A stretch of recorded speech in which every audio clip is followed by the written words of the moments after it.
Glad to hear from you, man. Oh yeah, what's up? Well, today is the obligatory tutorial mission in the start of any good tactical RPG. I figured because I have so much homebrew shit going on, and because I'm using a real specific program with all these specific macros, these episodes are really useful for getting practice at being more secondhand with them. The plan is to do a little RP. Well, first of all, it's like a general introduction, and then a little RP, and then a little gameplay. Teaching you how to use the character and mech macros that are in MapTool. I have MapTool opened. Shit, yeah. Okay, so those abilities that show up all pertain to the Mech Warrior Destiny, the RPG half of our planned campaign. Feel free to mess with any of those buttons, other than probably take damage. You don't want to. I beat my own ass. There is a cancel button in there, but still, why mess with fate? My own ass beat. My destiny canceled. I have no Mech Warrior Destiny. Goodbye. But the thing we are actually going to be learning and practicing today is the other half, the tactical, the war game half. Part of this tutorial will also be teaching you how to use vehicles, which, at the end of the day, it's up to you guys how much you want vehicles to be involved with your campaign. But in the main campaign, there's still the options to hire vehicle crews and stuff like that. Or, if your Mech Warrior dies, you could come back as a tank commander or something, as a new character. As a tank. As a tank. Dude, no lie. Actually, one of my characters in something I roleplay in, Solaris Knights, a show run by my friend AP Gaming Real, he, a fan wrote a fanfic about my character in universe, how to put this. It was an in-universe isekai manga where my guy reincarnated as an urban mech, which is a derpy little guy. I'll have to show you the urban mech sometime. But I actually do plan on getting a VTuber avatar of that isekai urban mech eventually. It's kind of expensive to get a VTuber avatar, but point is, it was called something like That Time I Got Run Over by a Scorpion and Reincarnated as an Urban Mech. Oh no, you got hit by Yeah, I got run over by a tank. Bus Chan. Yeah. It was a tank. Exactly. I figured I'd also give you a little story universe primer so you know the general feel of what you're going into and shit. And just who your character is, which, man, I promise after here I will never assert what someone's character is, because it feels weird as a GM to do that. But I just wanted it to be easy. This is who you are. Yeah, exactly. That's a weird thing to say. I know who you are. Yeah, you can play your character whoever you want. I just figured I'd fill in a little background for you, because that's a thing that takes actual time and effort, is writing a backstory. Yeah, it's making a character. Yeah, that's the thing I didn't want you guys to do for an intro, a learning section of the game.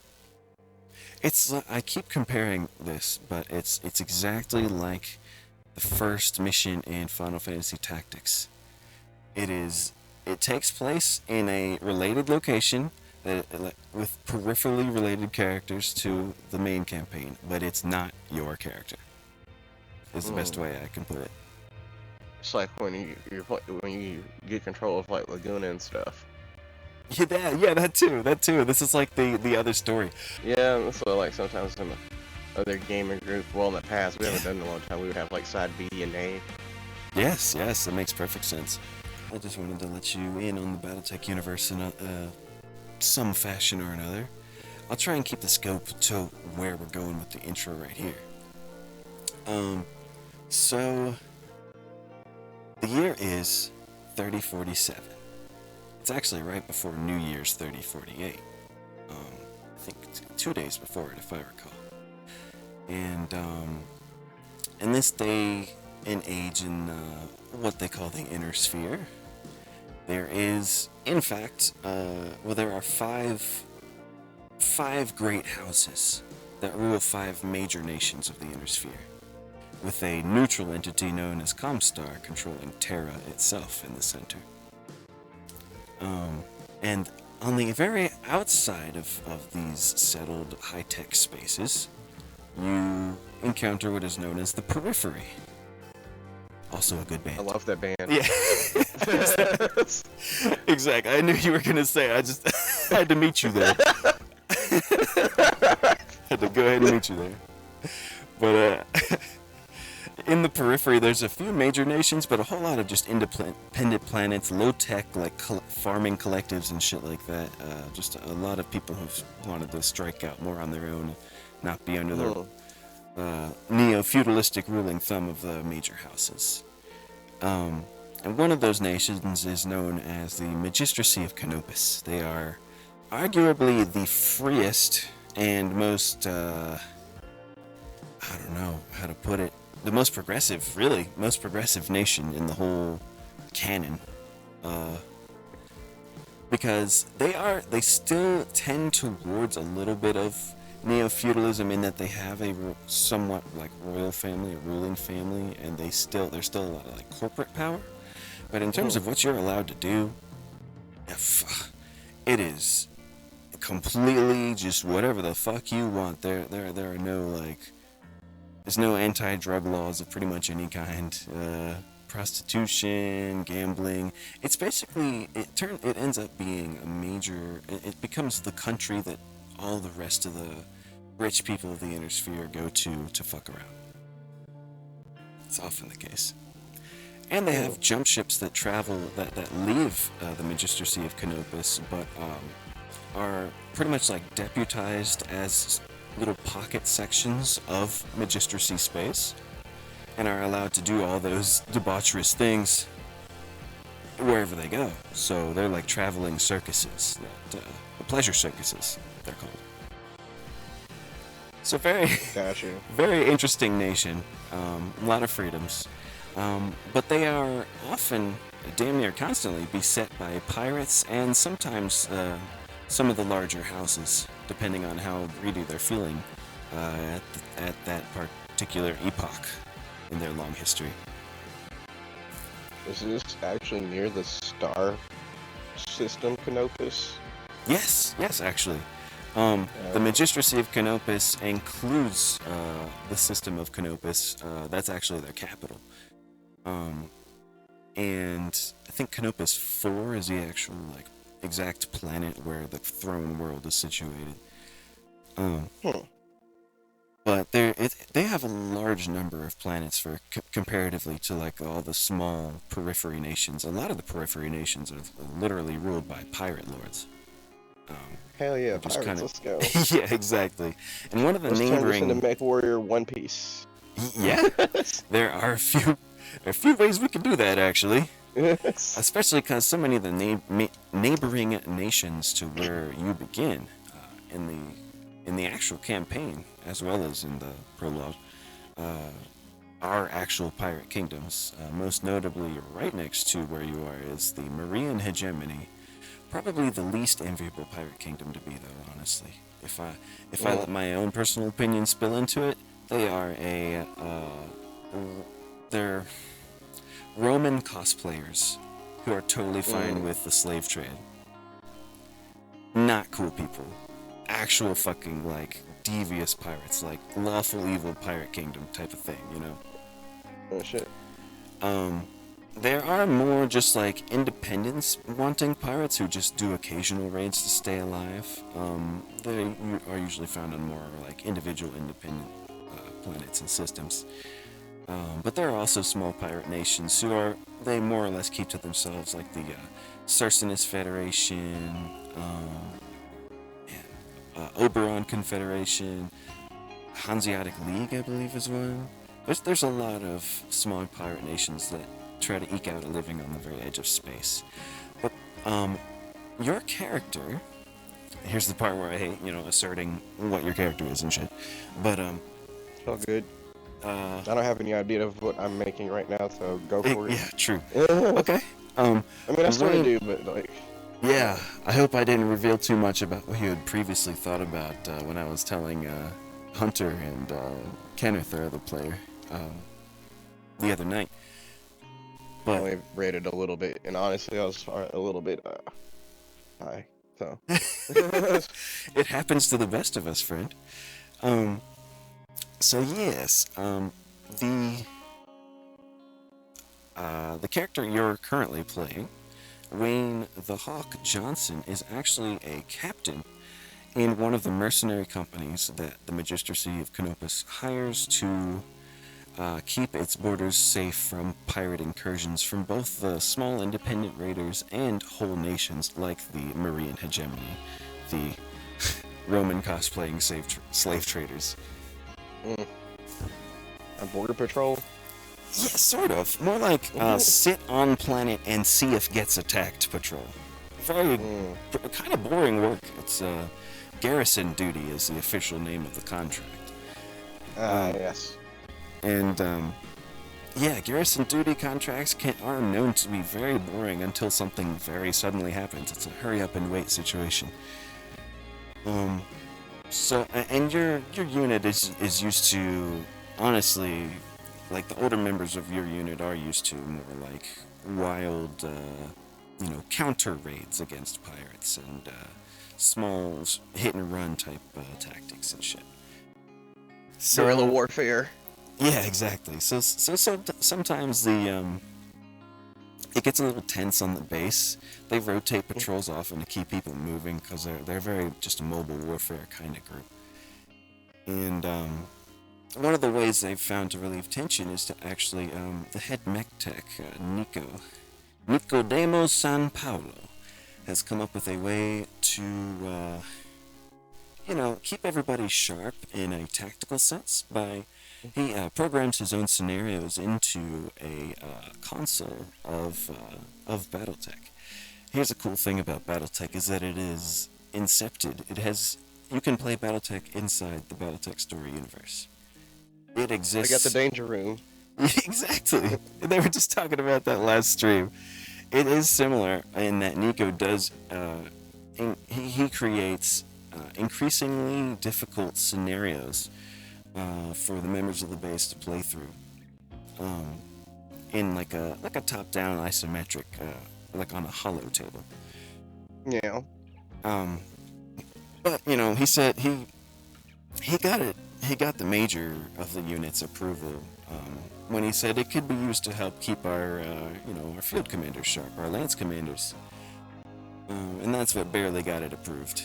Is that it at least does keep tactical thinking sharp and relieves tension around the base. So there's a constant rotation of these different challenges and levels that Nico makes for people, and he's kind of a boisterous dude, so he definitely starts to gloat a little too much whenever his scenarios start beating people, game after game.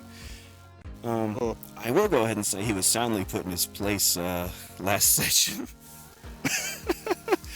The dice were definitely on our friends' side, I will say that. That's how it goes. That is often how it goes. They were absolutely making smart decisions with or without the dice, but man, the dice helped. Anyway, getting sidetracked. So, I believe that our in for you here is that the major, even though the leader of the unit, Major Allen, Woodrow Allen, full name, even though he has not himself participated in it, he has actually he's come around to the point where he actually recommends all lieutenants and captains do practice in this simulator to stay sharp in a command sense. Because, they have mech simulators as well, like cockpit simulators.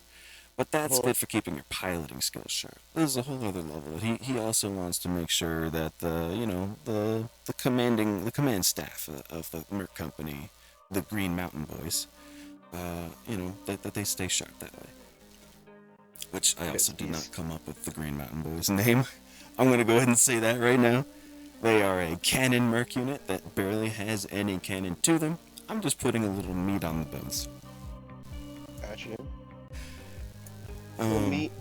Exactly, a little extra story meat. So with that all in mind, I think at some point the major will have pulled you aside and say, he'd probably just say something like, I noticed you haven't tried out the BattleTech console yet. I know you don't have to play it all the time or anything, but you might gain something from it. Something like that. I'll take that into consideration. The queue's been kind of backed up lately, so. It is pretty popular. I guess I could be doing this on screen.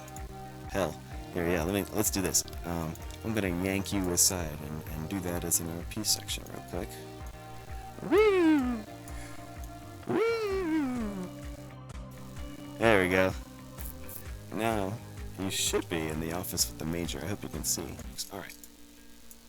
So, yeah, you're just chilling in the major's office. You're basically his right-hand man. You're the captain of ostensibly, you're the captain of the entire first company of mechs. So you're in charge of 12 mechs to include yourself. No.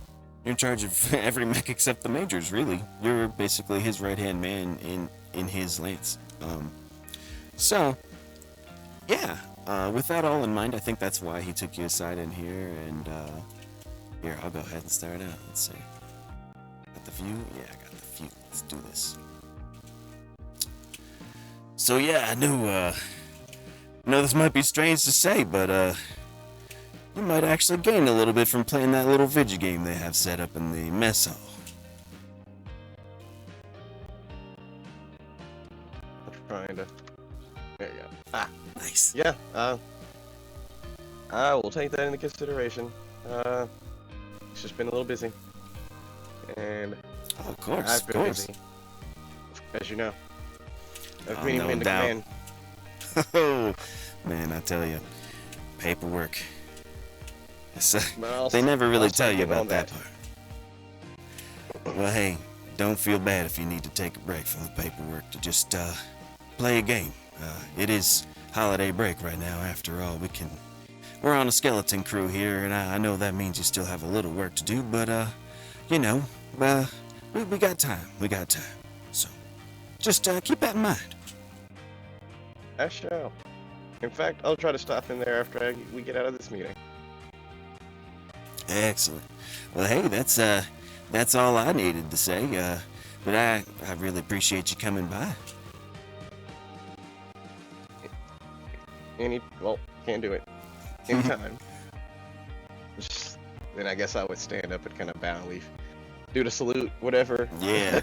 I haven't really established it. I bet this merc company just has real loose rules around that. You'll find the smaller the mercenary company, which this one's pretty small. The smaller the merc company, usually the more lax their rules are. So, he probably gives you just a real light, like just a flick of a salute.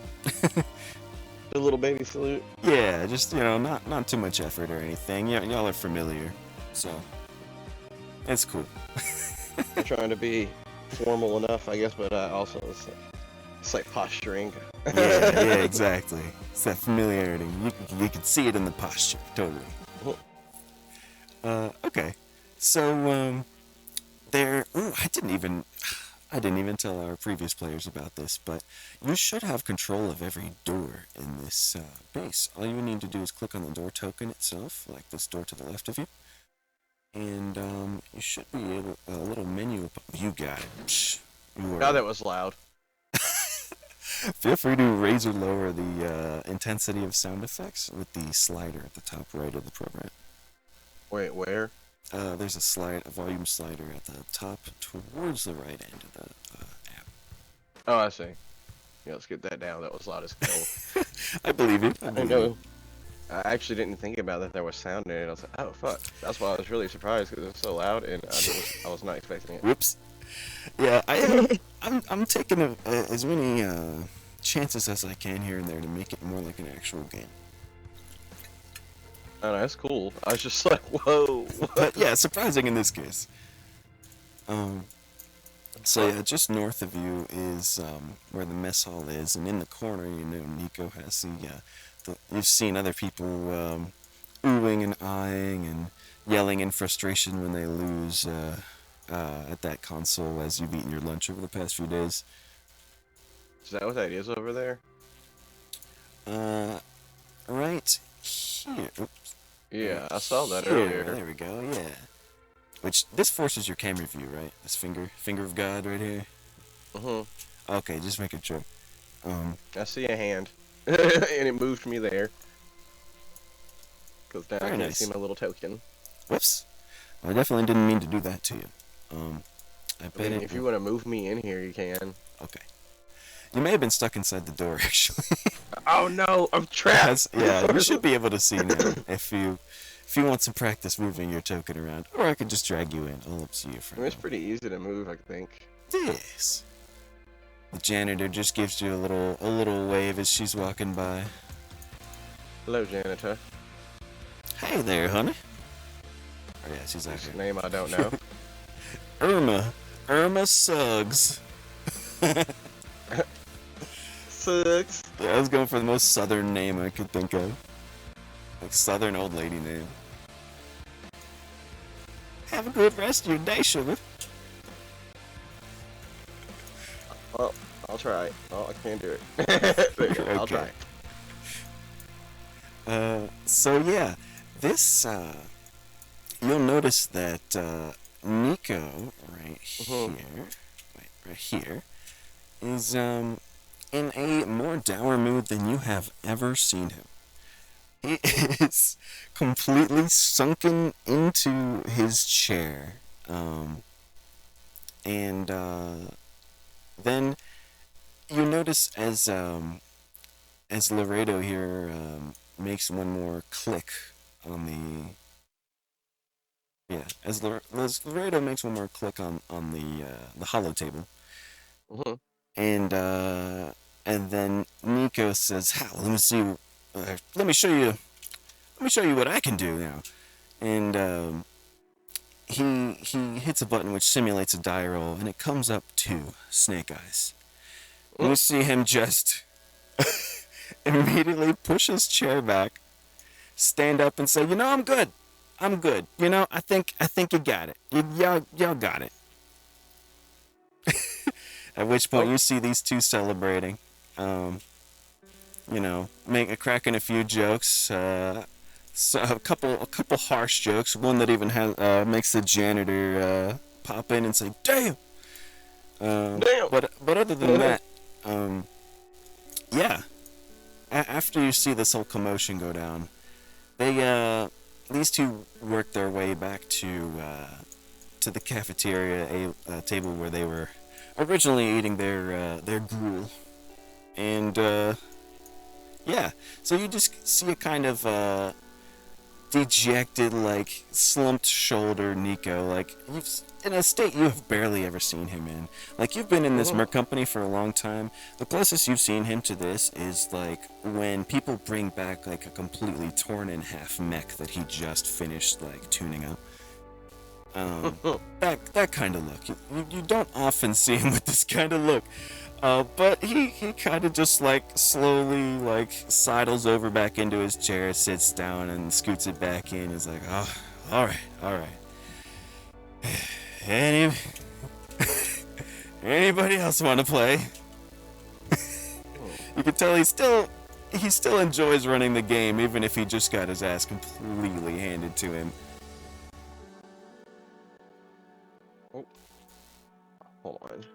I'll take a crack at it. "Oh, hey, Captain. Never seen you try this game before. It's good to see. Yeah, I was recommended trying it for just to sharpen my skills, and you know what? I'd say, why not? I've been putting it off for so long enough, so let's give it a roll. That's the attitude. All work and no play makes a dull boy and all that. Yeah. All that. Well, hell yeah, let me just get something set up for you, Captain. I'll just since it's your first game, let's start with one of my earlier scenarios here. And you just see him start paging through what look like literal, like, small, I don't even know what you call them, just like holographic tablets floating in the air of just like a little picture and stat block of what happens in each scenario. And he's just sliding through a big rotating list of them. And he eventually lands on one and he's like, oh yeah, this, okay, nice and fair. And it's got, people you've actually commanded in it. So yeah, this should work. And he just taps on one and a scenario starts loading up. You can tell he's modified the terrain that normally comes in this scenario, like by default, to look more like the planet you guys are stationed on, Thraxa, which is in the area you're in, and everywhere north of you is very snowy tundra, mountainous planet. Ah, I didn't know it was all snow. Yeah. There's like a band of more temperate, like warm temperate zone around the equator. But otherwise, yes, it's a very snowy planet. There's a big fishing trade in the equatorial zone, but around here it's all about the wood, and I think there's also minerals and hunting that happens in the northern continents. But I'm getting way into the deets now. Point A is, little interesting. yeah, it's good to have these Snowy. deets, I suppose. But yeah, you can tell it looks like just maybe it was literally generated from some satellite imagery of Thraxa, the planet or the system end planet you're stationed on.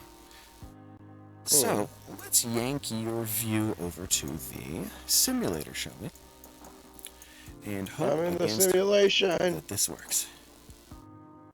Into the simulation. Blam. The simulation. That should have done something. Yeah, I'm in a whole new world. Yeah, that's what we like to hear. Okay. So, the tokens that you will be controlling will be located at the very bottom of the map. Those ones down there, Yes. the 3 ones, or 4, I guess. Yeah. 3 mechs and a hover tank. Hover tanks are a whole beast of their own that I will gladly explain and walk you through, because there are a good number of differences from mechs, and I know it's been a minute since we've played too. Yeah, I don't think I've ever used a tank, so.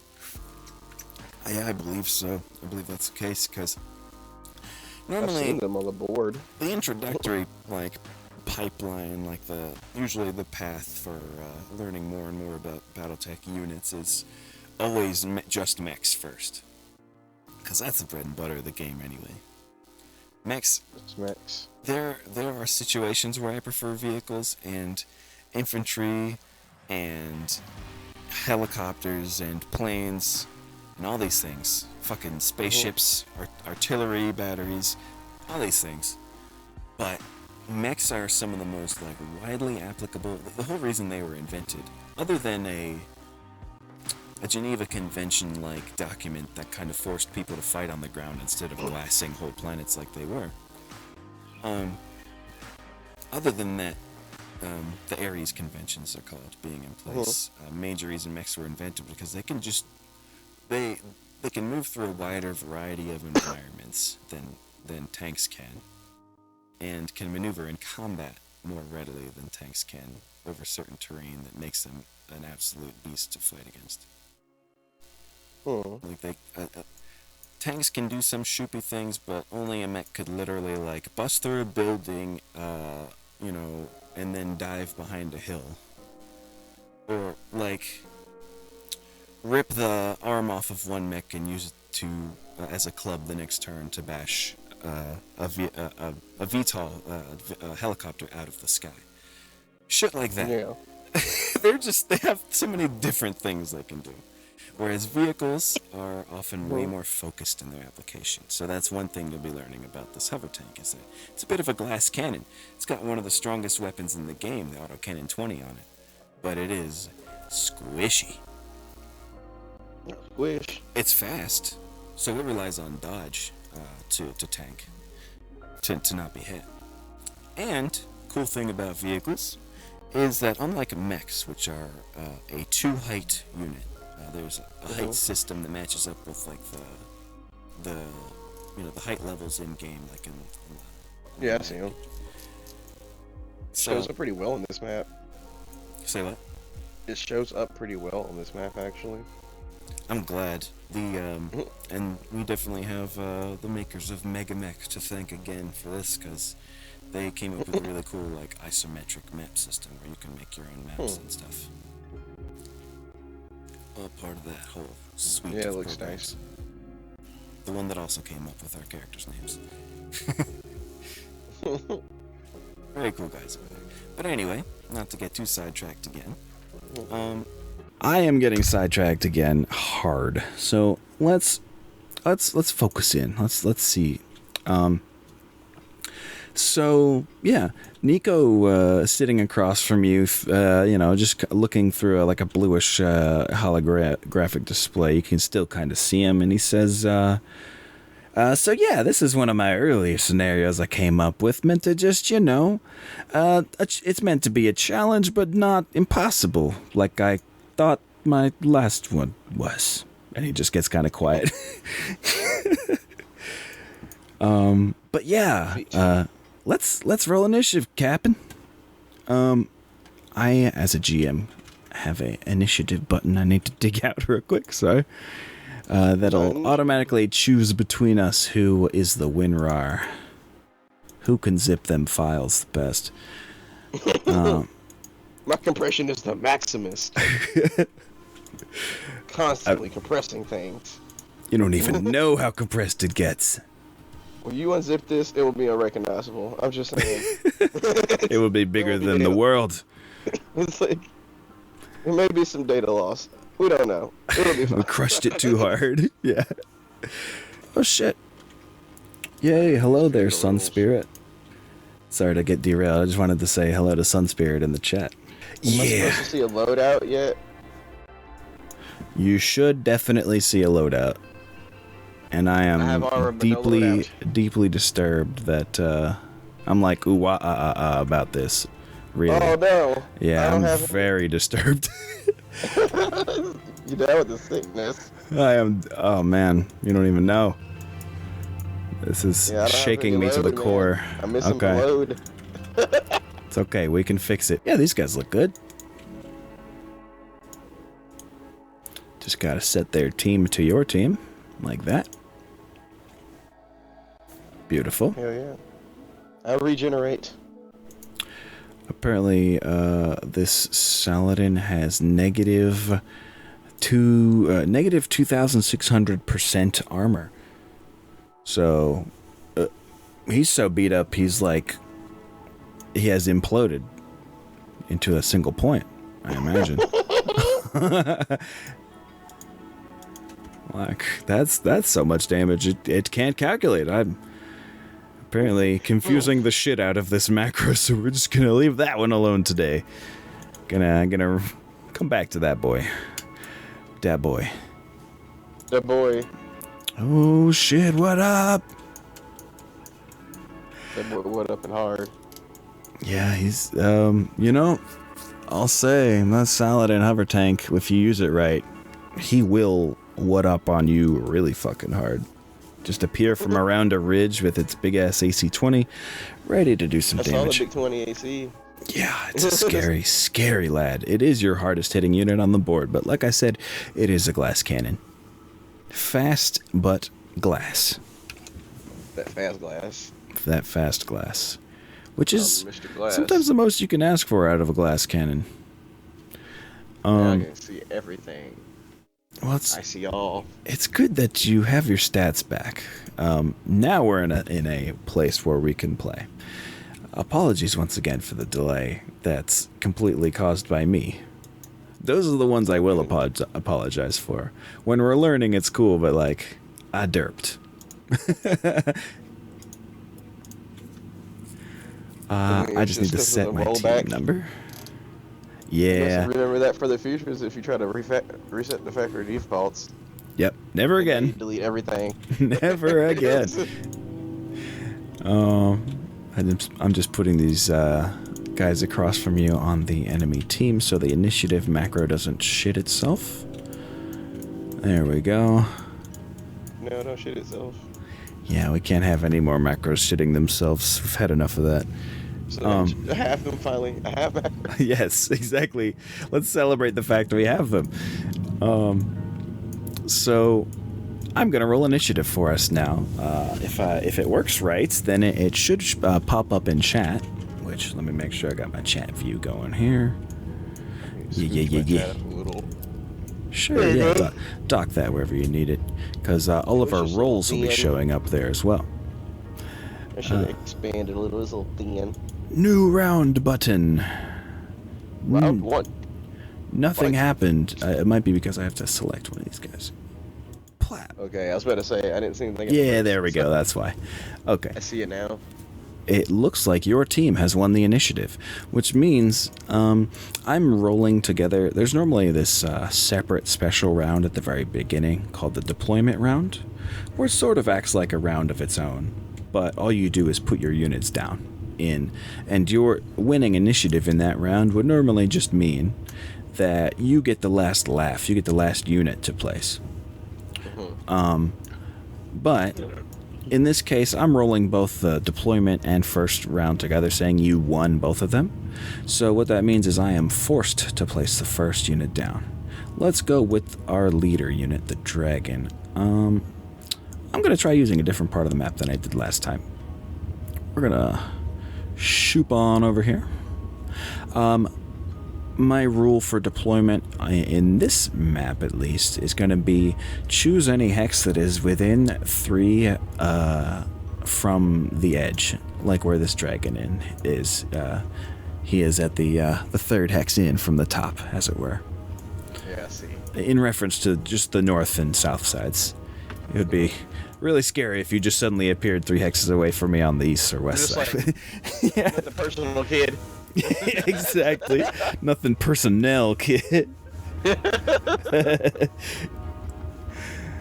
That's, just place anywhere. Sometimes in Mega Mech, depending on like the random spawn locations you roll for, it is like that, where you're allowed to just appear behind the enemy. Oh fuck. So I'm here. I have had a couple nothing personnel moments. That's funny as shit. So why are you this close? This first unit has been placed, meaning that it is now your turn to place a unit, as this war game is a back and forth type dealie. Oh god, the blocks are too fat sometimes. Oh yeah, they're a little sticky, like your token is magnetic to the grid. If you need the actual grid on, I can also do this if that helps show, spaces. Usually doesn't need it though.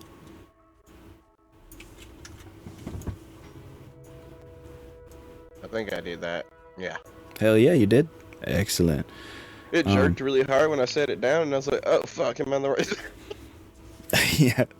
And sometimes when you're holding it up, it's not as easy to tell as when you let go and where it snaps to. So, I feel Snap that. was crazy. It snapped. Snap fast.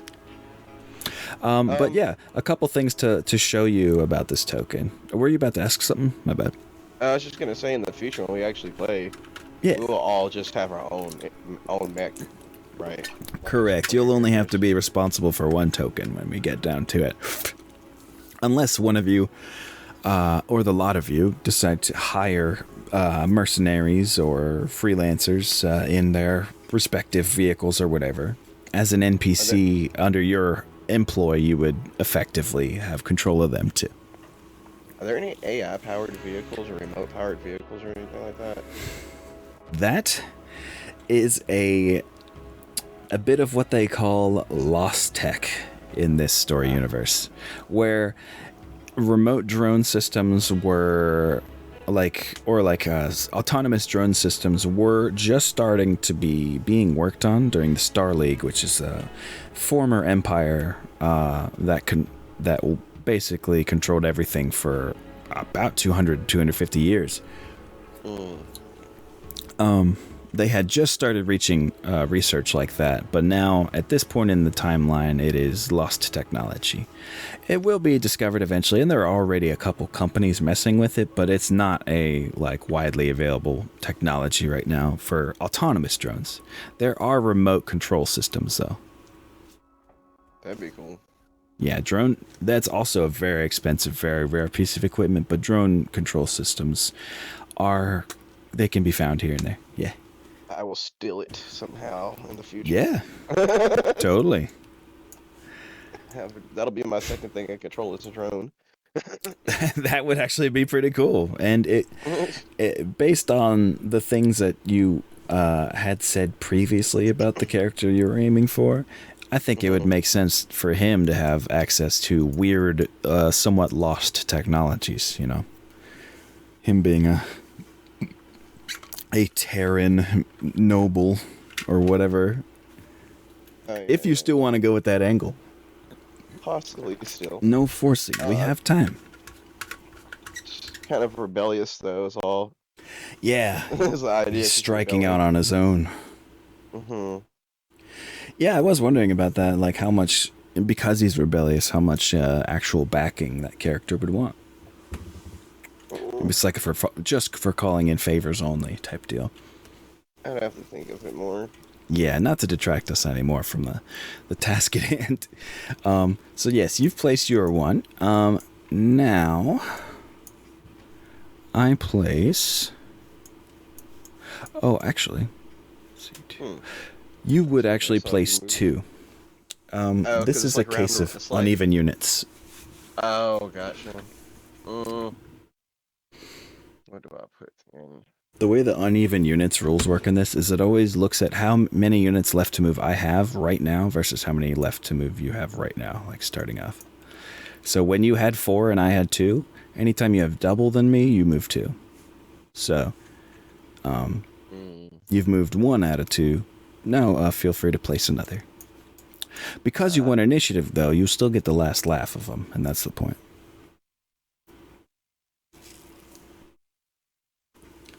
I'm getting some music going because my current music died. Oh no, not the music died. Yeah, is today the day the music died? I'd rather it not be. In the actual story of the song, that involves a lot of death, so I'm not about that. We don't want those. Kind of brutal time. It was already a brutal, or Mech Warrior can already be a brutal enough time. It's sometimes referred to as grim dark light. Like, it's still pretty grim and dark. It's not like egregiously, gratuitously, like, yeah, this is the most badass possible thing we could have written type of deal. But it's probably more like Warhammer. Well, that's the thing. It's not. It doesn't go as hard as Warhammer in the terms of just like, haha, genocide for fun and shit like that. Warhammer is a lot of genocide. Yeah. All Warhammer is.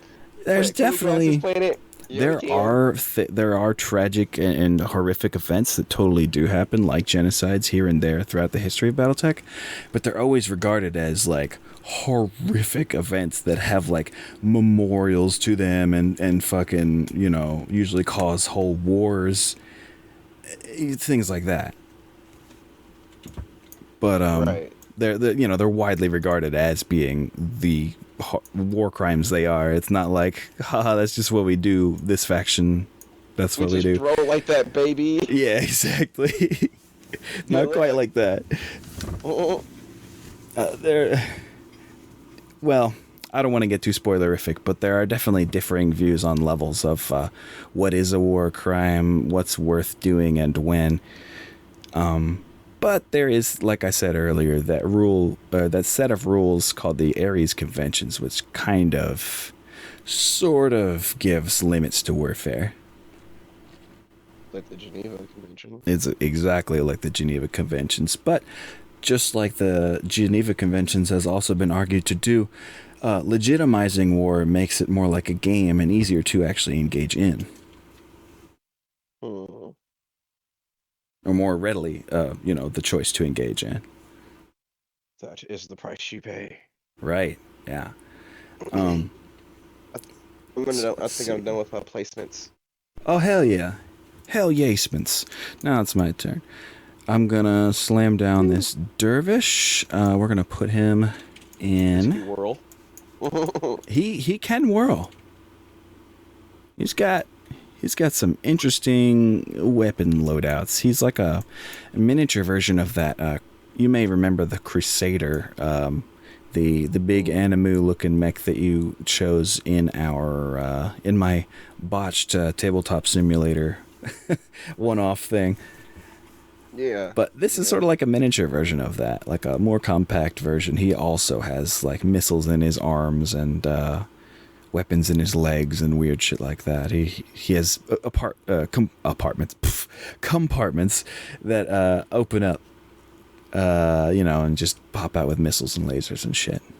Very Animu style. Yeah, exactly. Oh, I'm so sorry, Sun Spirit. I just noticed in the chat. Yeah, exactly. BattleTech is not in the vein of the edgy 15-year-old power fantasy, quite like Warhammer is.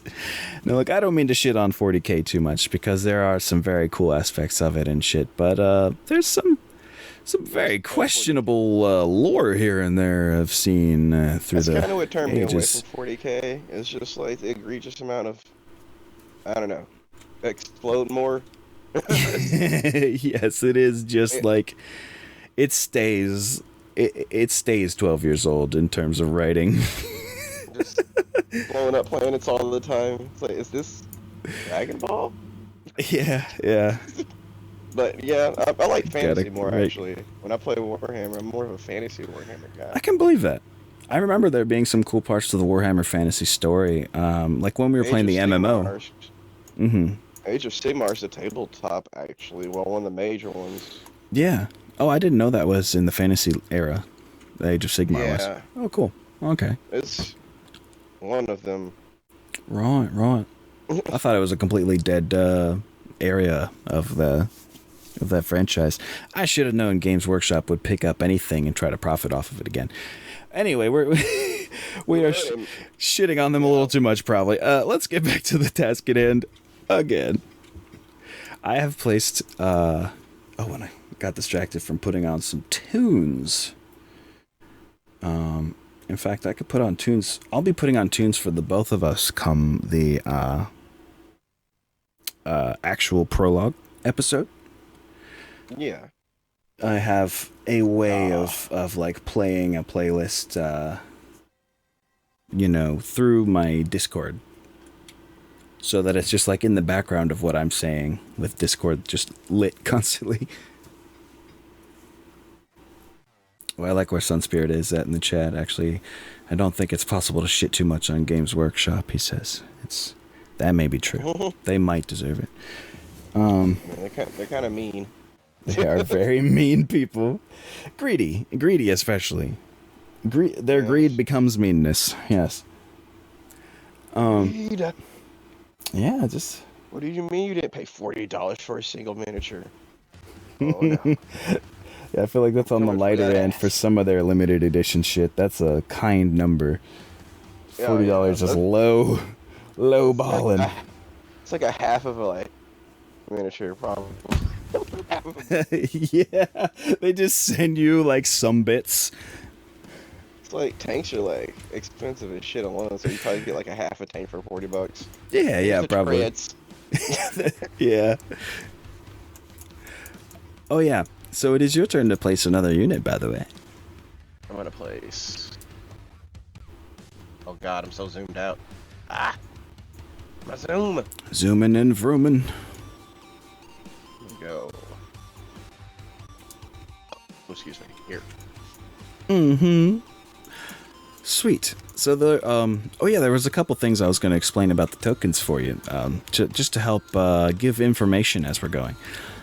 If you hover over the token, you'll be able to see its walk, run, and jump speed, its tonnage, which factors into some melee stuff, and its heat versus how much heat it can sink, and how many hexes it's moved since you last touched it. Basically, its last position to the next position you move it sets up the number of hexes you moved that calculate how much evasion they have. Aha. So when you drag a token around, here I'll actually. It's like when you play at IRL. Yeah. You get a little bit more evasive with your movement fast. Exactly. I'm gonna do a rudeness real quick and center you up here so I can show you something. I'm so centered. Is that fog of war? What is that green overlay stuff? Oh, I mean, it's not really fog. It's just green. No, yeah, that's just a visualizer for your mech's firing arcs, or I'm sorry, fire receiving arcs, I believe. Pretty cool. Pretty cool. Let me see. That is. I'd have to figure it out. It looks like your firing arcs. Yeah. But yeah, that's the shape of the different directions your mech can fire in. I think there's a certain macro you can use that makes it appear over your mech so you can visualize better. Ooh. Yeah. Figure that out. Yeah. So, oh yeah. But what I was going to show you up top here is that when you go to move one of these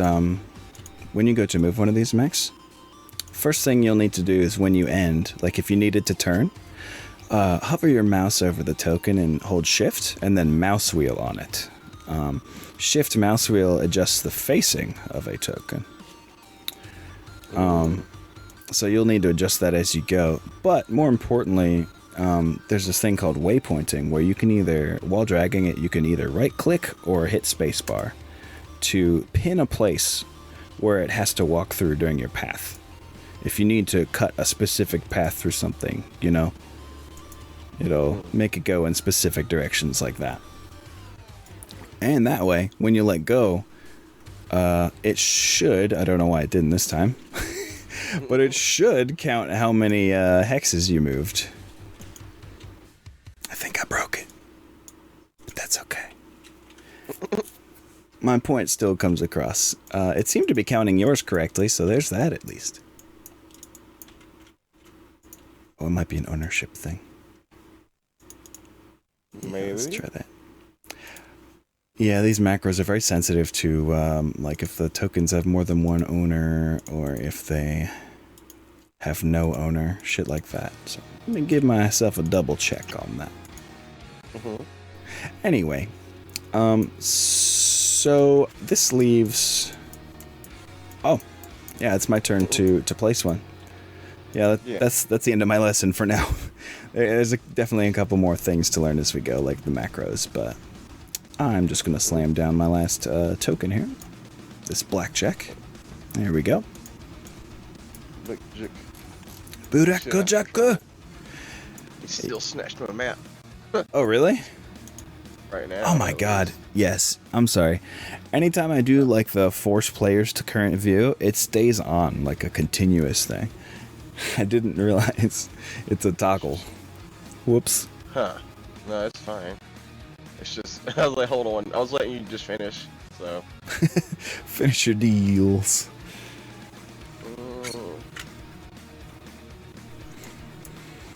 Okay.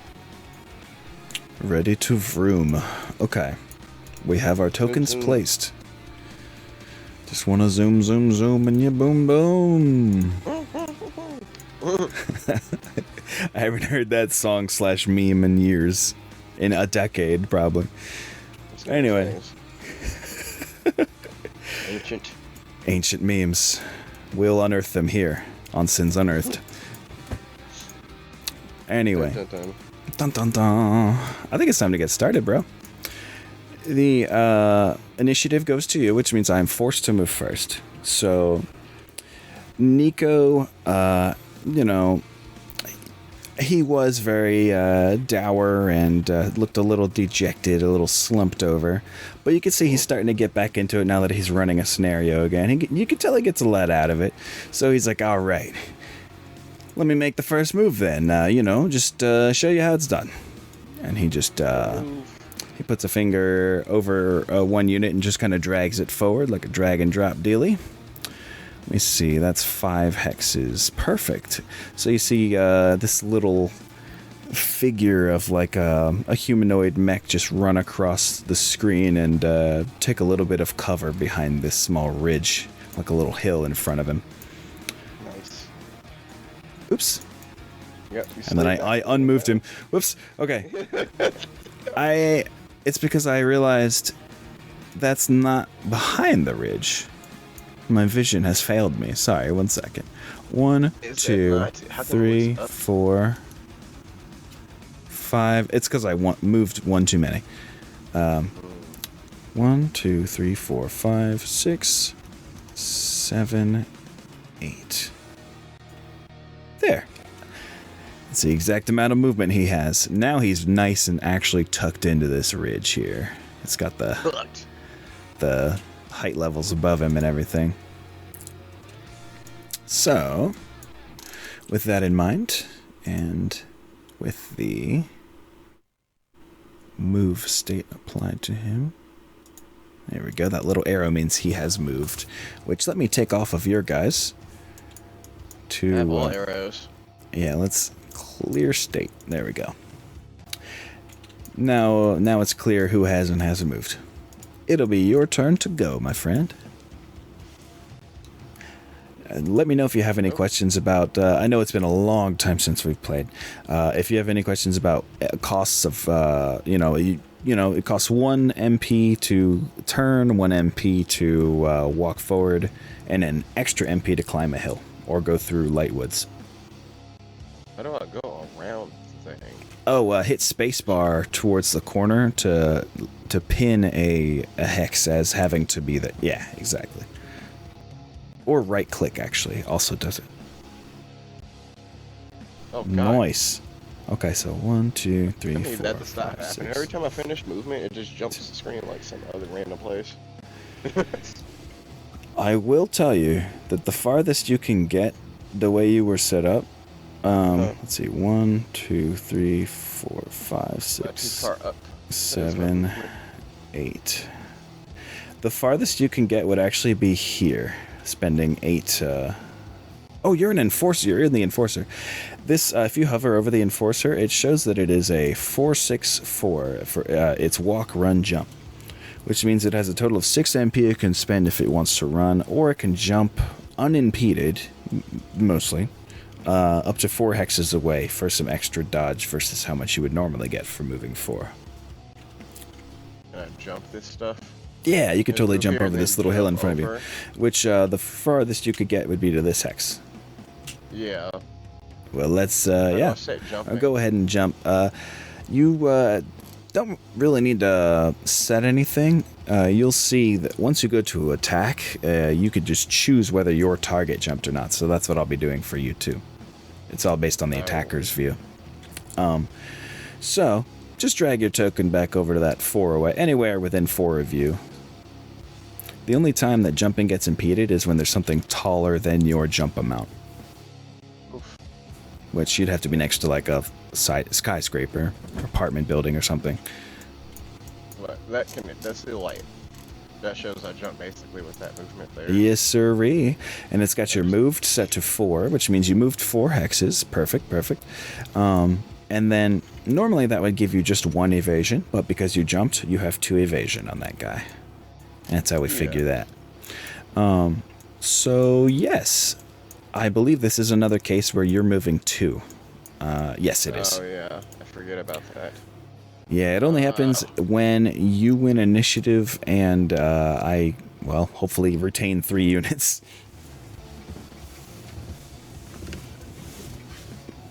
These little rocks are all just level 1. Yeah, which means they just take 1 extra MP to move over or on top of or down from.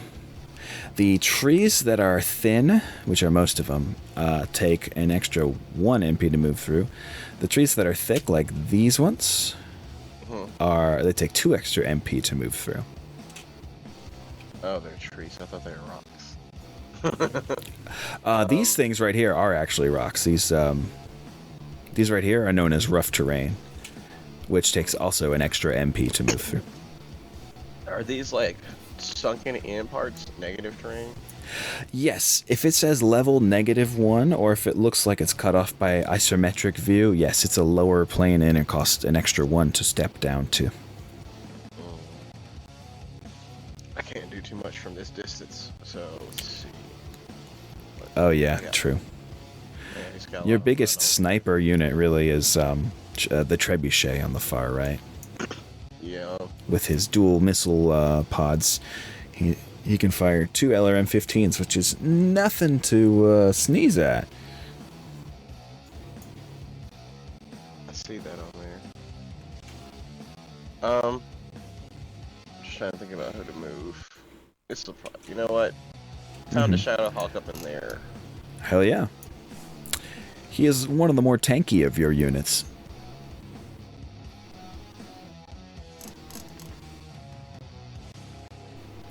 So let's see. 1, 2, It'll 3, cost 4, you. 5. It costs MP to turn each time as well. So turning left is 1, and then 1, 2, 3 to turn. I think 4. I zapped it wrong when I let go. Oh yeah, that's the whole waypoints thing is the way to get real specific with the shape of your. Cause yeah, you could get there with spending less points by going like this. If you can see that, hopefully you can. You can see the highlighted hexes, right? We'll just say you did that. Oh, sorry, that makes sense. It's the ruler tool at the top. It helps you measure, but it's probably for personal view only. But my point is that where you got, if the way you moved was just shaped a little differently, like less wiggles, you can totally do it. 1, 2, 3, 4, 5, 6, 7. Yeah, you could even move 1 more forward if you wanted to. Either way, you'll get the same amount of evasion, which is 2, plus 2. You're pretty far away. I think it's safe to move up 1 more. Cha. That was okay, dude. It's hard to tell sometimes if I moved in the right spot or not because of that weird snap. Yeah. It's, all of my units have some sort of long-range option. The most dangerous long-range unit is the one who just moved up to this ridge, the Dervish. He is sort of a slightly heavier answer to your Trebuchet. But he's a little bit more of a multitasker. His LRM missiles are not as strong. He picked up some short-range missiles as well, so he's like a jack of all trades. Whereas your Trebuchet is more focused. Long-range missiles and some zaps with his medium lasers, right? Yeah, that's what the ML means. He's got 3 backup lasers, which is strong as fuck for a backup weapon set. Oh yeah, laser life. Yeah, so Trebuchet is a good mech. Very solid. Anyway, I think that would make it my turn to move on now. So, let's look up here at our units. I'm going to have the Dragon step 4th. He's a pretty fast lad, right? Yeah, he's a 5'8". He's as fast as your Shadowhawk while being 5 tons heavier than it. 1, 2, 3, 4, 5, 6, 7, 8. Alright, so he's basically behind some major tree cover. I don't know why I didn't save his amount moved, but we can just remember that he moved 7. In fact, actually, I'm going to type it into that field manually. Look at that. Janky coder. There we go. Alright, there we go. Now we'll remember. My go? Yes, sir, it is your go now.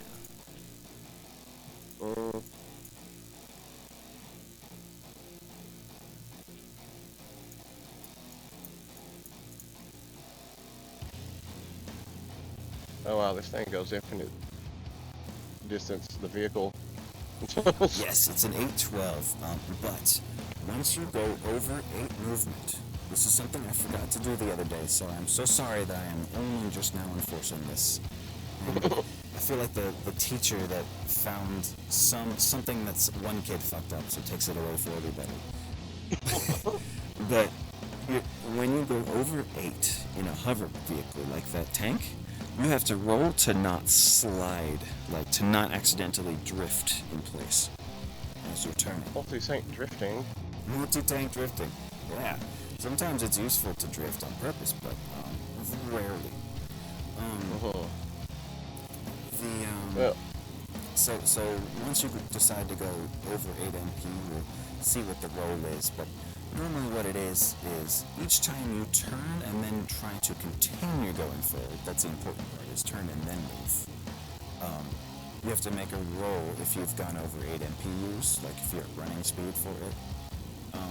You have to make a roll, a pretty easy roll, but a roll to not keep going the direction you originally go. It's a little weird. Drift. It's very situational. We'll roll as we see it happen. So just let me know if that's how you want to move your salad, and we'll go from there. What the heck? I didn't want to do that. It plotted out my path. Yeah, there's some hovercraft that can do that. Looking at you. I don't know why that happened. How do you get rid of that path plotting? Oh, I just move your token again. I think I should get rid of it. Oh, there it goes. That's it. Oh yeah, it's just click and drop it. Yeah, that's easy enough. How did you say you rotate yourself? Shift and mouse wheel over your token, or just while you're moving as well. You can do it. Like while you're dragging, you can also shift and mouse wheel. And it'll back on your original token. You'll see it wiggle. Wiggle.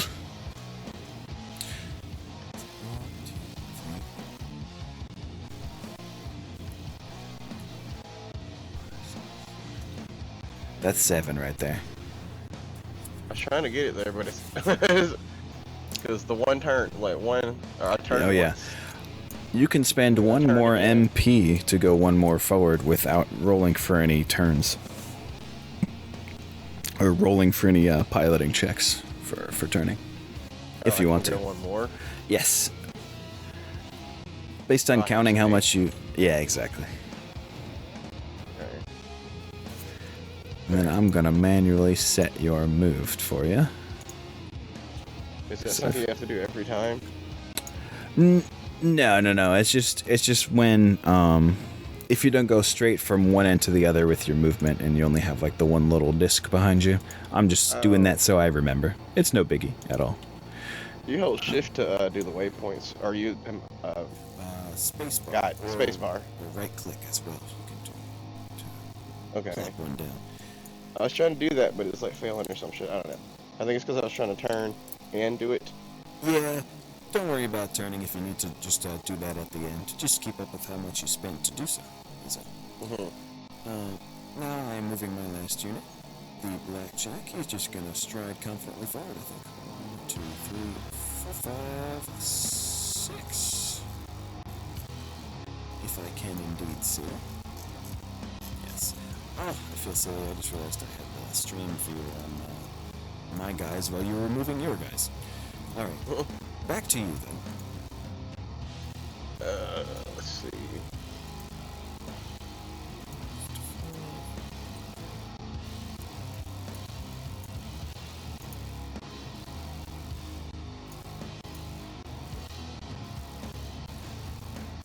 One, 2, 3, 4, 5. There. Confident march forward, I see. Yeah, I mean, there's not any, like, stuff to impede me or anyone else, so I guess I just go forward here. Yeah, and going forward at walking speed means you have a better shot, so I don't blame you. You're a long-range dude, you want that better shot. I go boom across the room. Now it looks like we are ready to do the firing phase. With that in mind, I believe that means I am, quote-unquote, forced to shoot first, having lost initiative. So who would we open up with? Let's see, what's my dragon got? Yeah, let's use the dragon first. Can he see anyone at all? That's the better question. What's his line of sight like?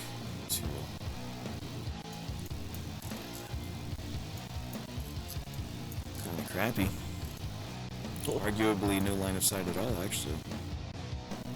Is that what the gray means? There's none. Gray. Which gray do you mean? The line of sight bar you just drew there. It Oh, didn't show like. No, that was just a color choice. But Cool. what I am able to tell from it is when I draw from the center of one token to the center of another token, any terrain it passes through is counted as impeding. So, yep, that's 2 white. Yeah, this dragon's not even going to try and fire. His shots are all god-awful. Plus, possibly too far away. Let me do a little measuring real quick here. 750. It's 25 hexes. Yep, too much. Too much. Yeah, it's too far. So, I take my first firing action by not firing with the dragon. So, now it's your turn. If anyone does have a shot on your end of things. Probably not. I don't know. Hold on. How do you tell? I'll go ahead and measure some distances for you. I got my lasers that are long. They are. Your lasers 15. only go up. Oh, you have large laser? Oh yeah, you do have a large Yeah. laser on your Enforcer. That's right. So his goes up to 15, but you are at a range of I'm way out. 18 hexes with most things. Yeah. Your trebuchet to the dervish is at long range, just for your long range missiles. So it's gonna be a tough shot, but you could totally take the shot. A 21 it'll be in long range. Yeah, exactly. For the trebuchet. Exactly. So here's the next part of what to do, and I'm so hoping that this works. Click on your trebuchet Yep. if you want to go ahead and take the shot with him. No I want to pressure. try just to see if it works. Yeah. Okay. So Good we're going to see if learning. it's worth trying first of all, by using the series of macros that sets up your targeting and your firing. The select target macro in the row of the wide buttons, the first macro, select target. Yeah. Click that and see if it brings up a selection list, like a drop-down menu. It did. Cool. Now the one you're targeting is the dervish. It'll go ahead and once you hit OK on that dervish, it will say in chat how far they are. Yep, 18. Glad I measured right. I'd look a little silly. But next thing you're going to do is the macro right below it that says calculate to hit. You will want to bring that one up, and from left to right you'll fill out the factors involving your shot. Now the only ones really affecting you are long range from the range band choices, and also target has partial cover, which I think is in one of the two far right columns. Yeah, or it might be in the terrain. Yeah, it's like partial cover or hill cover or something like that. It says partial cover. Yep, that's the one. Yeah, that's What that about represents that little ridge the dervish is hiding behind. Do I put walked too because I walked? Oh yes, sorry, your own movement. Oh yeah, it was a walk. Nice, good thinking there. Yes, just put walked, and that will be everything that's between you two. And then hit OK. Calculates. Yeah. Oh my God, you need to roll perfectly. Perfect. Perfect. What's the Perfect. shooting phrase? I have to try. Yeah, dude, it's if you fire both, you will build some heat doing this. But if you want to, Builds. you would build one heat, which causes no penalties. But, you know, it's a question of whether you want to already be building heat. Penalties start at 5 heat.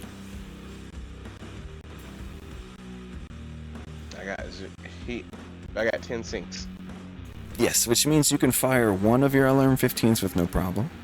If you fired both, you would build one heat, because they cost 5 heat to fire, I believe. You can hover over the word LRM-15 and it should show... Oh yeah, 5 heat. Yeah, it does show.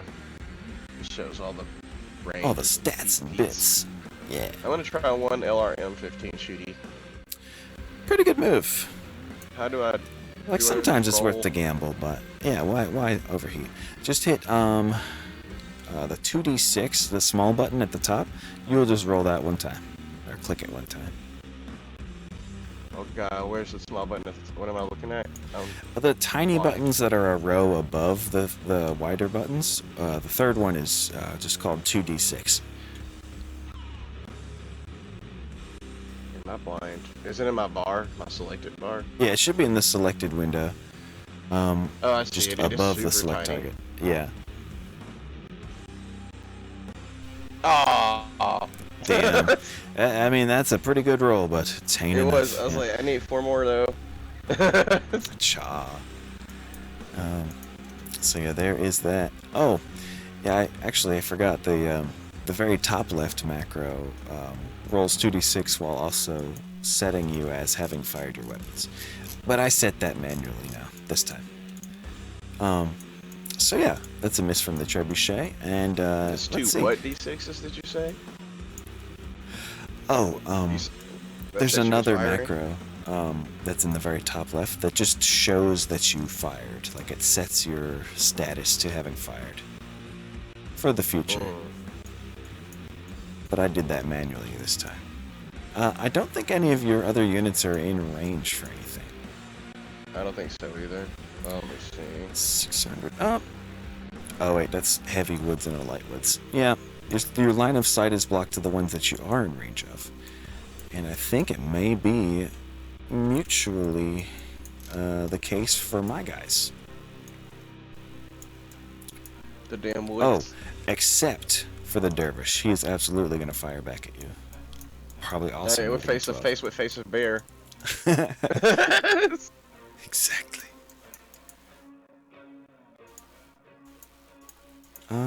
Oh, I just realized I never set the pilot skills for these guys.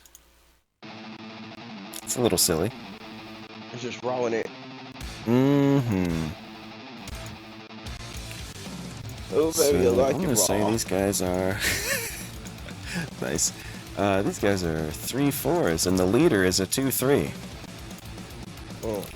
Most of your guys are 3/4s, with your Saladin, your hover tank, actually being incredibly skilled, being a 1/2, which means 1 with their gunnery activities, shooting, and then 2 with their piloting activities. So those rolls to not skid around are very easy because they start at a 2 before mods. Anyway, I think it's good to go ahead and call it another round. Let's keep this thing moving. Did you try to shoot at me? Oh yeah, that's right. I'm dumb. The LRM 10s. Alright. Oh, I could not. Yeah, it's just so true. I could just not. But I think I will. The dervish, because his weapons are, his LRMs are a little smaller. They don't run as hot. He can fire both with no penalty, but they don't hit as hard. He's gonna calculate this ish. Let's see. You moved 5. I ran. It's at long range. I think that's all there is to it. Calculate. Oh boy, I need 11s. It's because you're not behind a ridge like he is. That's the only difference. Join my same boat. Mm-hmm. Join the boat of weird hits. True. Let's see if it pays off. 1 roll, nope. 2 roll, he hits. Oh my god. Wow, I see that. That's bullshit. How you gonna roll a small weapon? First blood. Wow. I had to do it, I'm sorry. I can't believe you rolled an 11. It's on a bell curve, so it's even more rare than just like out of, say, in a D20 system. All numbers are equally possible. This is like a 10% chance or less, actually. It's getting worse and worse the higher you try to go up. Exactly. Yeah, exponentially. Broke the odds though, so I don't care. Yes. Never tell me the odds. So when you're firing a missile weapon, the next thing you do after you've successfully rolled a hit is this macro that's below the calculate hit called number of missiles hit. So I will select that I have done a 10 missile weapon, and it rolled to see that 6 hit. So that means I'm about to do 5 damage to one location and 1 to another, because LRMs break up into 5s plus whatever's left. So the next macro down is called Hit Location. That's where I'll be doing the next dealie. Oops, that is not what I meant to attack. Hit Location. Bam. Alright. Wow, both of them go to the right torso. So, here's how you... Here's how you take damage on your tokens. Okay. Click on your trebuchet that just took damage in the bottom right, and the take damage macro is first from the bottom in the first big group of macros. I see it. Click on that and then type a 6 in the right torso field and then hit OK.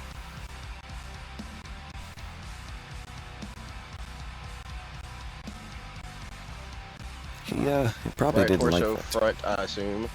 Oh yes, front. For sure.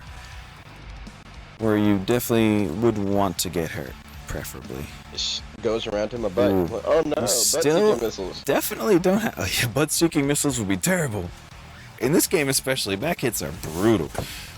But yeah, Trebuchet's not super armored.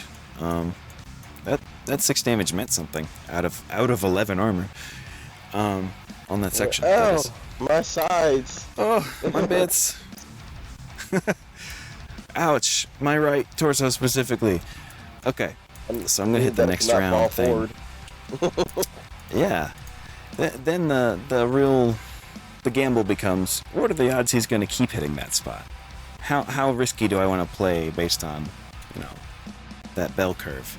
Right torso is it's towards the middle of the bell curve, because it also because it's on 2d6, the hit locations follow bell curve too. With the most likely ones, actually they're in order, in a sort of weird order. No, they're not. Never mind. I was gonna say they're in order on the armor thing, but they're not. But they follow a similar idea of most likely in the center being like the left through right torso and center. And then, towards the outside are the arms and stuff. And the head. But alas, let's do us a new round. Bam. Did it say things? No, because I didn't have a token selected. I will learn one day. There we go. This time, the bad dudes win. Sometimes that's how it is. They have won the initiative, which means that you are forced to move one first. Just one. I have to move one guy first? One Brosif. Okay, that's fine. Let's see. These are trees over here.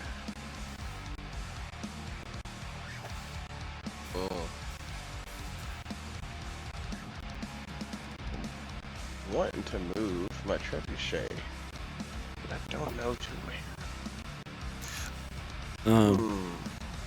I will tell you, it is general BattleTech doctrine to move the one you want defended the most last, so you know where to move against.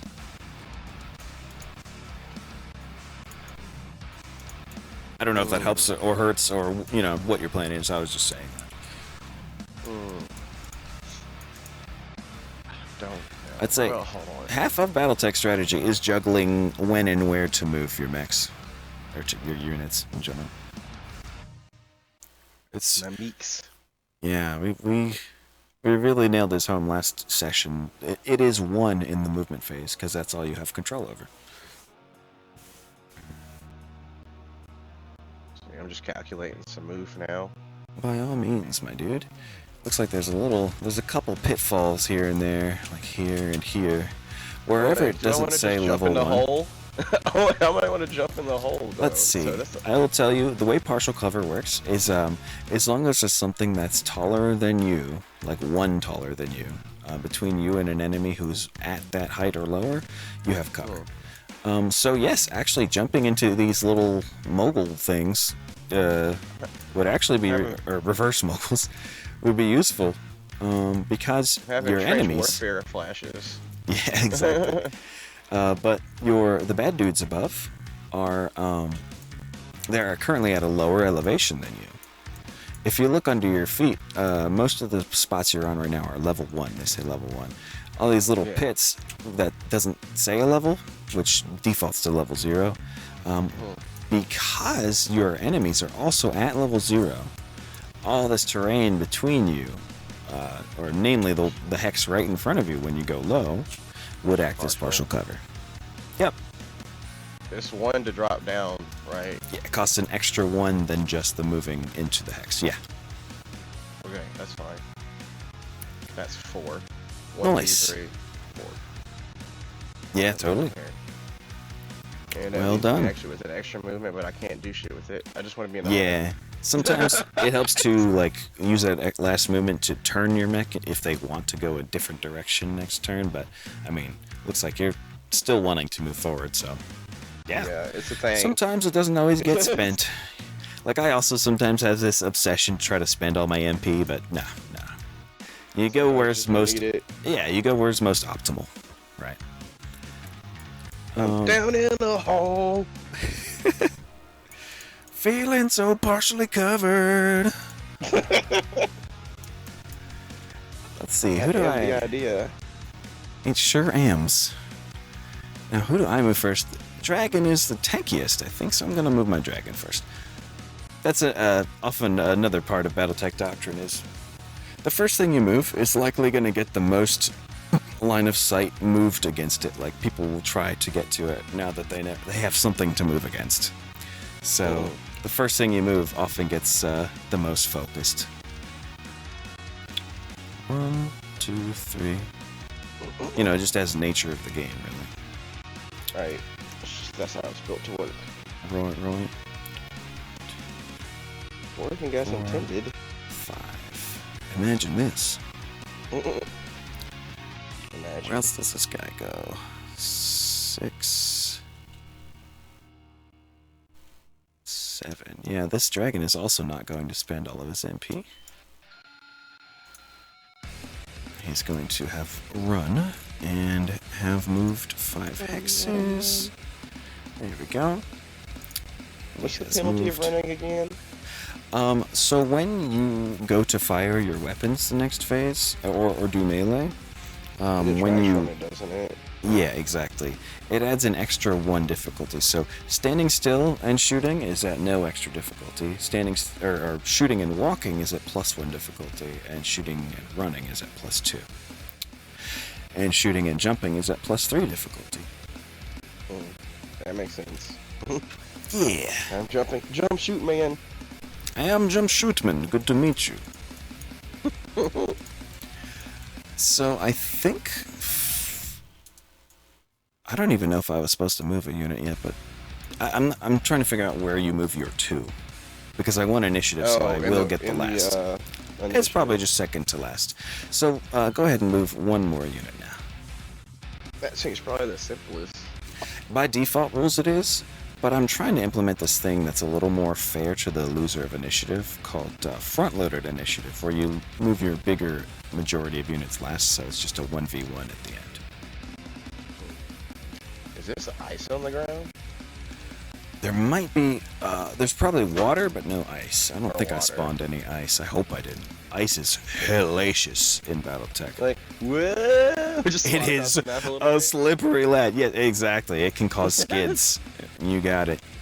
Skids. My like life's really skids. Real easily skids. What's my life in the skids? Take you to Skid Row. Skid Row. Shit. The Enforcer does not move fast at all. Yeah. Like, He's one of those bruiser mechs. Like, it's great when he finally arrives on the scene and starts, like, doing cool shit like, you know, firing to his left with his left arm and firing to his right with his right arm and putting his eye lasers into something else. But he's a fashionably late to the party kind of guy. Holy shit, it's windy outside. I know. It's scary, Wendy. It is. Imagine living in a trailer. This place rocks sometimes. Like, this place rocks, but sometimes it rocks, you know, and that's a little scary. Oh no, I fall over.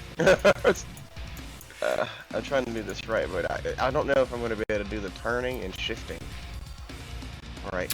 Where did you start out? Was it?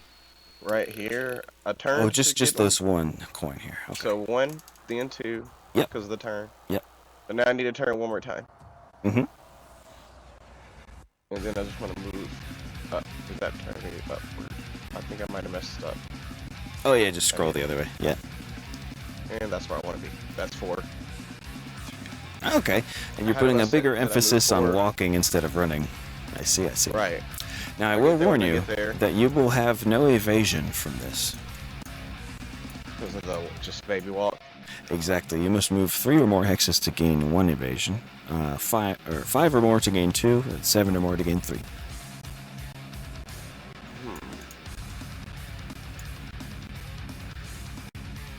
I don't know that because I started here. Yeah, he was facing forward originally, right? Yeah, so I don't know. I will. Do you want me to tell you a strong hint? Unless I go the other way. If you want to run, yeah, exactly. There's a way to do it, and that is, I can show you a little bit. I don't want to. I never want to tell you how to move, but I will tell you what direction would give you 1 dodge. Is you started here, right? Here, yeah. Okay, so you were already facing forward, so you go forward 1, then turn right, spend another 1, then go here and then there. You'll end up facing like that way, but it'll give you 1 dodge. That's what I was trying to. While still only walking. Like no matter what I do, I'm not gonna be able to face straight at the end of this pretty much. If I want to get dodge. And you'll learn that like the shape of like the easiest ways to get dodge are like just running in a straight line with only 1 turn. Sometimes the turn is early, and sometimes the turn's at the end. Yeah. And just being facing weird, I guess. Yeah, juking. Shit. I'm doing it. I don't mind facing weird. That's okay. Okay. Mind if I go ahead and place you where it would have been? Yeah, that's fine. Something in my house makes weird. I'm trying to figure out who's cooking what. Strange scents are arising. Oh my, I just realized I didn't set your pilot skill on any of these guys either. I have nothing. So what that means is it would have been an 11 for your dervish or for your trebuchet to hit, but you still didn't roll the 11, so nope. we're okay. I rolled an 8. I would absolutely retroactively apply that damage if you rolled an 11 versus a 12. Oh, that would have been very vindicating. Absolutely. Yeah, I would feel like give it up. Yeah. Let me give your pilots their actual skills. My bad. Now, I will warn you, your trebuchet is a terrible pilot. He's a great gunner, but a terrible pilot. Whoa, he just falls over. He can whoa at any moment. It's so true. My legs, they're so unsteady. So, hey, why do you have braces with your neck legs? Oh, they broken. Just breaking them all the time. Okay.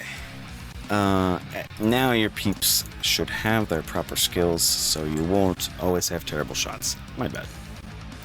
Always have terrible shots. Yeah. They will always be terrible. Yeah, I was wondering, like, calculate to hit macro is very good. So I was like, where are these extra difficulties coming from for you? Now I see, it was all my fault all along. I was just a little weaker than you. Yeah, my bad, not intended there. Even Nico wouldn't want to cheat like that. He just didn't know. Yeah, he didn't know. He's so distraught from getting his ass kicked in the last session. He didn't realize. I forgot. My actual bad. So yeah, I guess it would be my turn, right? To move on. I'm good. All right. We are gonna take the dervish. Where are we gonna go with the dervish? We're going on a tour. 1, 2, 3, 4, 5, 6, 7, 8. Ooh. That's a weird one. It's a really weird one. Do I want to run for just that? Let's do it. 1, 2, 3, 4, 5, 6, 7,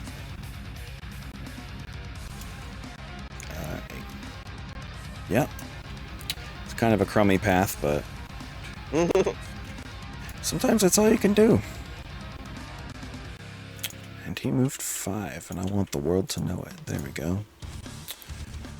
Gotta let the world know. Yeah, gotta let the world know that I moved 5 hexes. Okay, now it is your turn to move 2, my good dude. Since I won the initiative this time.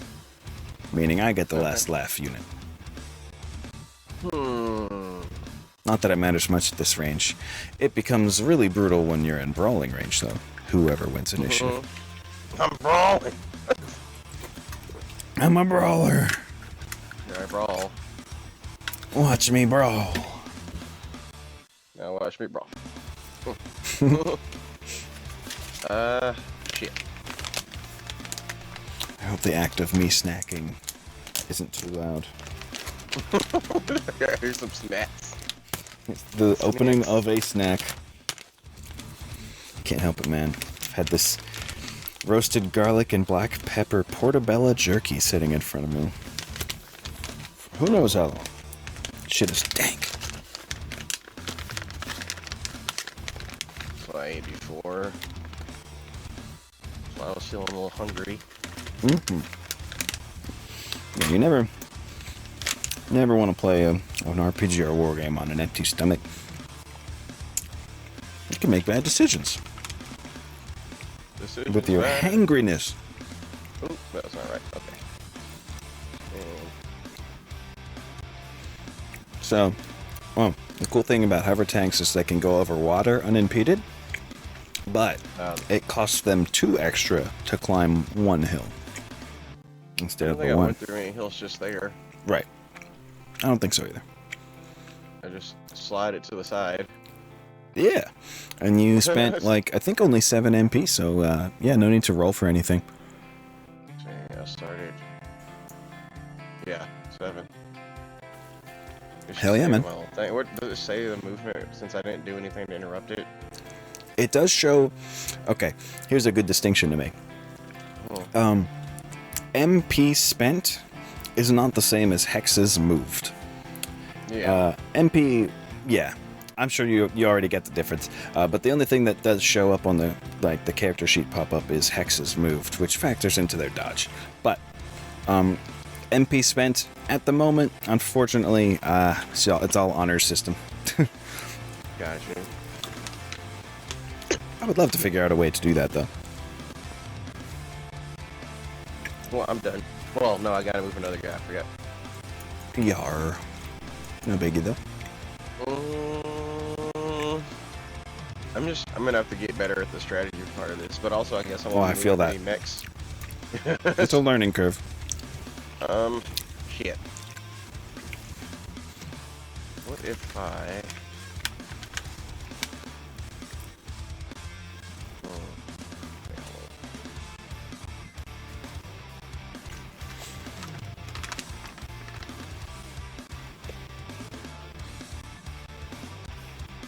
Oh, I was just looking the wrong way. Ah, there we go.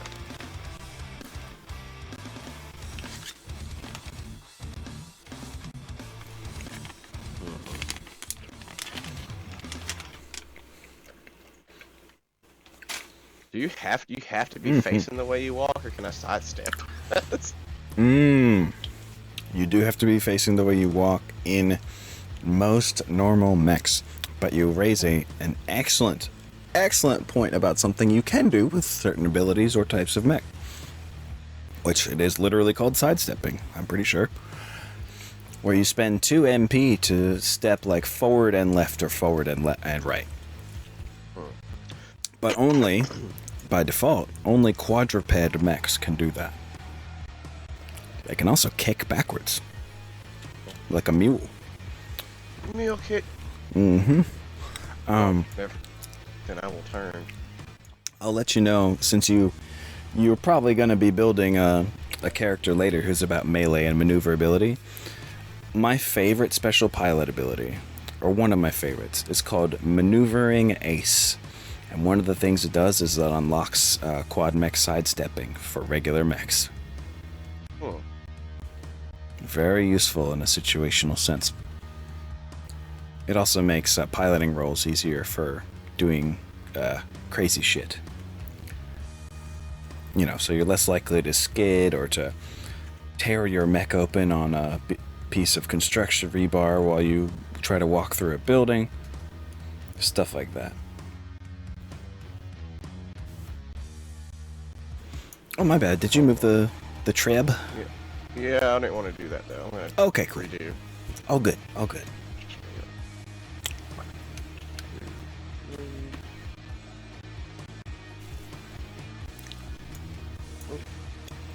How do you shift click it, or do you just hold shift? To rotate the arrow? Or, I'm sorry, space bar to leave the little waypoint. Or I guess like... Either spacebar or right click will leave a waypoint while you're dragging. Oop. I forgot you could use right click until the other night, but it's probably easier to right click.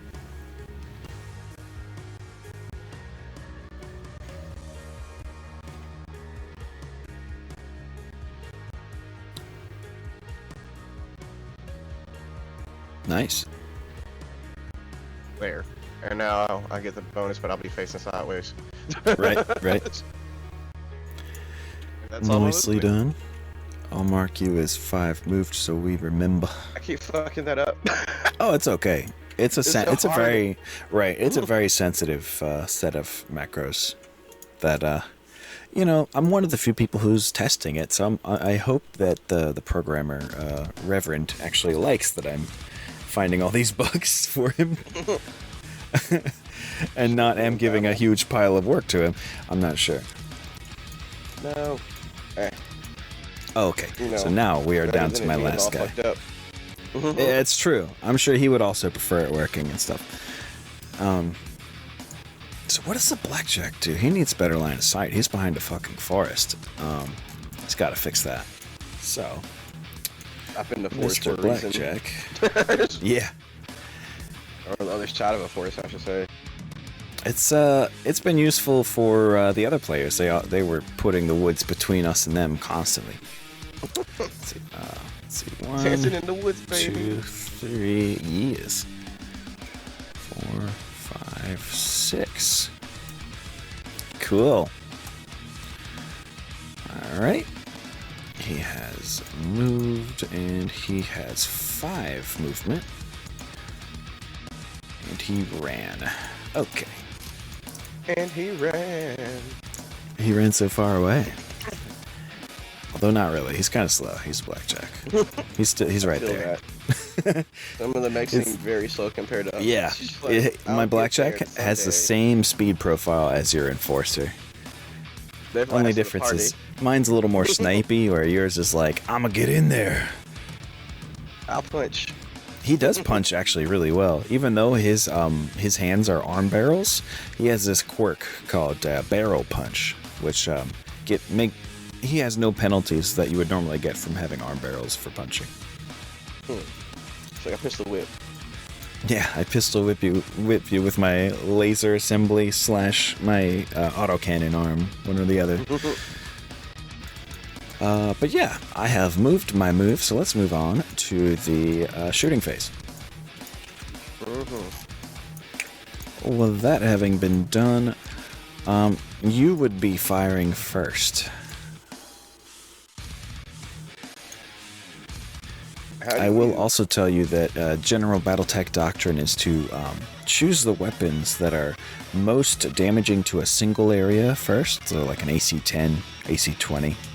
And fire those first, so that the follow-up little shots you do are more likely to get a crit from the little bit of damage they do inside. I vaguely remember that. You gotta fill. Oh yeah, I think I told you about that when we were playing last. I'm sorry, were you about to ask something else? My bad. I don't know. I'm trying to figure out what I can even do to shoot things. Right. Trebuchet's facing sideways in the trees. You can try using the select target macro, and it at least will give you the range. But I can show you how to draw a line between mechs. How do you draw a line? There at the very top left, just to the right of the leftmost button, is a little paintbrush called Drawing Tools, which you'll click. it opens up a set of new buttons to the right of it. The third button there is called Draw Straight Lines. You'll want to click that. Should open up a little, like MS Paint little art window, where you can choose the color of what you draw and such. It gave me not that. Like, oh, that's weird. Select it. Okay, well, if you have Draw Straight Line selected, just try clicking on the map and then clicking on another point. And then you can use Control-Z to undo it. I think. Do you see my line? I do. Nice. Does that seem right? Yes. Going from center to center is the only real stipulation for measuring line of sight. Yeah, that's a clean shot, too. I want to do that shot. Here is the issue with that. Your tank has a range of 9 hexes. Oh. He is a very much go fast, get up in close, shoot him once, and run away type of unit. Gotcha. You can get a visual preview, by the way, of your range by, say, if you click on your Saladin, and then right below that first big block of macros should be the range templates section where there's 5 little buttons next to each other. Yeah. If you click the far left one that says 3, your short range is 3. So everything is based on that 3. It becomes 3, 6, 9. Damn, she fine. But yeah, it's that's your range, like your different range brackets right there for your AC-20. If you were to turn, of course. The thing about your tank is that it is permanently facing its weapon forward. It can't turn like mechs can. The advantages of mechs continue. Well, at the end, fuck. Well. He won't be shooting. Yeah, not this time. If you want to go ahead and say that that's his turn of shooting, I'll mark him as fired. Yep. Because he can't literally shoot. Right. Okay, let me see if I have any peeps that can. I don't know. He's like, bro, I'm too far away. What are you doing? I'm a tank. I'm a tank with a huge gun. These bullets fall out of the sky too fast. Hey, punk. They're bullet bills. They don't go forever. Now you gotta do is dodge behind those trees because I'd have to move up. Oh, yeah, I should mention, the commander of that tank has a special pilot ability that lets him do something that most hover tanks can't do, and that is going through trees or wreckage. Oh, really? Yeah, most hover tanks cannot go through woods, but with that particular commander it has. At twice the cost that it takes a mech to do it, you can do it. Can I see these abilities anywhere? It would be on the character sheet for her. Yeah, let me link you to a couple real quick. I feel stupid for not doing that yet. But get link. Here we go. Wow, this is pulling up a lot just to get a link. Okay. Let me take this to the Discord. Okay. There's the character sheet for your tank lady. Tank commander. Mushira Thrillseeker Bin Nuri. Cool lady. Here is the stats for your Trebuchet pilot, Firestorm, who is a player character actually, and being played by Varen, our ringer. Gotcha. And you'll probably want your own character sheet as well, I'm guessing, Probably. Yeah, at some point. So there's that one. And then we've got good old Morningstar and the Enforcer. Let me pull that out. Now it's going to be... The information you're looking for is a little spread out, but the special pilot abilities, everything related to the war game is all on the last page. It's the Total Warfare record sheet. I see it. Yeah, that's all the stats that apply to war game and not to the RPG. Hopefully I filled things out properly in there. I tried to at least give the description of their abilities. Yeah, it's in there, I think, so far for all. I am glad. Yep. We're good. Most goodedly. Now, Most good. it is most good, my good sir. Now, where were we? You marked your Saladin as not firing, and I was choosing if anyone of mine could fire. I think the Dervish, yeah. In fact, yes. You're going to find that this team might be a little obsessed with that Saladin of yours for some reason. Nico, he seems to have eyes really focused on that Saladin, and he immediately opens fire with his Dervish here. I only have eyes. After seeing the line you drew, he was like, yes, that is a good line of fire. Let me just... I imagine it's just like you putting your finger into the hologram and just drawing a line between them. He's like, oh, yes, that. Yeah, let me do that. Why, thank you. How dare. How dare. All right.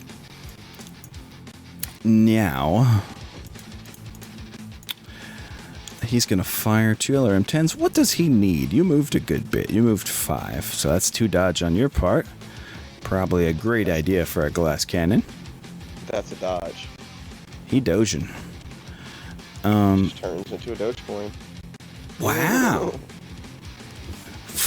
Fungible. I turned it. Wow. Not all tokens are fungible, I've heard. I'll turn into an NFT. Yeah, oh no. Let's see.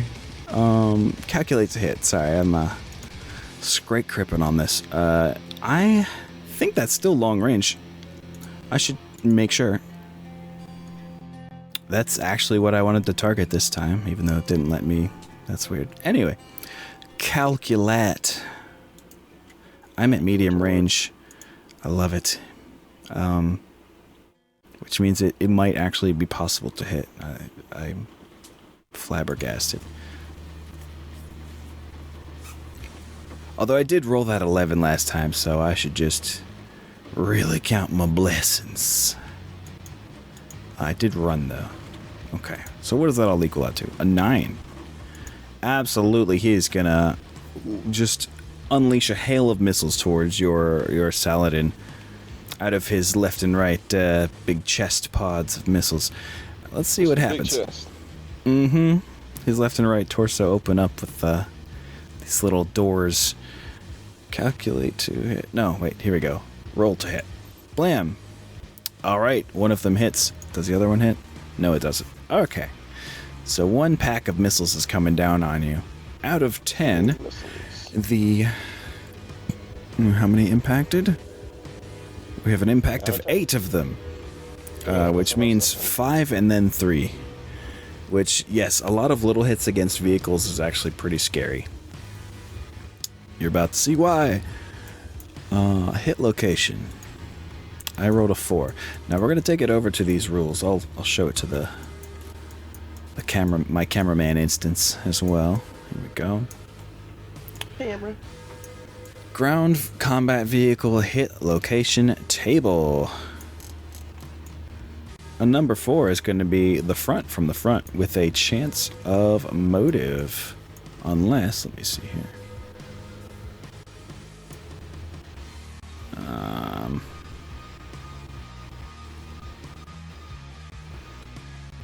Okay. Sorry, I just had to check a couple things. We have some rules enabled that make vehicles a little stronger than they are by default. Which is very good on your part. And I do not think I will be applying this rule to enemy vehicles in the campaign. So they'll just comically explode sometimes. I'll just Wilhelm scream it, you know.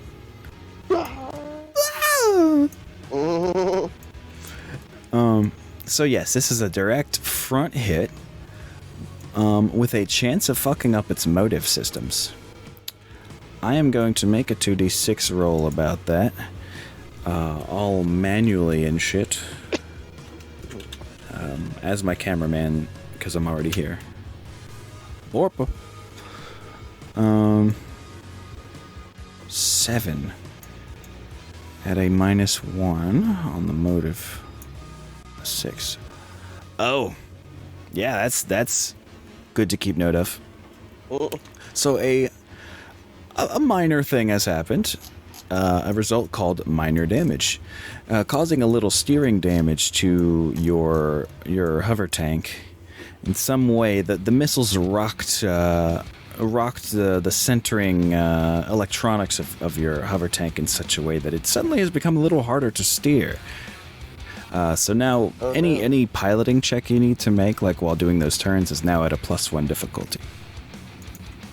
No damage. Yeah. Oh, and let me apply that other 3 real quick. Tank. Yes, it's on the tank.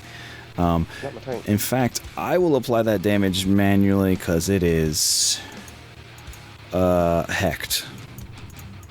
One sec while I do that. You are supposed to have 20 armor on the front, I think. What are you doing with this whole 0 armor nonsense?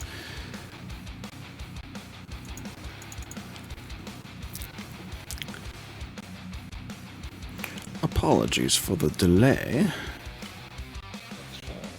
Front armor is now 15. There we go. Okay, that should have updated properly. Yes. I just realized the left side did not get repaired either. I'm not trying to sell you a false bill of goods on the health of your tank here. But I will say he's very, he's got some pretty weak sauce parts. I'm giving him the armor I think he has from memory. It might actually be less than what I'm giving you, but I'm erring on the side of, thicker. Thick. So front 12. Okay. That should be it on the delays. Oh, except for, sorry, one more thing here. Rear CT. It's 10. Yeah, sorry. When it comes to vehicles, I'm going to have to figure something out that's a little more automatable.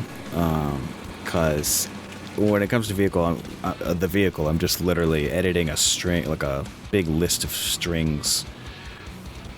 It's not great. Okay, there we go. Let's apply that second part of the missile pack and keep going.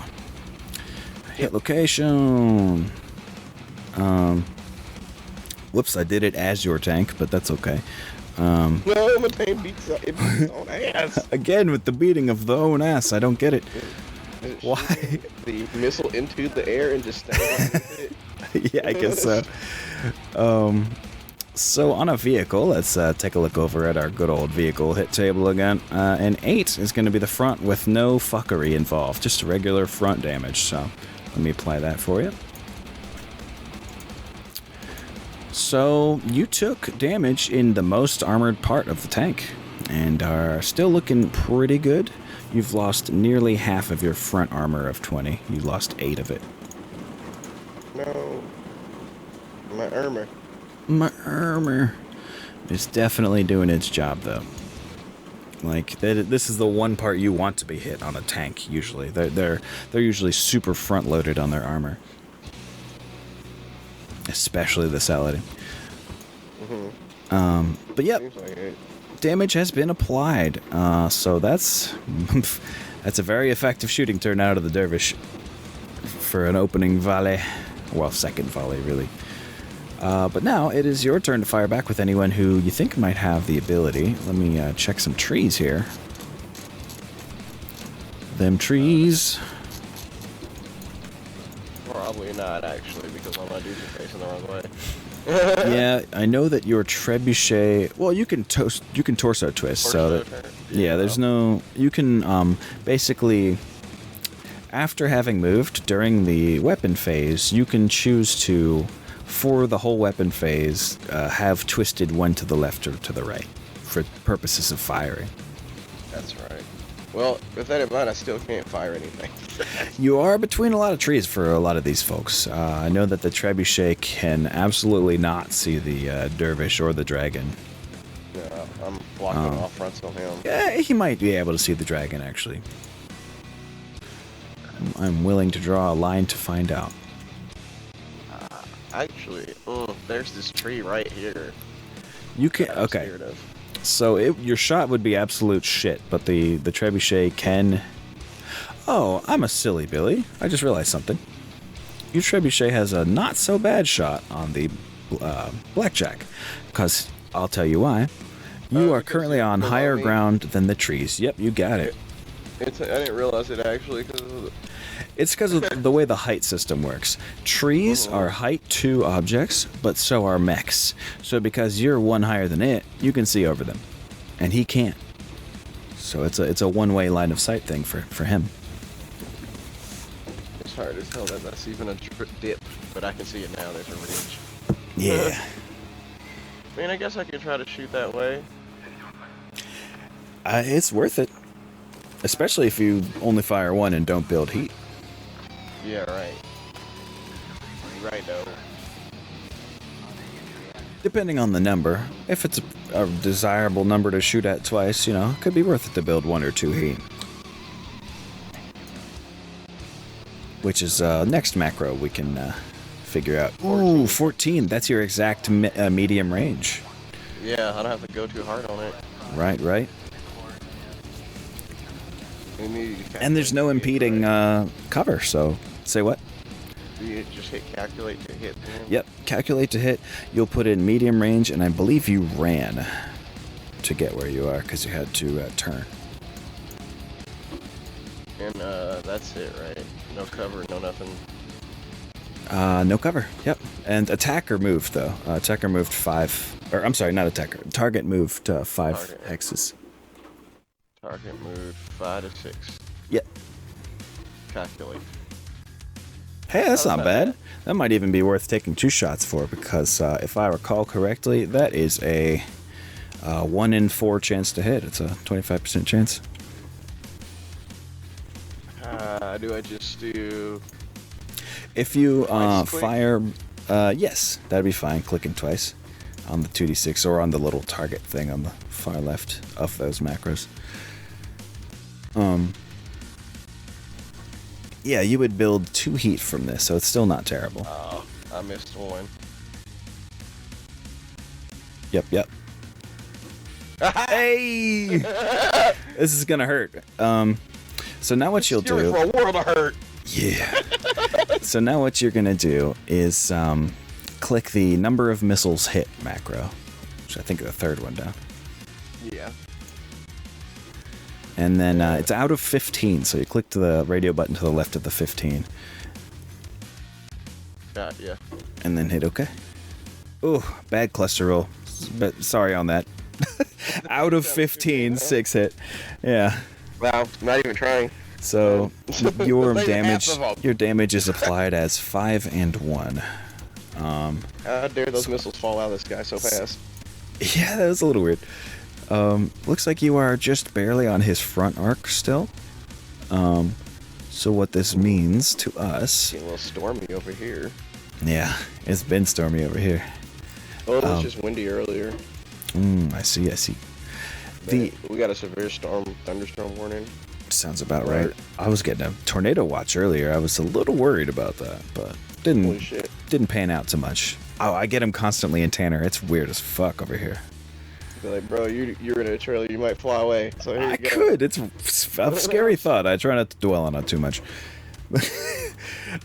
Okay, yes, let's apply this damage. Your trebuchet hits with 6 missiles, so what you'll do next is the roll hit location macro to find out where your first 5 missiles hit. Front in the left leg. Alrighty. I will take that damage on the blackjack. Proudly. Front leg. Yeah, front left leg. 5 damage goes there. Now hit location or roll hit location one more time to see where that one last little missiles strayed off to. Oh, never mind. It stayed with the group. Hit the left leg again. He was like, I'm coming back. That leg, you shouldn't have it. It came around. It was a It's a little pirouette on its way in. Whee! I hope I applied this damage right. I did. Okay. Now, the leg is often the most armored or second most armored part of a mech. But once you get through, you can just really fuck up their ability to get around. So, if you keep hitting that spot, it could be really bad for him.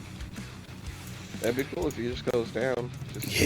Yeah, he won't be much use if he can barely, sit up to shoot. So yeah, nice shot.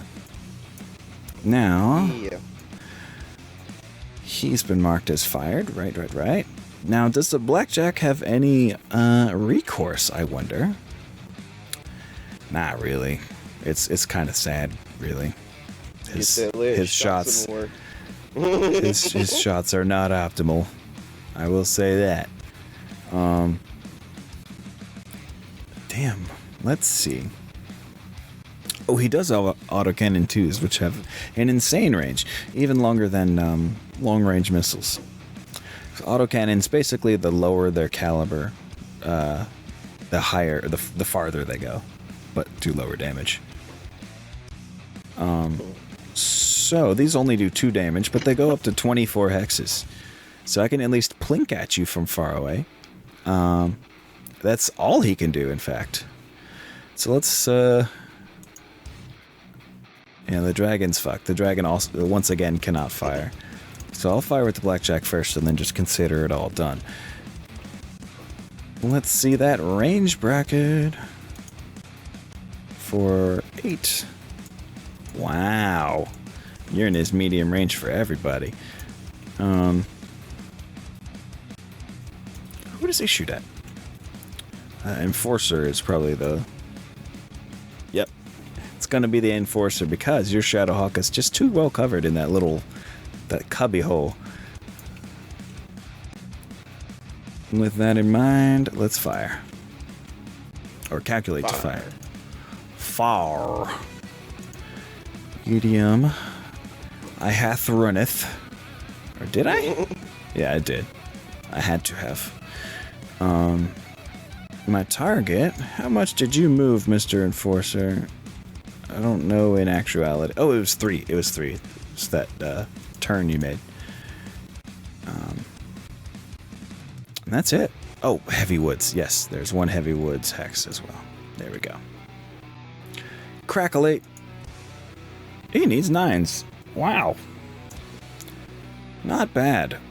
That's the power of being at medium range with these super long-ass cannons. Now, let's roll them. These cannons. Nope. And a yep. Oh boy. Here comes 2 damage on your Enforcer. A whole 2 damage. Let's see.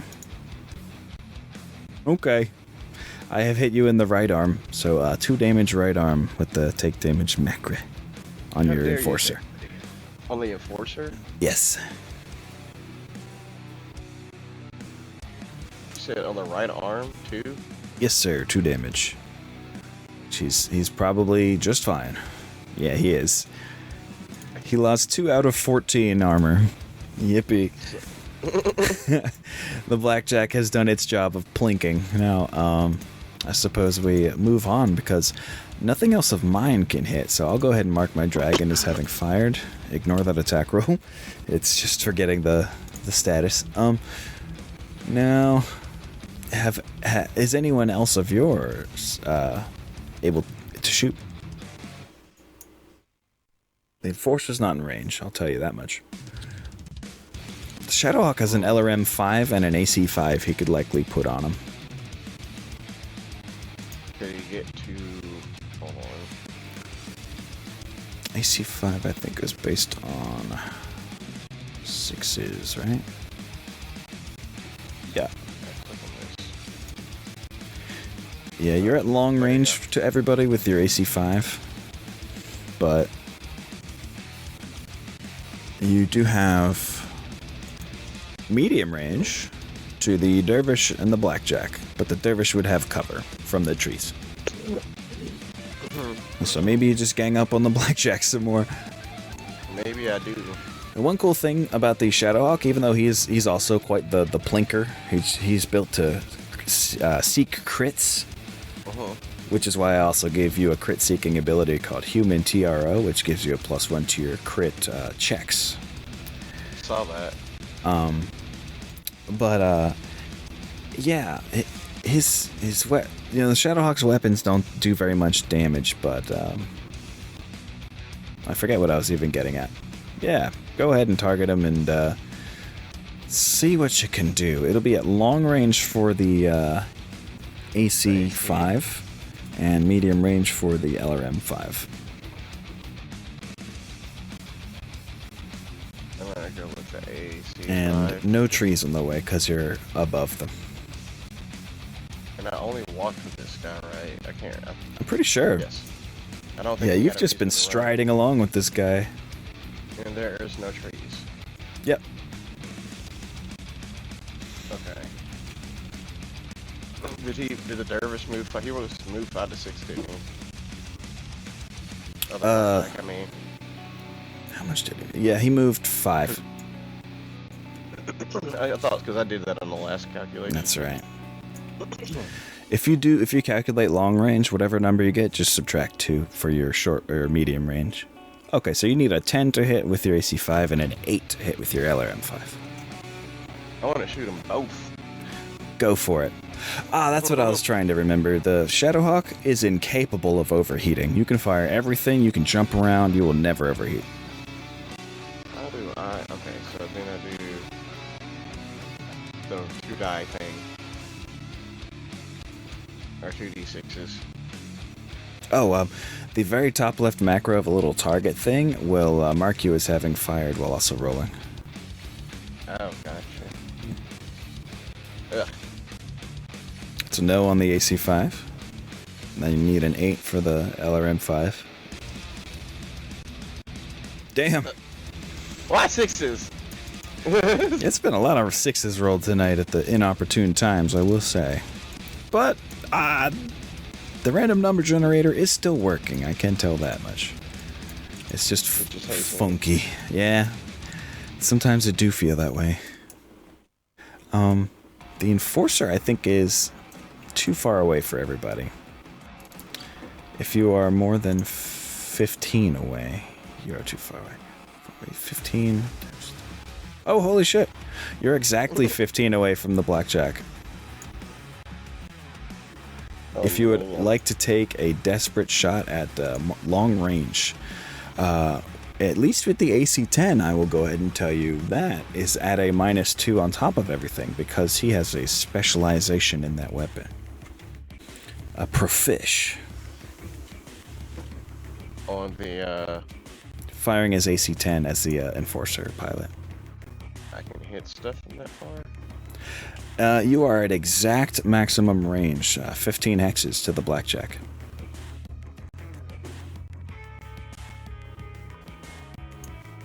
I'm pretty sure. Huh. Please feel free to back me up on the select target macro or whatever.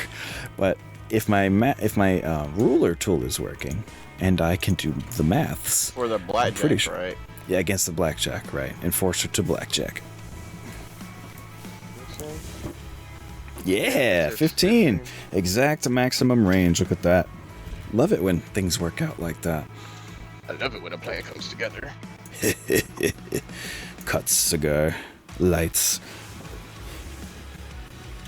That's long as fuck. It is long range. It's the longest range, in fact. Walk. No cover, right? Yeah, it helps this guy. He's taking his time, just striding along. And I'm also above you right now. Yes, so no tree cover. Okay. So with the laser, the large laser, you need a 10. With the AC 10, you need an 8 because of your specialization.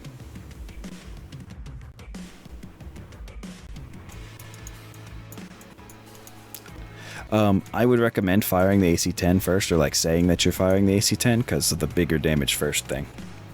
That whole doctrine. AC, okay. If that is the one you fire first. I still It's your prerogative always. It's your prerogative. Let me see. Just trying to learn. Of course. No rush. That's what this whole thing's about.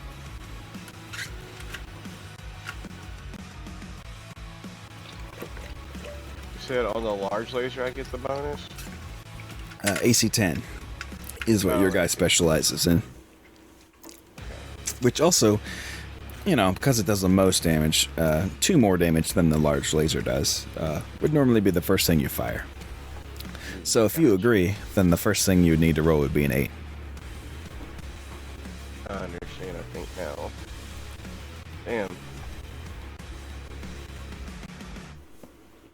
So, the large laser builds a lot of heat.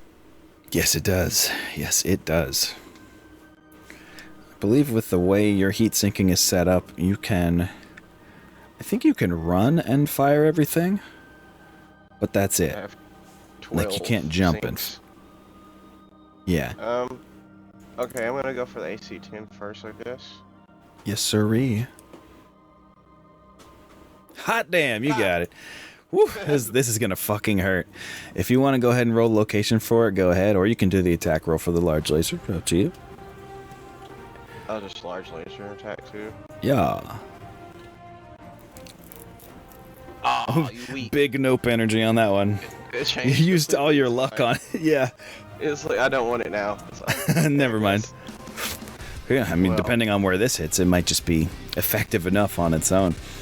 Feel free to do the hit location roll. Yeah, that's it. Hit location. Front full. Left arm, okay.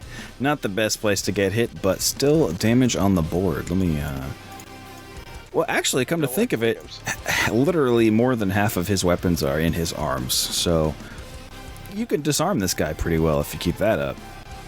Disarm. Ha. Yeah, literally. Take damage 10 left arm. Plat. What does that leave me? 2 HP, or 2 armor on the left arm. Okay. That could be bad later. So yeah, that's everything for this round. Let's bring it back round to the top. Oop, wrong window. New round. Oops. This time I really mean new round. For realsies this time. Yeah, there we go. And the bad guys win initiative again. Okay, so which means you will be moving one of your units first. Ooh, would benefit moving.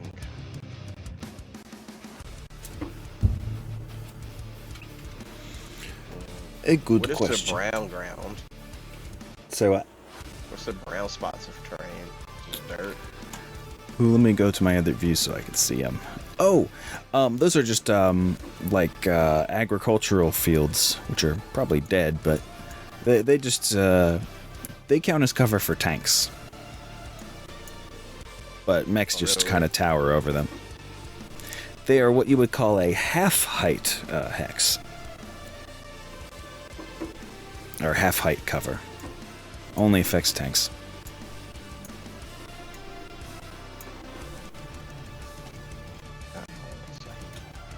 God, he has so small walk.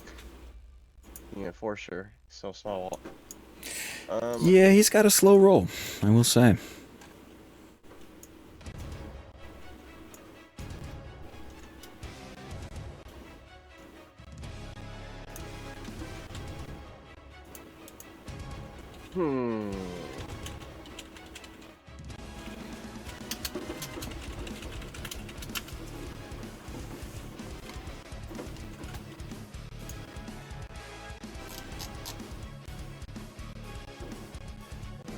All right. I think I'm gonna do a dab. Oh, really? Not to derail things. Please continue choosing your destiny. It's fine. I'm already sweating my balls off because of like humidity from this storm, so might as well just really bring it home, you know. Just overheat like a boss. Yeah, anytime I hit a really big, Yeah, dude. it's like, it makes me sweat. Yeah, exactly. Like literal actual sweating can be done from dabs for sure. Like, I am perspiring. I'm dripping. I've been hit too hard by these cannabinoids. Is probably what I'm about to say. I hate having to turn my body. Yes, turning is definitely the most frustrating part of movement. Especially once you get close to each other and they win initiative, they'll just be like, oh, I see you turned that way. Let me get past that. Okay. I might have to do... I'll run. Yep. I recommend it to keep your dodge up once you start getting close like this, or else it'll get too cutthroat. It's going to take so much just to turn because I'm facing... So I'm completely facing the opposite direction. You can also back up, which is sometimes actually more beneficial. You can, in reverse, you can only go up to your walking speed, but it works the exact same way, just moving backwards. Just, going ass forward to whatever you turn and all that towards. It's just not going to help me with my trebuchet right now, where I want to get him. Understandable, for sure. I'm just going to try this. One. Keep in mind the movement capabilities of the enemies. They will be charging. That's my problem. I'm trying to forget.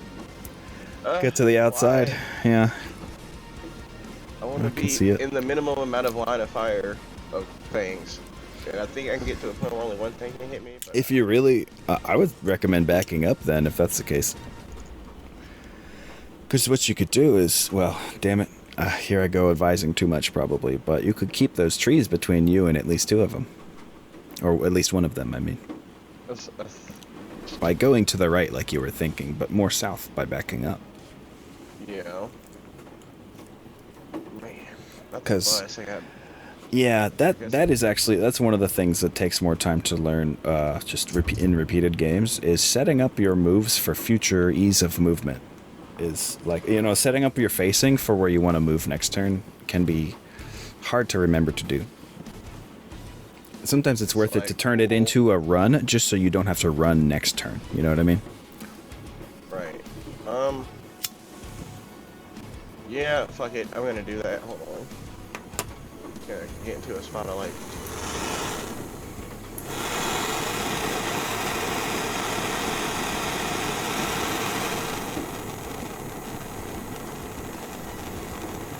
Oh, there is a height change there. But I have... Yeah, but I have a special rule that lets you make a piloting roll to go downhill backwards. However, your trebuchet is a terrible pilot. Not recommended. You have about 40% chance of falling on your ass if you do that. From this little dot to this forward dot will kill me. I can't see the height change, I guess. The bottom left of where you just put that disc. That's what I mean. Oh, if I went backwards. Yeah. Oh, I'm sorry. I was assuming you were backing up. That yeah. If you were turning and running. To go up and hold on. I forgot what I was at. Shit.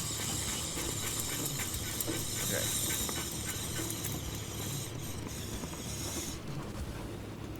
You were facing top left.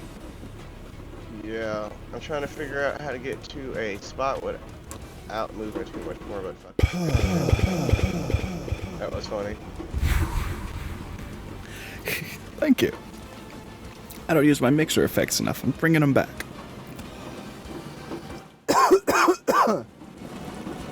Hot damn. Sorry for coughing in the mic. No, you're fine. I do have a mute command I should be using. Just can't get to it in time. I'm dying. You know what? I was in this spot before. I'm just gonna hold up. Change plans. Yep. I'm just gonna back up. All right. To the very edge. Okay. You can back up one more to get two dodge.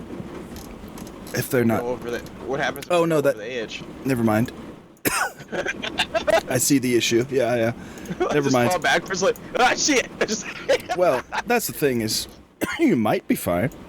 You might roll below a 6 and not be fine.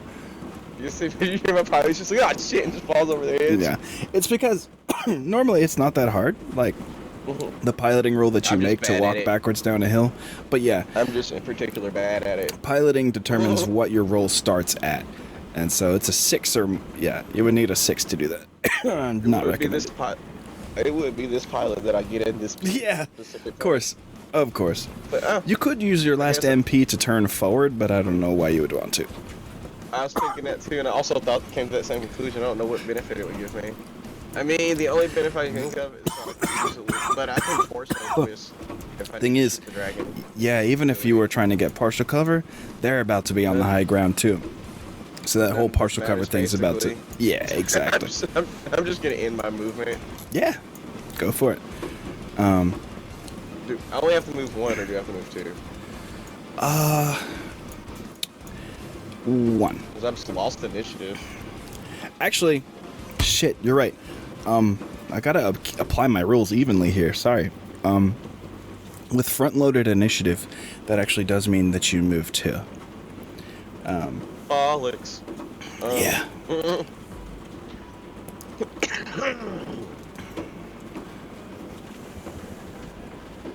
I'm almost certain that's what that means. Let's see. Why is my Shadowhawk facing backwards? Oh, that was probably unintentional. I'm pretty sure he was facing just straight up. He was moving forward last I had him. Yeah. So he was facing straight. I think I was holding him or highlighting that when I was Probably. trying to mess with another mech. Oh, that'll happen. I'll just try to do it.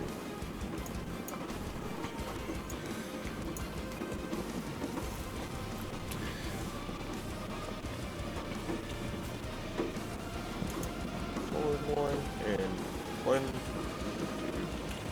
2, 4. 4 total movement, and I got the dodge with the 3. And that's how we do it. Mm-hmm. He's gonna slowly get up there and beat ass eventually. It'll be late. Yeah, I'm sorry. I'm just trying to figure something out real quick. No, you're fine. I'm typing it out to help me now. remember. Nice. Well done. Your enforcer would be harder to hit if any of us were tanks. Let's see. I'm basically typing out the sequence of moves to make sure I did this thing right without being unfair to you. So Oh, good. 3, 3, 2.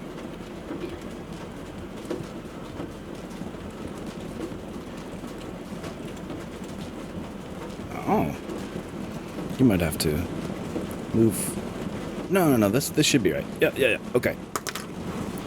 Anyway,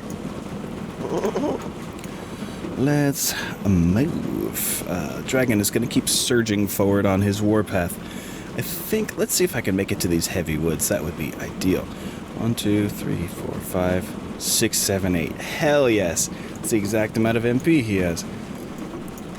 So this dragon continues just barreling forward. He runs up this hill and just gets into this patch of thick woods right here, sets up, looking all intimidating. I wish I had actual art on these tokens so I could actually show him looking intimidating, but hey, one thing at a time. We'll have that set up later. I am going to set him as moved 5 real quick, because it was miraculous that he got 5 move and heavy woods at the end. This guy, he's a tanky boy this turn. But he did run to do it. Anyway, that's my move. Now you should be moving one of yours. Yup. Do I want to come out of my hole?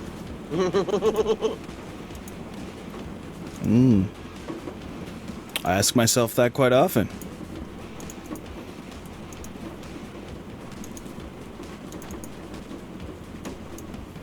This blackjack is a little beat up now. I don't know if you can see it, but when you hover over the tokens, there should be a bar on the right side of them. that shows like their armor level generally, like a composite of their armor, other than your tank, which has like negative 2600% armor for some reason. He does have negative 20. Yeah, he's armor. like I said earlier. That means he's actually fucking imploding. He's turning into a black hole. That's how much damage he's received. Yeah, he owes a universe's worth of whatever it's made up of, steel and stuff.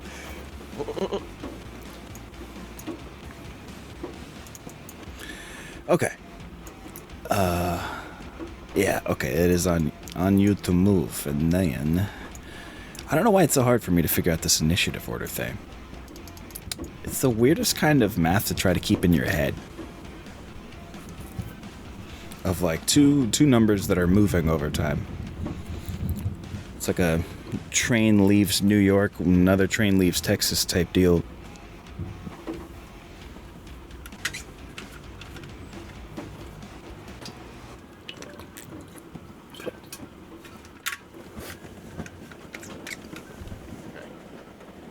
That is 1, 2, 3, 4, 5, 7 moving. That's how much I should MP. Oh. I'm under tornado watch again. Just so you know. Oh, no, I hear it over there. Yeah, I bet it's coming through my mic. I'm done on my movement on my tank, though. Oh. My bad. Let me, No, you're fine. I do a just thing, finished. I'll man. just let you know. Nice. Thank you. Let's see here. I think it'd be smartest for the dervish to move first. This poor blackjack needs the most chances to get out of the way he can get. I need help. He does need help. He's starting to look a little beat up. The dervish, though, he is ready to rumble. He's gonna... Is he on level 1 right now? He is. Good. He already climbed this hill. Good. 1, 2, 3, 4, 5, 6, 7, 8. Yeah. Let's do that. And... what other silliness are we going to attempt here? Well, no, I mean, that's all his MP, so I guess I can't attempt any more silliness. I wonder if that... 1, 2, 3, 4, 5, 6... Damn. It wasn't enough to get the legendary amount of dodge. 7 hexes moved, or 3 dodge, you know. Just shy of that. But that's okay. He has moved 6. And now it is your turn to move 1. It's my last one. Yes, okay, that's right. Hawk of Night. Yep, glad I did it right. That's how it should be. Why did I run straight up to a salad, and what the fuck is wrong with me? I just realized what I did. Oh, no. I just literally got into your salad in short range. Like, hey, well, actually, you know what? After what Nico just went through with the Saladin, he is willing to trade a unit to just dedicated kill this thing. So that kind of makes sense. Okay, I'm good. Okay, nice. All my things are facing the damn dervish in the danger zone thing. Okay. I'm like turn. It is true. He is looking. I do this. Slowly I turn. Step by step. This is beautiful. They're all just like... Oh, man. It's quite the standoff we have going on here.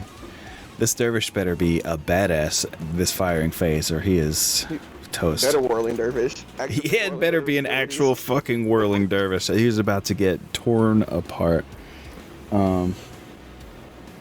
Jeez. Sorry, the Tornado Watch just keeps sending new updates.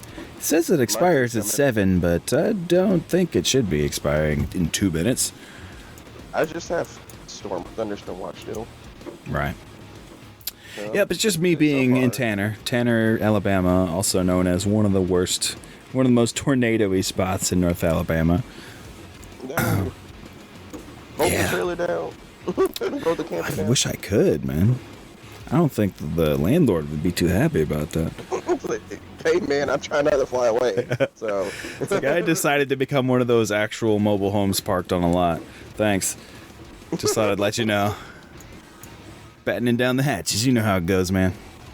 You gotta batten down.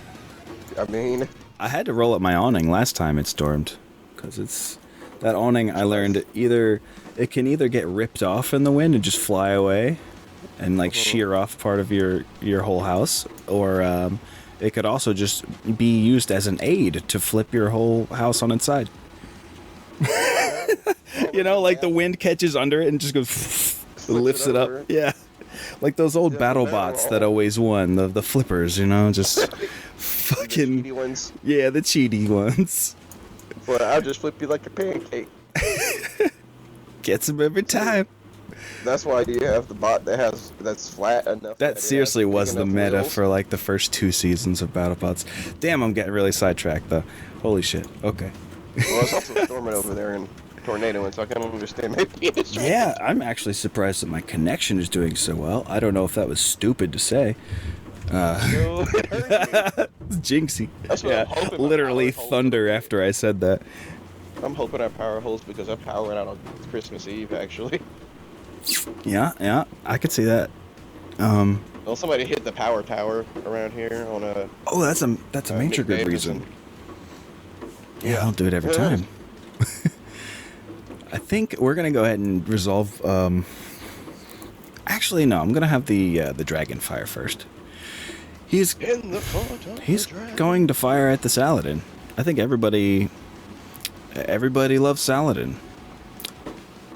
Hit TV series. It's happening right here. Select target. Apparently, the only target I can select is the Saladin. Having an inverse issue of something one of our players experienced last session. Hunter, for some reason, was only able to target the mini boss instead of the boss. Yeah. I am thankfully actually targeting the Saladin. I wonder what this macro is going to do when the Saladin's gone. It's going to freak out. It's like, where's the thing I can only target? You told me there would be a Saladin. There's nothing here. So yes, I think it's time to first fire with the dragon. He's going to fire his AC5 and the LRM 10. Calculating to hit. Beep boop. 8 hexes, just out of short range of the LRMs. What a dack. Alright, so it's medium at both. And I ran. I used all of the MP. The MIP. All that MIP. How much did your Saladin move? Probably a lot, right? Probably more than 4. Or did he indeed start where he was? He had to turn a little. Oh, so that used up his walk movement. Yeah, that's right. Yeah. You can see about where he turned. So he does only have 1 dodge on him right now. That's what I needed to know. Okay. That looks right. Let's do it. Crackalate. 7s. This could be bad for old Saladin. Sims Saladin Salabim. Sim Salabim. Let's see what happens. Saladin. I did miss. I missed with my autocannon. Shit. Okay. It was like, I don't feel like it. Yeah. So just a hail of gunfire whizzes straight over top of your Saladin. This dragon feels dumb. It's a flat tank is why. Oh my god. And then just an arc of just this wide arc, like a flat line of 10 missiles in a row, arc gracefully right over top of your Saladin as it continues to charge forward. Because I'm a tank, I'm flat. Yeah, man, that low to the ground, I just keep going right over top of you. So yep, that's my first firing phase. Feel free to fire 2 of your peeps now. Well, Saladin's returning fire here on Old Dervish. Oh. All right. This is the moment of truth. Every time the Saladin fires, I pucker up a little bit. I'm not gonna. It can destroy anything on this board. It's like, I need to go ahead and shoot. I must shoot. Do a shoot.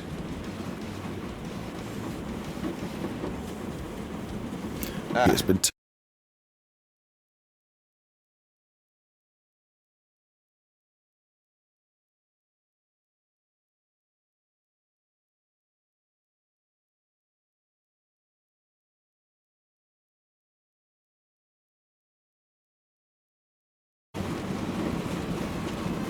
Reconnection successful. Oh boy, okay, good. Woo. Hey, what's up, bro? Hey. Hope you saw my message, but yes, I got kicked AF from all my internets. Sorry about that, guys. I say guys if I even have any viewers right now. I'm not sure, but hey, either way, I'm getting logged back in and having that action continue. Did you calculate yet, or did you get disconnected? Oh wait, no, you wouldn't be disconnected. It would be me, just me. I was able to calculate. Wait, no, I wasn't, because I don't know all of your shit. What did you need to know? Now that I'm here again. I need to know. You're in all of my short ranges, I think. I'm pretty sure. Let me see. You are in short range of at least the Saladin. I know that much. It says everything's running to 3 hexes, and I think, let's see, short is. Well, Saladin has only one weapon, but if you're talking... Or the Saladin only has to... Yeah, it is. It was just selecting the wrong thing for some reason. But yeah. All good. All good. I got you. I need to calculate the hits, so... That's...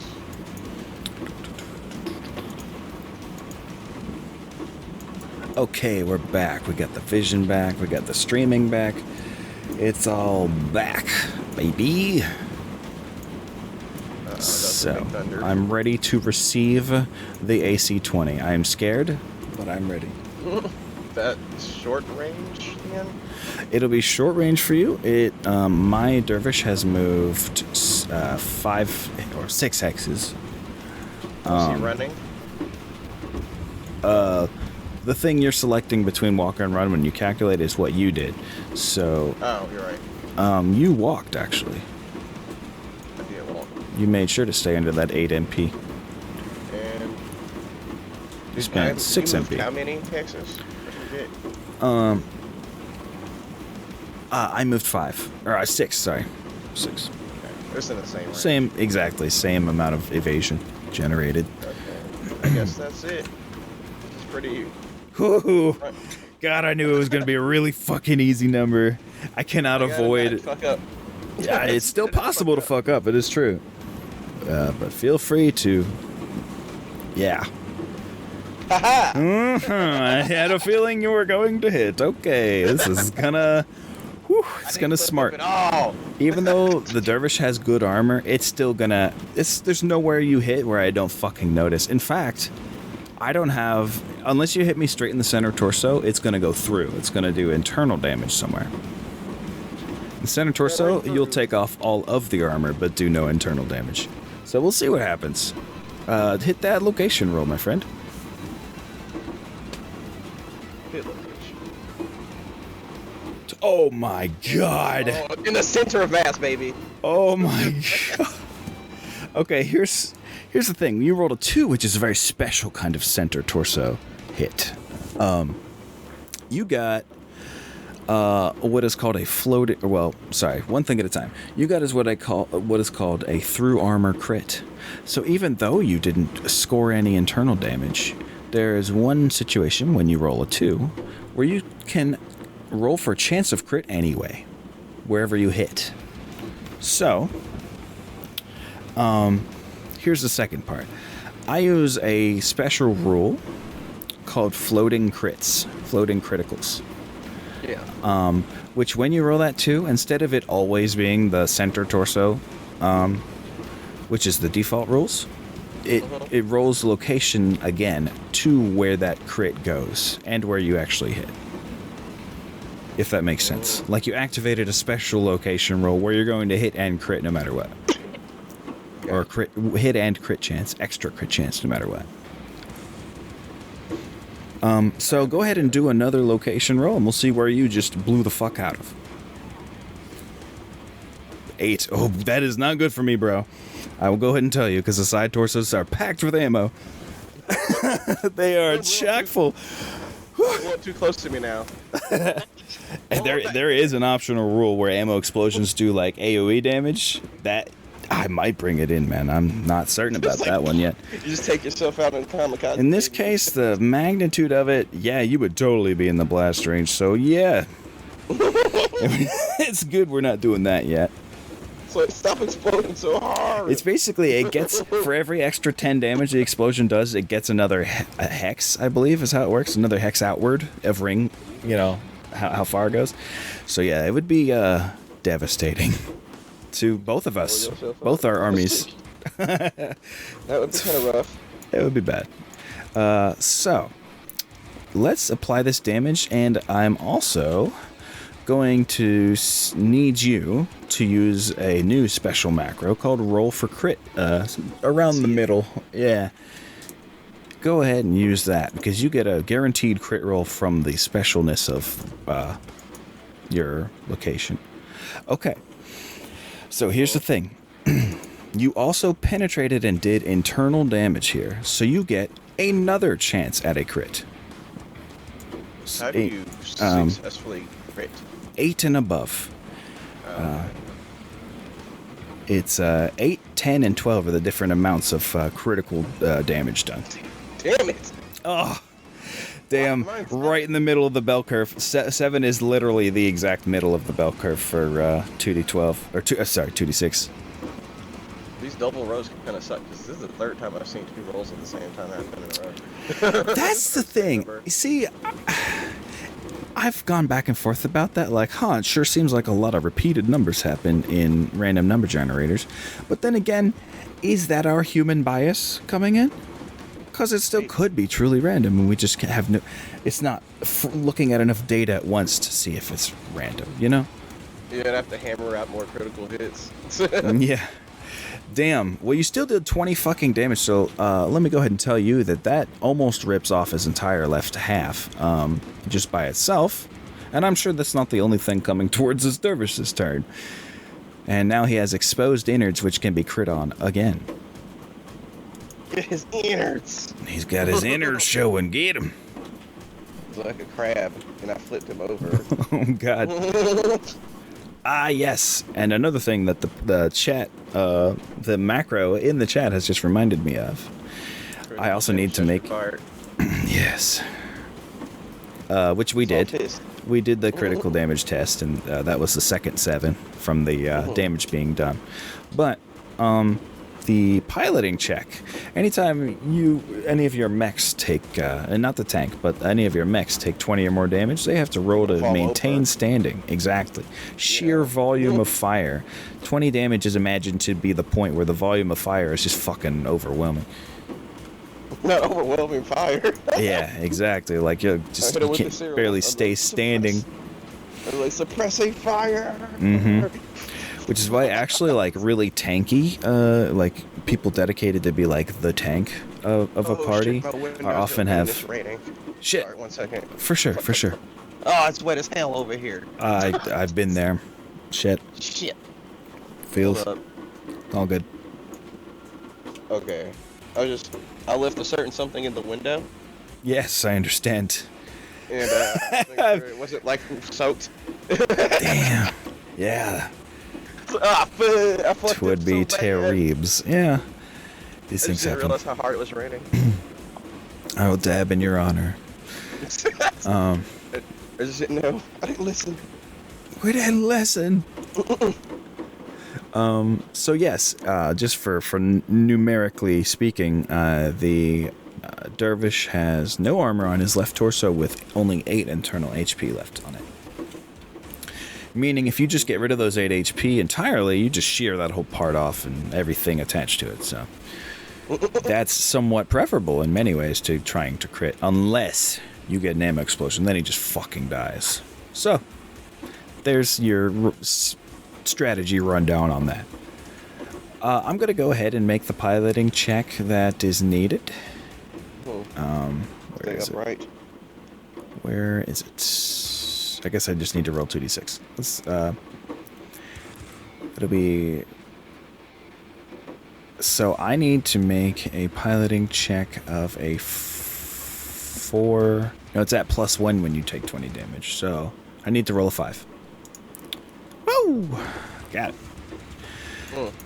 Okay. So now I know that at the end of the round, no matter what damage is done to him, he will manage to just like somehow like hunker down and stay standing through it all. strong feet, I guess. I don't know. The dervish does have kind of wide feet. It's true. He's got big stompers. So I could see it. It kind of follows like some of the old Gundam and other like 80s mecha art. Like really just fucking huge feet. Which realistically mecha would need to not immediately impale the ground and fall through the earth. With their, high, what's it called? High density on a single point. Right. Yeah, it's like too much. The pressure, there's another word for it, but the pressure on a single amount of area. I can't think of the word. I know you're talking about now. It's like some surface density or something like that. Yeah. Or surface tension of the dirt. I was thinking surface tension too. Because I think, well, that's usually applies to water, but I think for density differences, that's what it actually applies to. Hopefully, this is bro science right now. Let's get out of here. I can't claim it. I can't claim knowledge of anything. Anyway, so the dervish is definitely fucked up, real bad. And I think he's going to do some return fire about it on your Saladin. He's not happy about it. So let's see what he can do before he probably explodes from the rest of your guys. He's going to get what he can out of it. And for that reason, he's going to do a little thing we call Alpha Strike. Because he's desperate. He's going to fire all his weapons at once and overheat like a motherfucker. Oh, God. Yeah. Excuse me. So he's going to try to sink both of his LRM-10s into your Shadowhawk. And he's going to put everything else into the Saladin. But what order does he want to do that in? Because when you split your fire, the second thing you fire at is at +1 difficulty. I think he's going to focus on the Saladin. Realistically, that is what he would do. He would make that his primary target. There's no way he would not. Not after what you just did to him.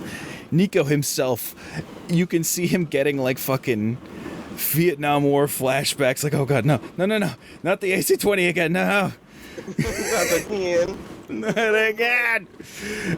So yes, he is absolutely just about to try to slam your Saladin with 2 medium lasers and 2 SRM-2s. Excuse me. Let me mark the ammo off for the SRM-2s. And let's do a little calculating. Crackalating. Short range. Shody range. The shodiest. Shody. And I think I ran. Yeah, I totally ran. I used everything to get where I am. It took everything to get where I am. Took everything. One great thing is that you only moved 3 to 4 hexes. Not huge dodge for a hovercraft. I think I can do it. Let's see. Oh yeah. I like those numbers. Let's see what happens. So 2 medium lasers and then 2 SRM-2s. Pew! Got one. I'll just do the medium laser as a pair. Okay, so 1 hit, 1 miss on the medium lasers. Let's apply that medium laser. Hit location. A 9. Time to go over to our friendly, whatchamacallit. Oh, sorry. 1 second. No, sorry. Is the rain really fucking loud here? It is super loud. I can it's enough that it's sort of interfering with your vocals. I was afraid of this. My apologies. 1 second. That's fine. There might be something I can at least turn on a noise gate. 1 second.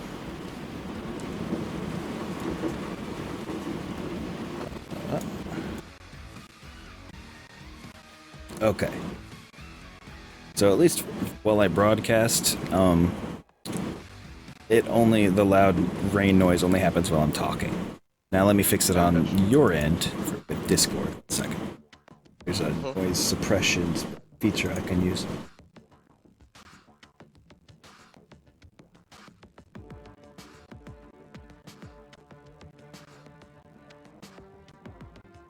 Clap. Okay, did that help?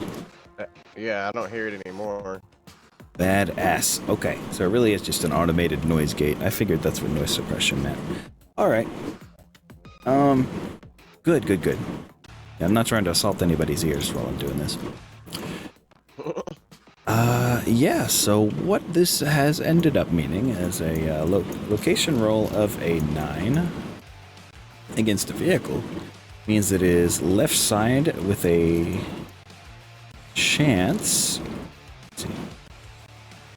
Oh, never mind. With the stronger vehicle rules, there's no chance of crit on that 9. Alright. Oh, I got the extreme national weather alert now. Now we getting it. Oh, shit. Okay. Power, please remain. Well, I'll be very understanding if you lose power or connection then. Yeah. It's not tapping. So that is left side. I'm going to apply that 9 damage to the left side of your Saladin real quick, and then I'm going to fire my 2 SRM2s. Oh boy. I have to. Take it, huh? I really have to figure out a better way to apply this damage. It is ridiculous. Oh. Uh-oh. I hear a siren. At your place or through me? At my place. I was like, holy shit, I can't hear shit from here. Shit, what does it mean? What does it mean?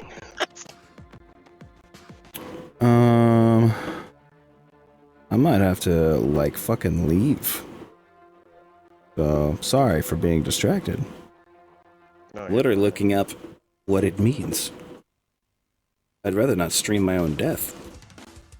Yeah, that'd be horrible because I'm in here when it happens. Yeah, sorry, bro. Let's see. Siren during tornado watch, meaning...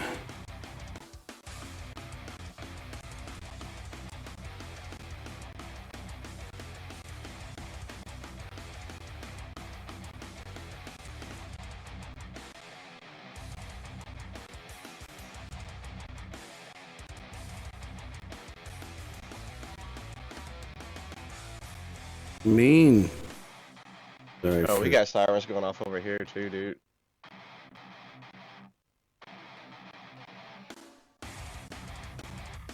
Damn it. The weather's so terrible. Yeah, welcome to Alabama, anybody who's watching. Sorry about this. Kinda important. Damn it.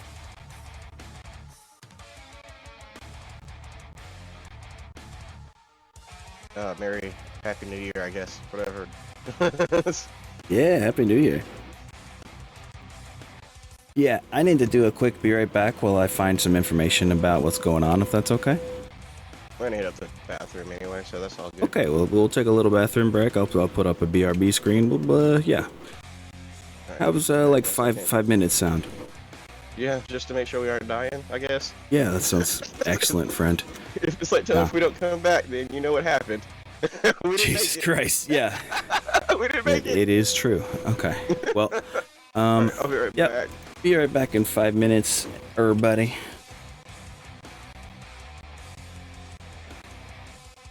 We're gonna do old school BRB screen that I haven't used in forever. Go. Hello out there. Okay. Knights is not back, but that's okay. I can at least happily report that I am likely to live. So, man, what a great night to be alive. Woohoo! Nothing like a little existential dread for your evening, eh? Let me get my phone out of look up emergencies mode here. 1 second. Yo. Good to be back. Now, let me get a couple things set up here. I'll wait until Knights gets back for me to roll the to hit rolls on my SRMs, because I feel like it would be stealing the thunder to just be like, oh, by the way. It would be taking the oomph out of the moment of fire.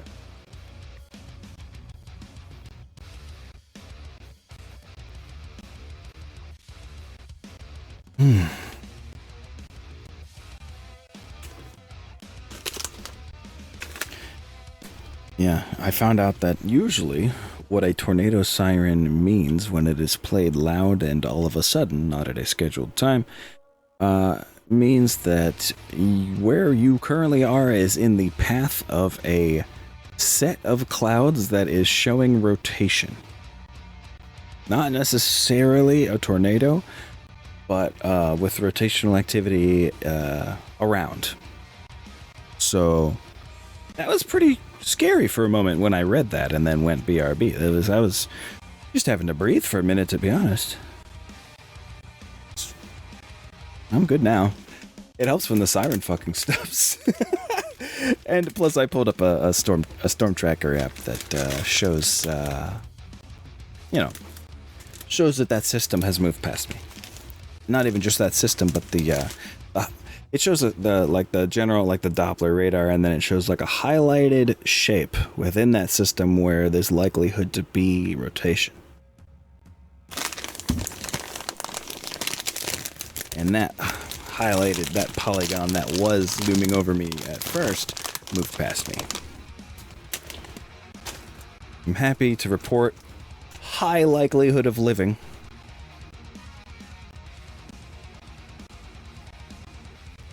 I must say that facing your own mortality makes you feel very alive. Imagine that.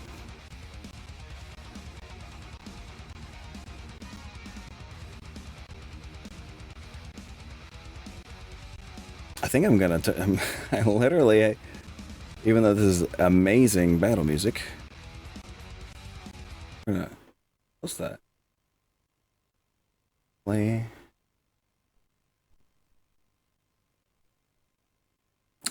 Some jazz, I guess. But chill the hell out for a second. I mean, my heart rate only recently went back to normal. You know, if not, still a little, like ready to go. Not fast now, but if I hear another siren, it's another story. Jesus. I'm back. Hey. It's pretty bad over here, actually, though. Yeah, you're probably facing the system that just moved past me. We got sirens and such. Yeah. I just learned that the sirens mean chance of tornadic activity, like there's rotation in the clouds that are passing by you.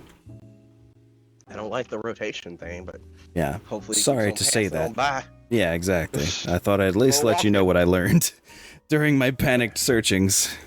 Hit him with the Pantera. Keep on walking on, boy. Yeah, walk on. Walk. Respect. Knuckles. Walk. Respect Knuckles. Yeah, new song. Respect on it. Yeah, I was waiting till you got back to fire these SRM2s because I didn't want the pucker moment of firing to be missed, of course. Not the pucker. Not the pucker. So here's the first boy. That hits, and I'll do the other to hit roll. And no, that do not hit. That first one scores. First one does score. How many of the missiles hit, though, is what I'm wondering. Only one. But here's the question. Wow. Thing with vehicles is it's got a, high chance of being crit just for existing, just being a vehicle. So this one missile could do a lot. Let's find out. Hit location 3. What does the hit location 3 do? Off front with a motive crit chance.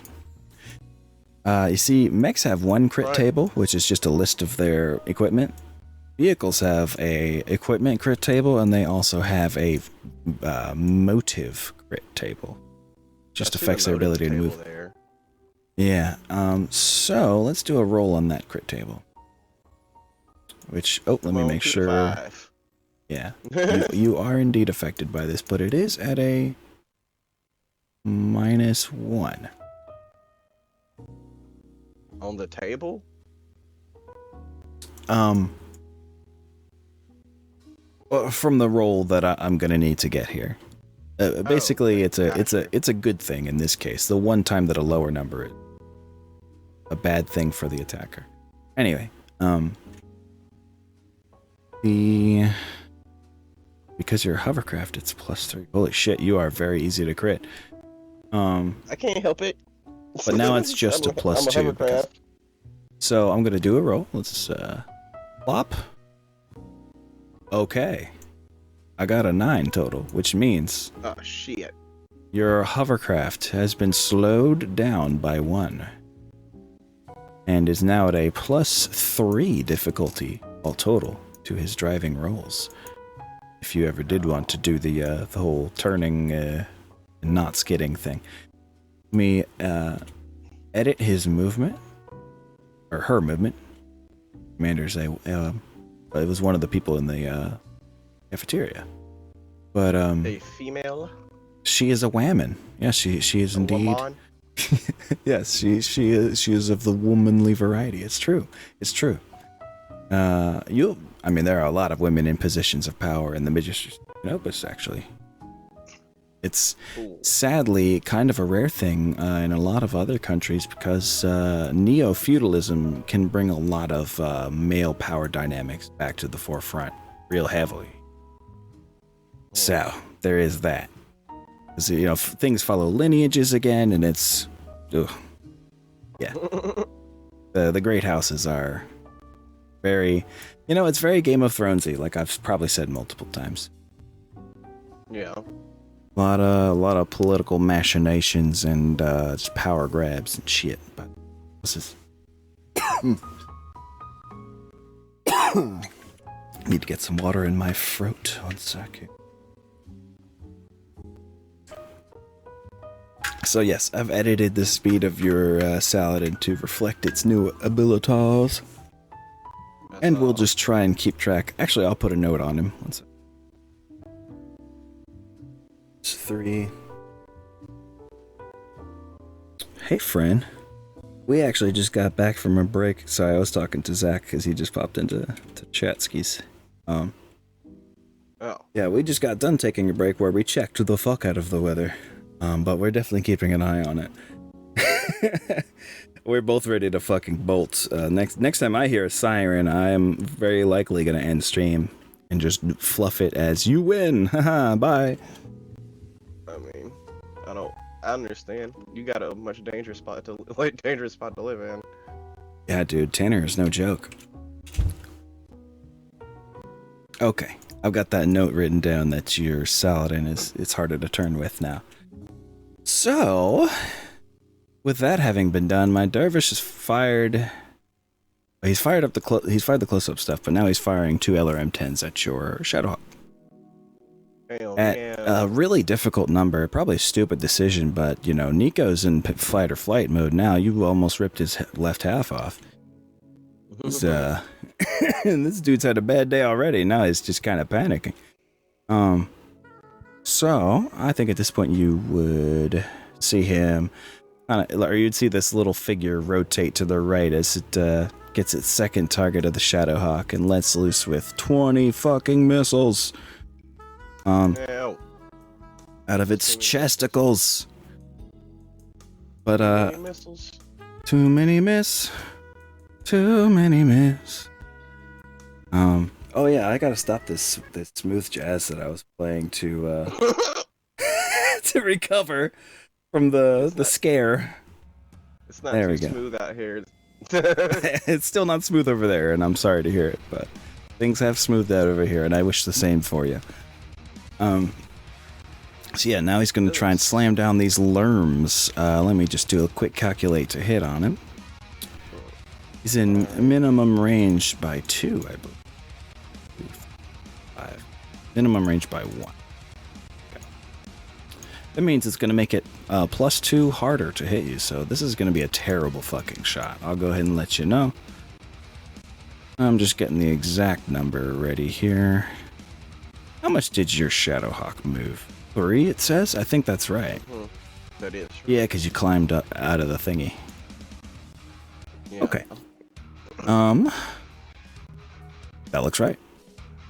Calculate. That's really not terrible. That's not bad at all. What are you talking about? It's bad. It's because you're still in short range, technically. I just get a little bit of a penalty for it being too far inside my LRM short range. LRMs they have a thing called minimum range, where the further inside that minimum range you get, it's actually like a reverse. It's like an extra penalty. Oh. So, and because it's my secondary, it'll be an 8, actually. Forgot to click his secondary fire. So it'll be an 8. Let's try it. Not horrible. It is really not horrible. That's like 40% still.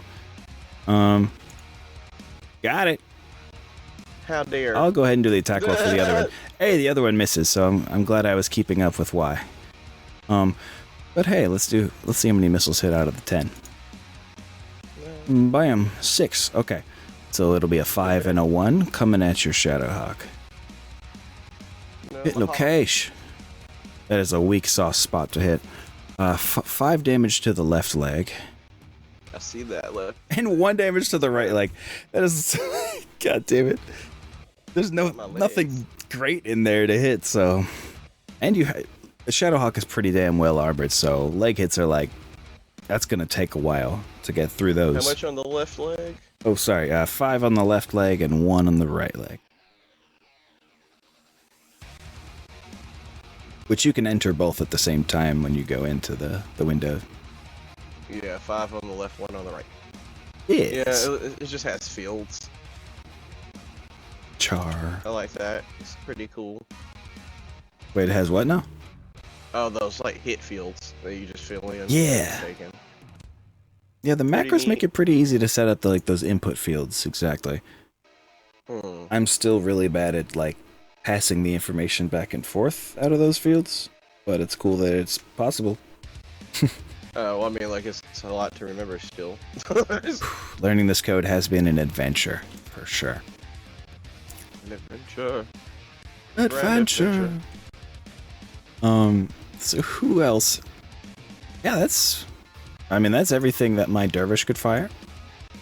I did some real useless damage against your Shadowhawk.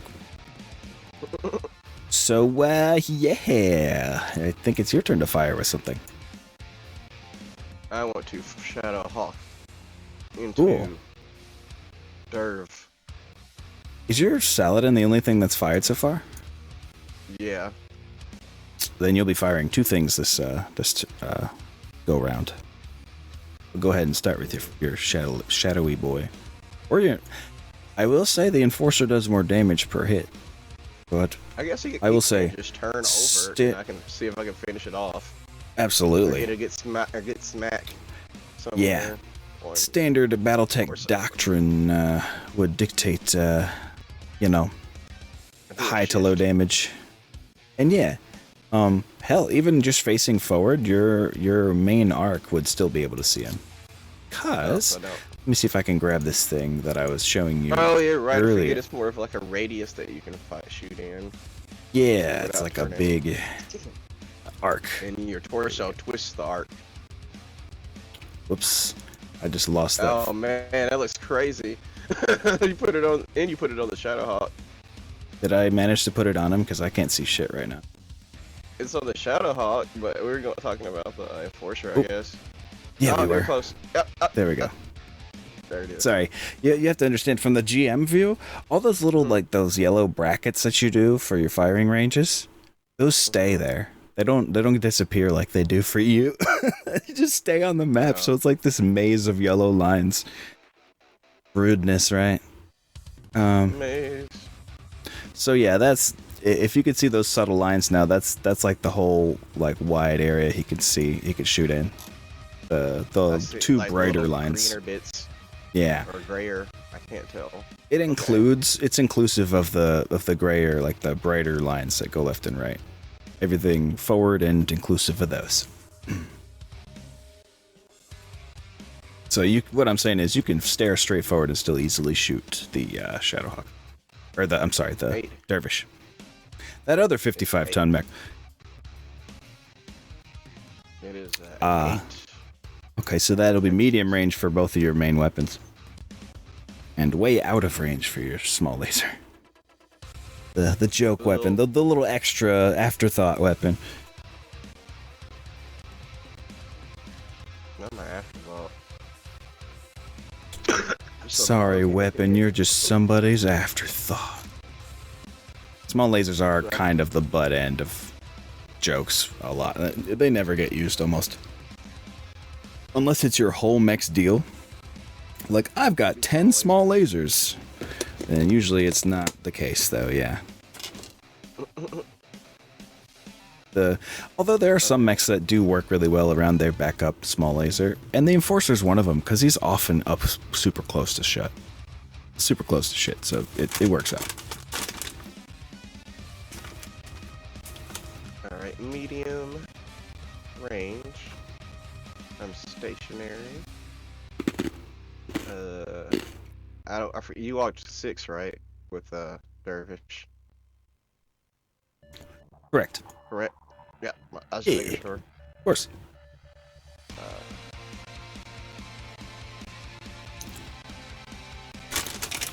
Right. My mechs are an open book, so any stat you're not sure of, just ask. That is going to be 7 for medium.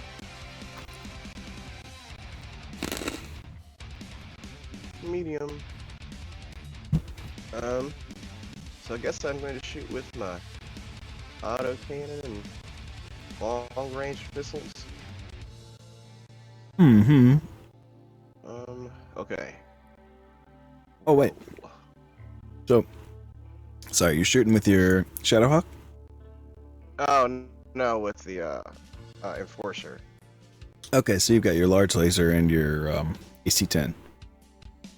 Or, yeah, my bad. I don't know why I keep selecting that. Maybe it's All good. It's just, it shows the last thing that you hovered over. So even if you just, like, barely catch the edge of the token with your mouse, it's the last thing your mouse saw. So that's what it shows. That's so weird. Yeah. Okay. One of the limitations of MapTool. I didn't even realize I'd hovered over it. I guess I went too quick. Okay, so Happens. laser in the beginning is what I can shoot with. In the beginning was the laser. It's the first 2, basically. It's the That's like an easy shot. Class. The AC-10 would do the most damage, but it is up to you, like I said. It looks like it should go in reverse order of the 2 I can shoot with. Yeah, and you'd only need a 5 with your AC-10. That's the one you want to declare to be first. Declaring the firing order does matter. So, which one would you like to fire first? I'll shoot the AC-10 first. Okay. And it'll need a 5. I roll. Damn. You could have hit twice. Unnecessary. No. I needed that for other things. That is true. That's always how it works. But hey, you. Other thing. Okay. Let me roll for Get over here. Get lazed. Yeah, see if you get a 7. You sure as fuck do. This Dervish, I don't think it's going to go great for him. Let's see where that 10 goes first if you want to do a hit location roll. Yeah, let's see. The 10 goes on the front. Oh, right torso. Now you're going to start tearing off his other half. Oh, so rude. Spine inside. Yeah, it's just going to be... In MechWarrior Online, they have a term for that when, like, both halves are ripped off and it's just, like, the very center spindle of a mech. It's called a matchstick. You have matchsticked them. Yeah. Push off the top. Yeah, at that point, they're ready to fall over at any moment. But, let me see. What was I doing on my Dervish? Taking damage, of course. Right torso 10. Where does it show the damage? Bam. When you hover over a unit, the armor panel, the armor window, will show. Currently, it'll show that he has 0 armor on his left torso and 5 on his right, with 8 on the rear. That's not right. We gotta fix that number. There's no way he has that much rear armor. Wait 1 sec. It's just armored to hell and back. Yeah, there's no fucking way that kind of armor. I'm pretty sure it's 7. He has a lot of armor, but not that much. Jeez. I can only see the general amount of armor. It looks like 75% armor is what I see. Right, it won't show up there. There should be a whole other window that popped up and is floating somewhere. That is the armor window. Oh, I see. Arm hour. Should be a big window. Not big, but like... They're all acronyms, so I'm like, hold on. Oh, yeah, in the table, yeah, it says ARM. The window name above it is good old New Zealand spelling of armor, yeah, hour. It is Armor. I think it's I think the programmer's from New Zealand. Could be wrong. But the hit locations or the armor locations are all abbreviated. It's like, hold on. Left torso, here we go. Center torso, right torso. Yes. Okay. Yeah, and if you ever need to know one, don't feel embarrassed to ask. It's a lot of data. So now those numbers in parentheses for LT, CT, and RT should be correct. What those parentheses numbers are the rear armor. But yeah, hovering over the dervish shows that you've shorn off his left torso armor completely, and his right torso armor is almost gone. And that he has 8 internal HP remaining on his left torso as well. I see. Yar. Okay. So what were you firing next, if anything? I can't remember. Oh, the large laser. You need you need to do the location assignment for the large laser. So hit location. Right. You have already definitely hit. It's sometimes hard to read this. Left leggy, boy. That is definitely where I would like to take the damage. Thank you. Let's soak that up. Nice. And you can't take another shot like that there. That would be bad. Good chance. His armor's not amazing. It's high, but not amazing. Not top. Well, yeah, I think that's everything for your enforcer. Yeah, he's done. Oh, you will be firing a second mech this time, though. Yeah, I was gonna do the Shadow Hawk next. That's right. I'm gonna go ahead and keep on the dervish. Oh, why not? Focusing fire is a very big part of the BattleTech strats. BattleTech? Some of that BT.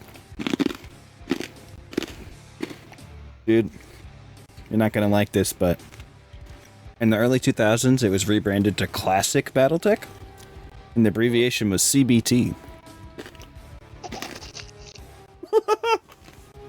Wow. They did not know. Or maybe they did know. I don't know. Another classic. Right, yeah. That's funny as fuck. I'm glad Catalyst, when Catalyst got back a hold of it, they ripped off the word classic. They're like, fuck that. It's just BattleTech. We're going to keep updating it.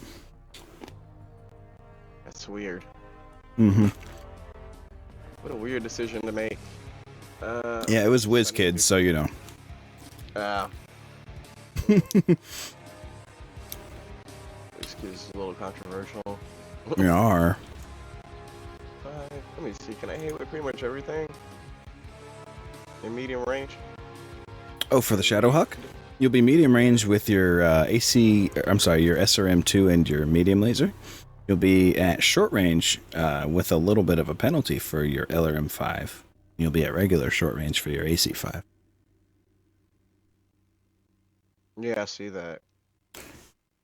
My patented recommended order of fire would be AC5, medium laser, LRM5, SRM2. Basically, highest chance of, highest to lowest that way. I know for sure that the AC5 goes first. Mm-hmm. I need to calculate to hit. Calculate So it. for range, should I just go with a medium? Yeah, that's fine. You can, we'll just subtract for the one that has short range. And then subtract 1 for the one that has, a special? Yeah, the LRM. That's just barely within See. or without. Actually, that would also be, it would be effectively medium range because it's at +2, come to think of it, for how close you are with it. So yes, yeah, it's basically everything at medium except for 1, effectively. So that's all your medium stuff, right? Yeah. Ooh, okay, so your AC5 needs a 5. I'm gonna do the AC5 first. Hell yeah, why wouldn't you? And that's gonna be a hit. Absolutely. Oh, in case you didn't know, you can hover over any of these roll results or any of these the calculated to hit numbers to see a big pop-up of like why they are what they are. I see. It's a little bar. Mm-hmm. So yeah, you definitely hit the heck out of me with that AC5. If you want to do a hit location, I'll go ahead and apply 5 to somewhere. Marm! Just flies off. Oh, fuck. That did hurt. That's half of his HP gone from the arm. I'm sorry, his armor gone. You could say it's like a quarter of his HP total.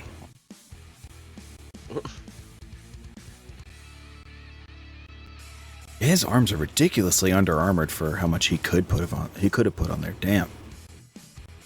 These old school designs are weird, dude. I'm glad we're starting our campaign in a little more optimized era.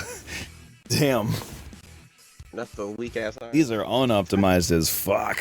Like, I'm not trying to munchkin or anything, but come on. Who builds these? That's funny. You put 4 out of 6 weapons in the arms and then put almost no armor on the arms. Okay. That's weird. Why not use all the armor? Yeah, Use I all don't know. the things you have. At that point, I would have given up a weapon to put more armor on my arms. But that's another part of the main campaign. We'll have access to full mech customization, although how deeply you can customize will be based on what you have available. Are these pre-made mechs then? These ones right here are, yes, what you would call stock mechs. Gotcha. Okay. And Sunspirit in the chat is right. That is part of the fun of these 3025 era mechs, is that they are all terrible. It's totally right. You just gotta choose which one you're most okay with being terrible in the way you like. I'm gonna go ahead with the medium laser. Show me that 7. We'll see. Hey, a 10. I didn't GM jinx it. Okay. Get out of here with that. I'm not sure if it's a blessing or a curse when I say that, but I'll get out of here with it either way. Yeah. Just I won't affect it. I won't affect it. I'm immune. Give me that hit location though. That's gonna be a spicy place depending. Right leg. Okay, that's not super spicy. I keep hitting you in limbs. You do. Yeah, there are high chances to hit limbs, but you're getting especially limby. Right leg. 5 damage. Yeah, he's got 10 HP left there, not an armor. I don't know why I keep saying HP. It's like I've been watching so much fucking D&D content lately that's just the word for me. Just HP, baby. Yeah, everything's HP. It's just what kind of HP is it? It's true, I mean. It really is, yeah. That's true. It's just 2 layers of HP. And in MechWarrior, you just have multiple bars of HP. Exactly. A lot of multiple bars, really. 2 layers of 7 different health bars, or 8 different health bars. Yeah. Alright. Next weapon. Be the What you LR got? plate, Yeah, LRM5 probably would be the one. LR5. Which would also need a 7. I need to roll in for the 7. Bam. The 7. The 7. There it is. I just rolled what I needed. You know, yeah, you're not trying to show off or anything. Just take what you need. I get it. It does hover over anything, or select anything you hover over, huh? Shit. Pros and cons. Oh yeah, and do a how many missiles hit roll as well. We'll see where that damage, or see how much damage just went to the left arm. It is. Wait, how many missiles was that? I didn't read it at all.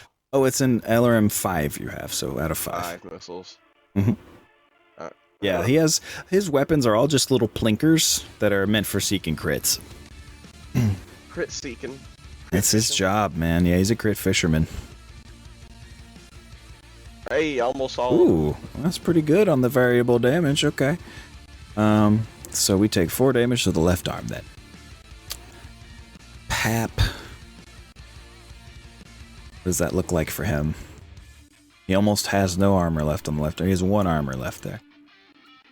So, you know, maybe that SRM will finish getting through that armor. Who knows?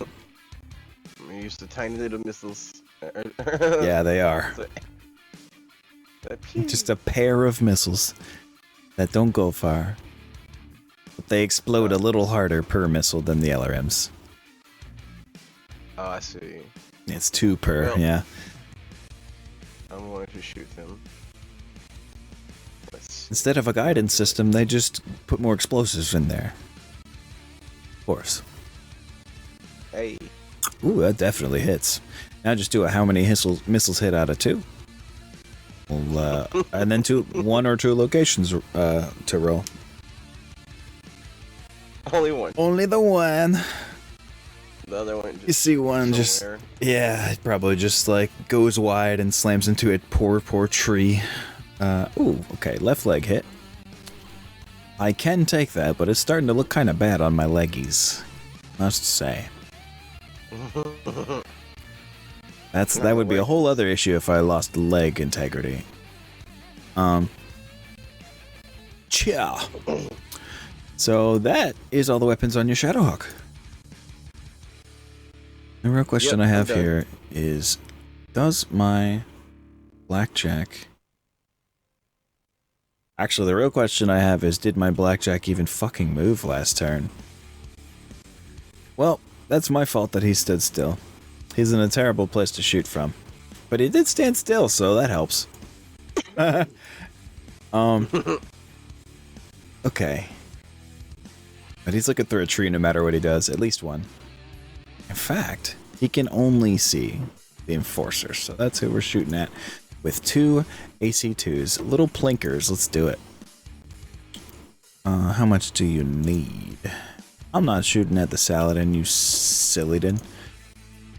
It's just the hover it hates. Yeah, I don't know. You are. 21 hexes, so it's long range. I was about to say, I'm pretty far away, right? Absolutely. I think... Can I math today? Am I... 6? No, I can't math today. No, I can. Oh, man. This is... What the fuck is... Hold on, I can't... I'm really stupid. No. Oh my god. Okay, no, you're... Never mind, you're in medium range. Forget that I am unable to do basic division. Anyway, I had to use the ruler tool, but it displays it in meters, and every hex is 30 meters. So I was like, what the fuck is 630 divided by 30? It's 12. It's fucking 12. Or 360 divided by 30, I mean, sorry. So yeah, 360 divided by 30, so I'm 12 hexes from you. Let's do a hecking... hit roll. Knowing that I'm at medium range, they'll do a calculation first. I am stationary, so that'll help. Heavy woods, though. 1 heavy woods hex. And your Enforcer has moved A3. Yes. Bam, I need 7s. Let's try it.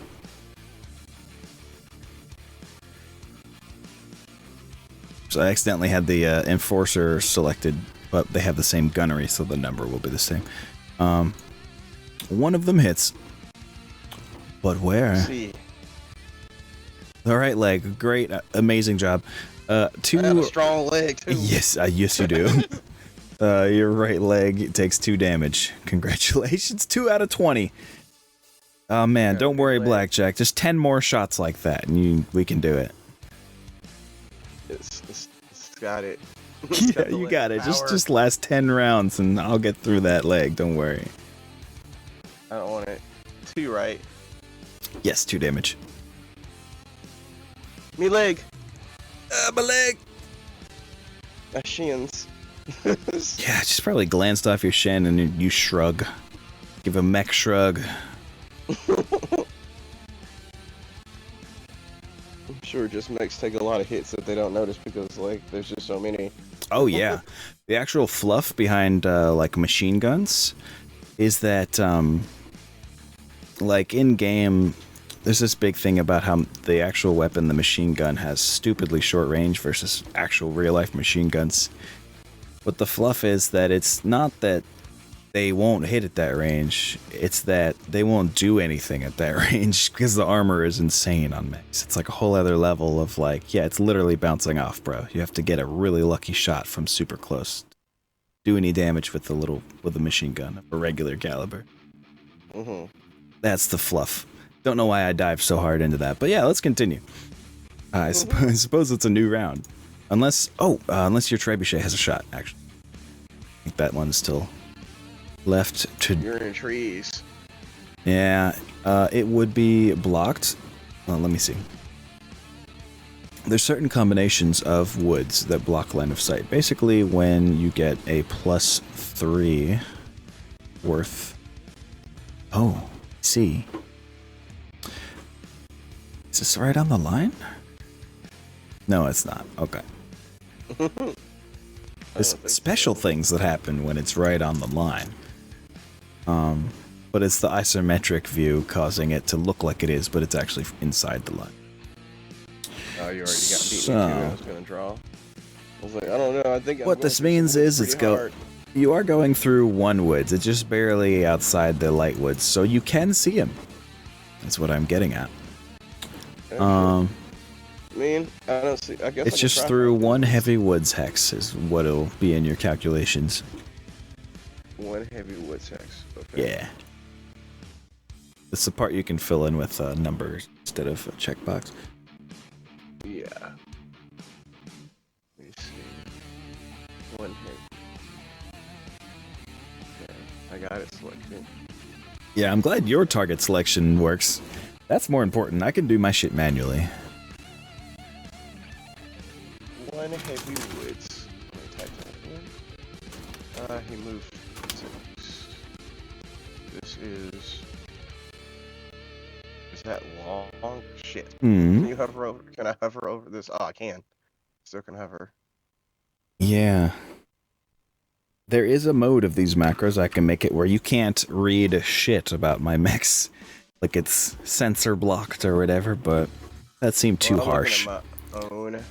Oh, okay, I got it. I'm just trying to see what range I'm in here. Mm-hmm. I got 2 LRM-15s. And those will be medium for this. Wait, yeah, I'm within medium. Right. Not the medium lasers, though.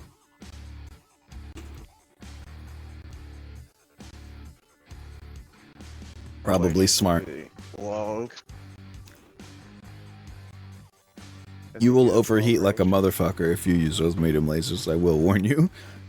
Yeah, I don't know if it's worth using the medium lasers. If you fire both LRMs, you will end at a total of 3 heat. You'll build 1 heat. Since you only backed up this round, you didn't run. So, that's the 1 heat from that, plus your 10 heat from the 2 LRMs, so... And you sink 10, so you gain 1. You were already at 2 heat, so that leaves you at 3 heat. Still not a dangerous number until you get to 5.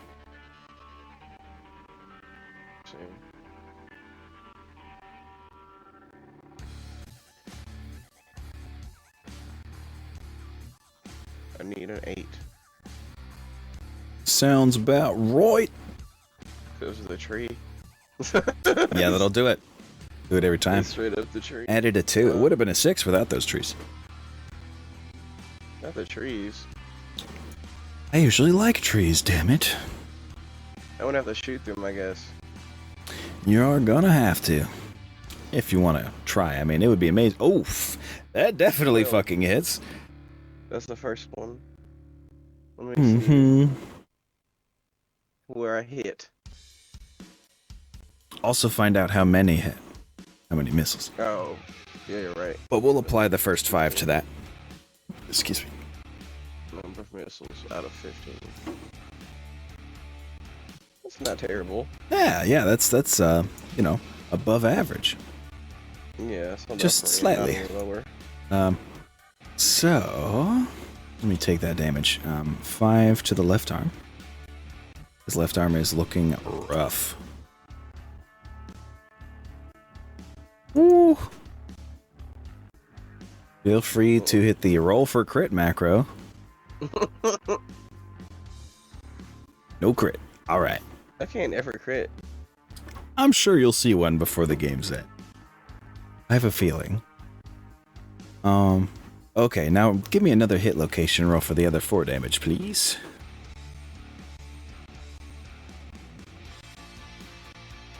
Left leg. Oh my god, okay. He's got 1 armor left there.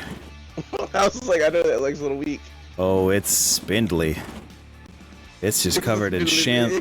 Yeah, a good look at that leg. It just looks like that weird scrap metal art that people make in their front lawns sometimes. It looks like that, like, ripped up metal look, you know? It's just like an exploded stovepipe. Just like coming off in strips. Yeah, exactly. Just a little bit left on there, but it's actively falling off. Like a hanging down. I gotta try the other missile now. Yes. Mm-hmm. Got it. Hey, I've just made it, baby. Hell yeah, made it over that line. How many of them hit, I wonder? Oh, got an error. Error? What happened? What in the fuck, Java? Okay, let me try that again. Okay. Oh, was it an actual exception? Java says this is a Java laying and out of bounds exception. Yep. Oh no! Does it do? Is it still doing it? I'm gonna try it again. Hopefully it doesn't. Okay. It's like, oh, I'm only 5 hit now because the first one was an exception. Yeah. Yeah, you rolled the lowest you could, but at least 5 is the lowest that one can go. The variable damage starts at 5, so that's not bad. It broke. Yeah, that was weird though. I don't know why it would have. But go ahead and give me a hit location roll then, and I'll take it down. Uh-oh. The leg again. Oh god, are you about to cripple me? Give me a critical hit roll, please. A roll for crit roll. Macro. Yeah. Let me see here. Damn. Now I'm damning for you even, because you deserve a crit by this point. Well, that leg is strong as fuck. It's like, nah, yeah. dude. Even though there's no armor on it, you can literally see the artificial musculature that mechs are known for, called myomer. You can see, like, some of that fake muscle starting to just like peel away in little, you know, in little strips the way rope does. Right. But it's still holding strong. You got the skinny leg over there. Yeah, this leg is extra skinny now. Never mind those thick animu legs I was talking about earlier. It's absolutely a spindle now. So, what does that leave? Next round is what that means, actually. Let's do the thing.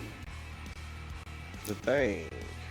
GM macro, new round. There we go. That didn't do it because I once again didn't select my boys. My boys. My boys. Wow. Bad dudes keep winning initiative. It's not keeping me from doing stupid. Not in a while. Maybe now. Not in a while. It's been a bit. Yeah. There is something I'm going to need to program into these macros called I think it's called rolling initiative bonus or something like that. Every 2 turns you lose initiative, you get a +1 bonus to your roll or something like that. But it does help to balance out the number of times, the amount of swing of initiative. Allow for sooner comebacks if you keep winning initiative or losing initiative. I mean, yeah. Anyway, I think that leaves it for one of your units to move first, my dude. I gotta do it. That's Tope done. I saw you Gonna move it. Yeah. Like, what was that? What's going on?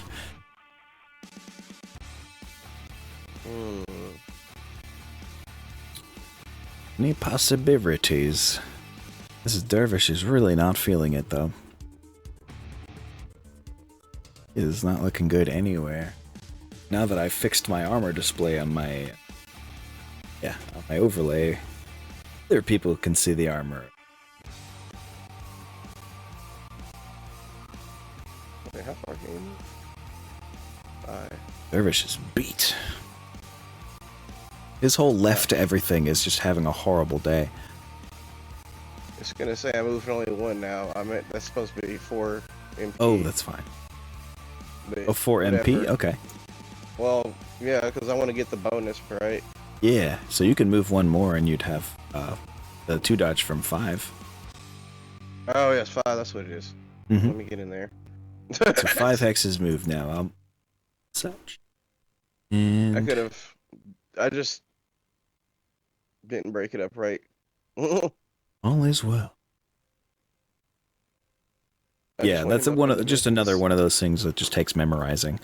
Sort of like I can look at a location roll by number and usually know what location it is, but not for vehicles. Those are fresh. That's a fresh learning experience for me too. I usually have Megamech automate all that shit for me. So it's not like we're gonna be using vehicles. I guess we'll have actual mechs. Not a whole lot. Yeah, this campaign starts with 4 mechs for sure. This is my first vehicle use, and it may be a while before I do it again. Exactly. So no pressure on that. On remembering everything about them. It's neat though to know, I guess. Yeah, for sure, especially when fighting them. You learn about what they're likely to do. So now that you've moved 1, it's my turn to move 1.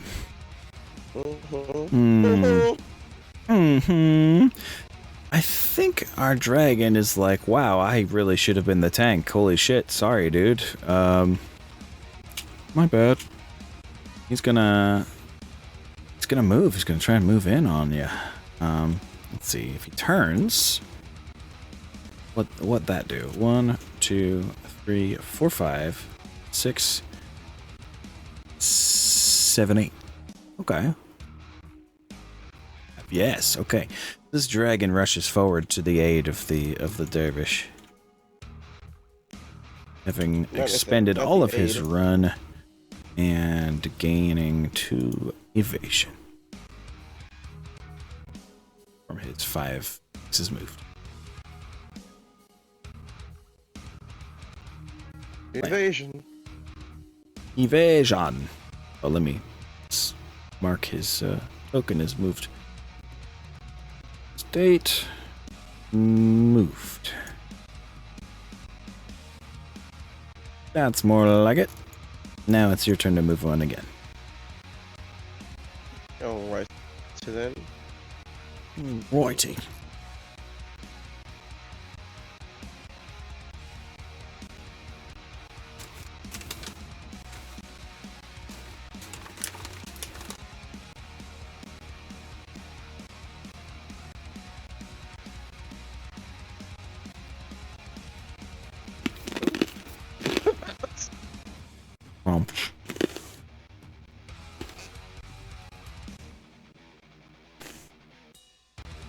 I realized dinner was necessary. Oh, yeah. I might have to go get me some food in a second, too. That's just fine. We can also, within a turn or two, The damage will be evident to, whoever wins at that point. It's already not looking great for old Nico, but we'll make sure of that over the next turn or two, and we can call it then. That sounds good to you. Yeah, it is 8:21. I just realized. Yeah, sorry, dude. Sorry. No, you're fine. I think the storm also kind of distracted us for a minute. Well, When you're in got survival mode, disconnected food from often break. becomes the last thing you're thinking about. So you actually got disconnected for a little bit. Then Yeah, the damn it's true. alarm of destiny came. True enough. It's fine. It kind of chilled out over here. I don't think if it's raining, it's raining. I'm glad. Very minimum. I'm glad. I am done moving though. Oh, my bad. I just realized he No, did. You're fine. I just. Yes, I see. He moved his nice slow roll for the good hit chance. I see. What to do about it? I think I'm gonna move my blackjack on in. How? In what way shall I? Oh, Probably a little blackjack. something like this. 1, 2, 3, 4. Yep, that's it. Good old 3 hexes moved. What a hero. 0 to I hero. also wanted him to just be at walking. You see. You see. You see? God. I know it's okay to do Bill Cosby. I know. I don't know if it's ever again. Okay. Yeah. I know. Remember the old days? Remember? It was all when we innocent. Yeah, it was all innocent. We didn't know. We didn't know what we were doing. But it's not innocent anymore. The burden of knowledge. When nothing gold can stay. Dark. Possibly true.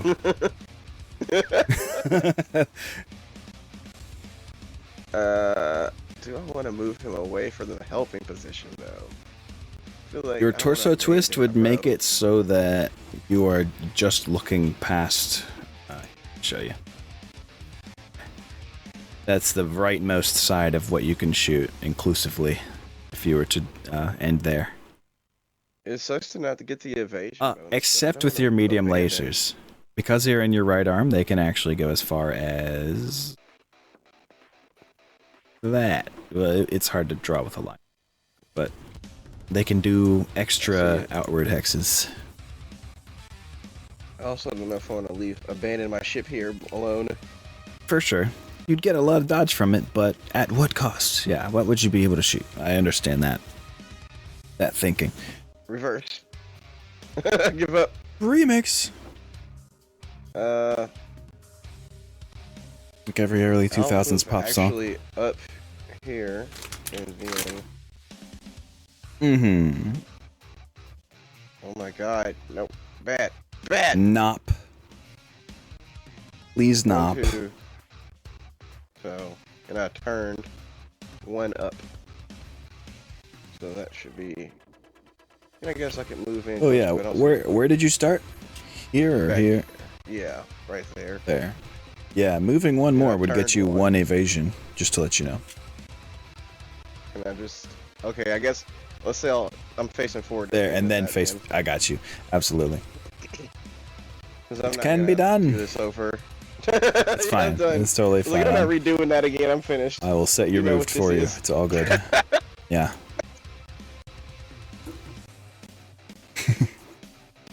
Know what it means, and that's what matters. Now, I want initiative, so what that means is you move another one at this point. Yeah. Actually, you have to move everything. I fucked it all up. You should have everything moved by the time I move my last when I move. When I win initiative. Wait, hold on. What have I not moved? Good question, bro. I thought I moved. The way they're Did I not? marked. Maybe I didn't move the Saladin, I don't think. You have not Or moved did the I? Saladin. Okay, That that's is- what it is. Has your Shadowhawk moved and it's just not marked as such? He moved. I thought he was in this spot previously. He might be in the same spot. Did I move? I don't see a Okay. trail behind him. Which, you know, doesn't always mean Shit. something. It could be glitchy, but I can't remember. I don't think so. Now. I think feel you got 2 to move, bruh. Huh? I think you've got 2 to move. I'm gonna move. Oh. I just remembered I'm supposed to be doing mech sound effects. Mech effects. Mm-hmm. You fucked up. I'm on the wrong soundboard. Let me, I just had to say that real quick. And then rudely chew in the mic. Chew in the mic. Directly. Just chew on the mic. I have to move. Now I have to move around this guy. I think I fucked up there. Uh-oh.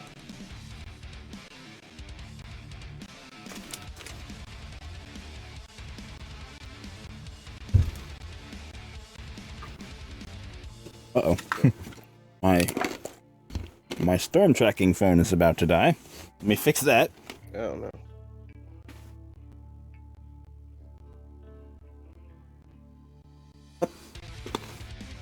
Oop. Shoot. What? I just had to do a lot of reaching over shit. Oh, I got you. There we go. He won't be able to shoot if I go too far. But I want the evasion. It's always the choice. Do I want it to be easier to hit or harder to get hit? Great balance that every man must find.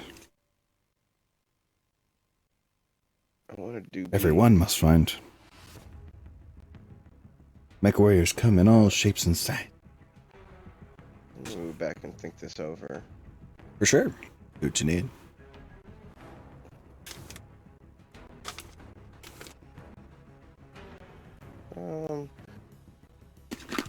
I'll just move up enough.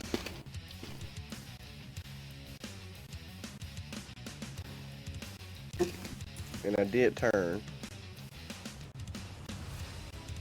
Oh, I see. so I could actually move up.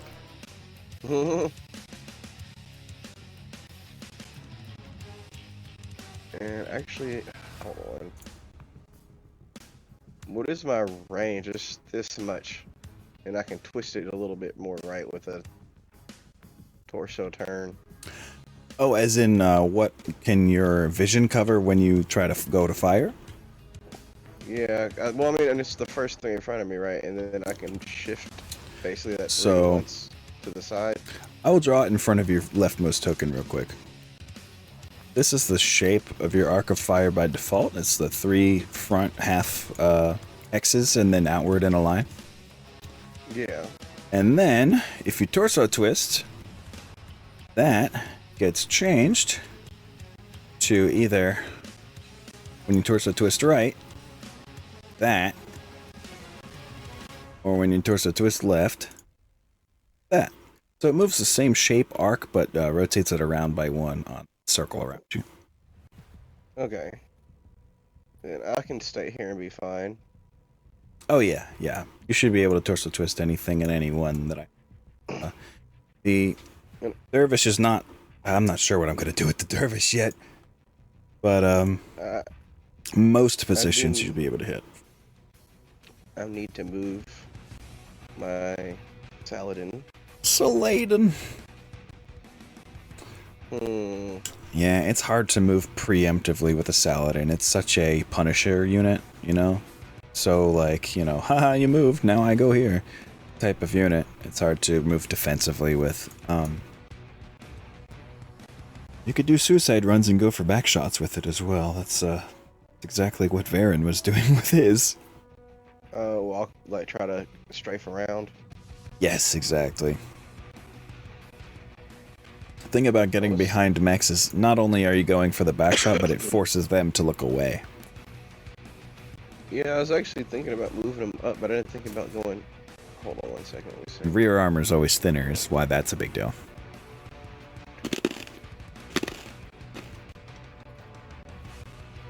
Now, I'm not encouraging you to go crazy with that, but, you know, it's an option. Yeah. Staying moving is the most important thing for hovercraft. 7. There we go. All right. Oh. I see. This new dragon friend, you don't want him to live very long. No Okay. friends. Only friends. Not friend. Only splode. Okay. And what is this dervish going to do about it? I think Nico, you know, through the dervish is just in a blood rage. He's just, he's like, man, this thing is torn apart. At this point, I'm just going to see how much further I can get away with shit. So he's going to run around.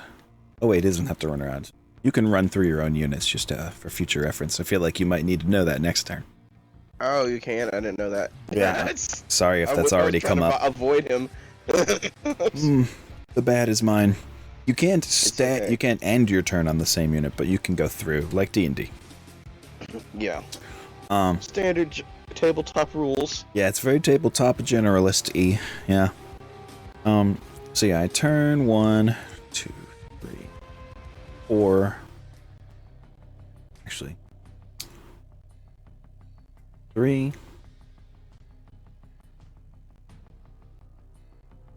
5, 6, 7, 8. It's moved in a little V shape. A little V. Mm-hmm. And he moved. Not much. 4. Can I make that any better? No, not without sacrificing the chance to kick you. I can't have that. He wants to literally stomp this tank into the ground if he can help it. If there's a dervish left, because I just realized I've moved straight into your front arc of that Saladin, so you could shoot at him if you want. Really finish the job. Really, but yep, that is him moved. Let me mark him. Moved. Let's not really let him have it. Oh yeah. Oh yeah, that was the last guy, so we can move on to firing phase. Yeah, we are. That's good, that's good. Plans for this dervish. He's gonna whirl. He's gonna be a whirling dervish. He's gonna do his Oh my god, I forgot to calculate the heat on this dervish. He may not have been able to do any of that, and I am so sorry. 1 second, please. Okay. Because, you see, I used... This mech is what they call, like, a bracket firer. Which means it has, like, 2 or more distinct, like, areas that you fire only certain weapons during. Range brackets. And this guy decided to use both his long-range bracket and his short-range bracket. So, all these weapons fired at once... It's more than his system is meant to handle. So we got, let's see, 2 long-range missile 10s, 2 short-range missile 2s, and 2 medium lasers. What does that add up to?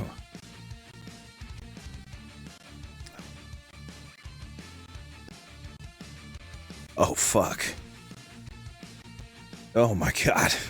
Yeah, there's no way he could have gotten there. Sorry about that. He is at -1 MP, so he is actually a 4-6 like the rest of your dudes. Hi, he's me now. Yeah, he's one of them slow boys. 1, the club. 2, 3. It's a slow club. 4, 5, 6. It's a way less advantageous position there, but he can still kick you. That's all he really cares about. And he had to run to do so little, but you know that's okay. He was all running for too little of a gain, but this at this point feels like a sacrifice unit. So hey, he is now officially moved. Now let's do some firing. You are firing first. Would you like to start off with the Saladin? I have a feeling you might. Yeah, I'm just gonna go ahead. He's got two choices. One is much easier to hit. The Dervish is much easier. Oh, easier by one to hit. I'm gonna just go with the Dervish because he's in my chunk, in my face chunk. Yeah, if you can get rid of him before he's able to kick you, then, you know. That's what I'm it's real preferable. In the damn front. You don't have a whole lot of a front left, so yeah, good plan. Don't kick off my turret. My turret. My turret is all I got. My turret. About. Oh yeah, you've targeted me. I see. Your calculations would have me moving 4, and no impeding anything else, I don't think. And you short. Yeah, and you only moved 7. Yeah, so you walked. Saladin. Walked. They call it cruising in vehicles, but that's just getting picky. They call it cruising speed and flanking speed. Yes. You are the attacker, and you have done a movement. And that means things. Let's get it. Oh, goddamn. You only need a 3 to hit. This is pathetic. If you roll a 2, then you really deserve to miss. Don't say that, please. I'm sorry. I didn't mean it, dice. I didn't see. Do that high. You doubled it up anyway. It was only a 6, but yeah, you know, below the middle. But hey, you did it. Best man. I'm the best man. Yeah. All right. So what does that really mean? Where do you hit? How about that hit location roll, my friend? This could mean real scary things. Right in the chest. I think I'm bleeding inside my chest. You came up on me and the turret lifted up just a little bit to chest. Yes. It probably looks a lot like its token picture right now, with the whole like raised up turret just like in the middle of like coming straight at you. Not looking good for him. For you. Okay. So allow me to calculate what that really does to my dude. 20 damage CT. Straight up. Take damage. 20 center torso. Yeah, it should. I think he took some damage there already. Oh no! He did not take any damage there already, so he actually did not take any crit chance internal damage. But he has literally 0 armor left there now.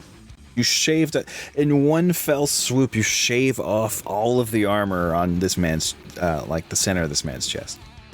There's just a gaping hole in the front of this mech now. Its form is barely recognizable with all the shredded shit on the front of it. Say his legs are non-existent too, so. Exactly, yeah. He's just this weird scrap metal, barely moving abomination now. With so many crit chances. It is art. It's some of that good lawn art. Mm-hmm. Ooh, there's an actual torso twist macro, I just realized. That's cool. Oh, I see that. It's got the negative. Yeah, and then the middle one to return it to forward facing. That's cool. Okay. Anyway. What I need to do is a quick piloting roll while I'm thinking of it. I need a... Just falls backward down that crevasse. Cliff there. Never mind!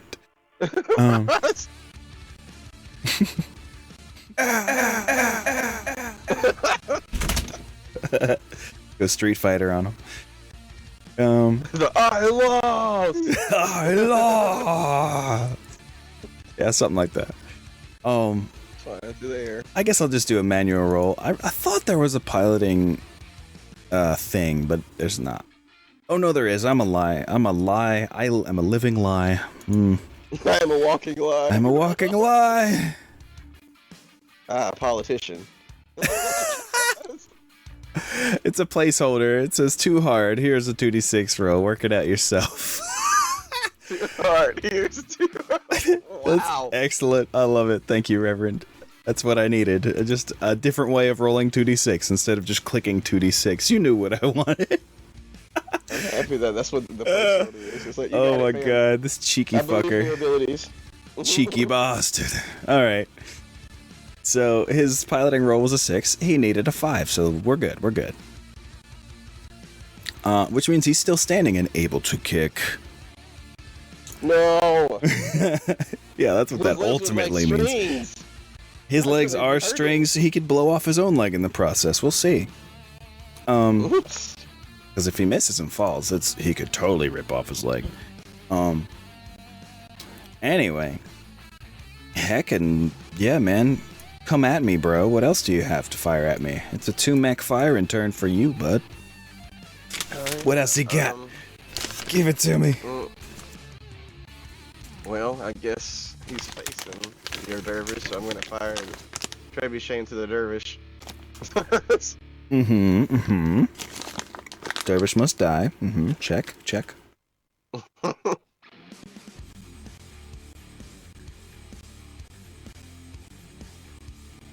Pretty close. Let's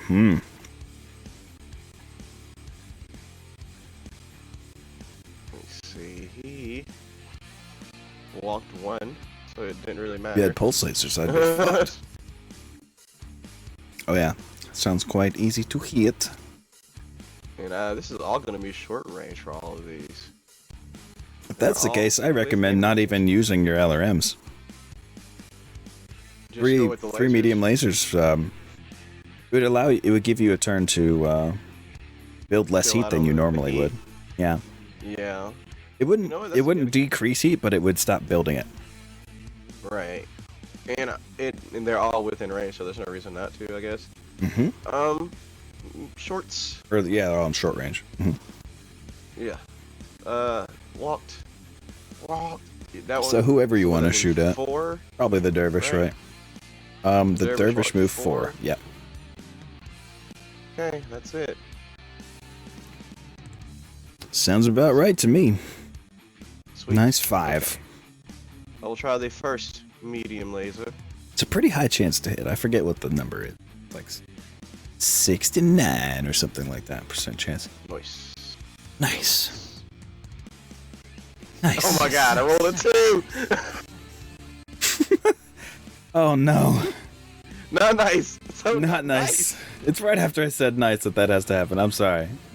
I just said nice because you saw that too. No. Well, the echo, I guess, made it seem like it did. Whoops. Okay. Yeah. There goes that. I got more to. But you roll got up. 2 more of those, absolutely. Ouch. Yes, let's get above it. And hit location. It is meet or beat, D&D style. Take that arm, I guess. You know, This is my the arm is weak arm. really getting fucked up. I hit it in the weak arm, it's like zap. You did. Might be The about laser was to like might be zonk. about to lose some innards on this one. Said Zark, like Cyclops beams. Zorp. Oh, nice. Zark. Yeah. Zark, that's a good one. I didn't know that one. That's what his beams come Beams up actually with. say? On my Holy page. shit. Yeah, it says Zark. Why did I just lose my left arm? Because it's a laser on a bony ass metal arm at this point, that's why. Did I only have 5 HP left there? I thought I had 9. No, I've been getting hit there a lot. It was 5. It was exactly 5. Holy shit. I've been stuck on that left arm for some reason. For a while. Goodbye, left arm. Okay, well that leaves Zark. one more. You zarked me, dude, real good. So you see a laser just draw a vertical line and just literally melt off what's left of his left arm. Just look at Myomer anti-rails. bundles just unravel and fall away, and the bones just completely, sever and fall off and hit the ground in a big tuft of snow and dust, Boom. There's just an arm there now. which can be used as a. Oh wait, no, you destroyed it. Never mind. When you blow off an arm or a leg by destroying the thing that holds it, which is the torso, you can use that limb as a club. You can weaponize it. Exactly. That's great. It is. Hey, awesome. I got an 8 on the last one. Okay. So we'll see where that hits. Oh, now you're going after my other arm, huh? Just the places where all my weapons are. Now there are actually arms. on the hit table there are actually 2 spots per arm instead of the 1 for usual locations. So that's why you keep getting arms. Although, you know, they're low percentage spots on the table, so it should balance out. But a lot of arm hits happen. They do. Seem to. I mean, I've been through the torso and the arms a lot. How is this dude still alive? Is what I'm wondering. Because I can't hit you too much in the same place over and over. You're not hitting me in the critical bits. It's true. And yeah, not much repeated damage. You're right. It's spreading out a lot. Is the only thing that really repeatedly hit was your left arm, and we see it fell off at least. Well, in pieces. I guess Captain Johnson is getting some training in what the fuck to do when dude won't die. Why won't you die? Why won't you die? Yeah, so I believe that's all the weapons fired for your trebuchet. Trebuchet is done. Now I think heats. I will fire with my Dargan. What to do with this Dargan?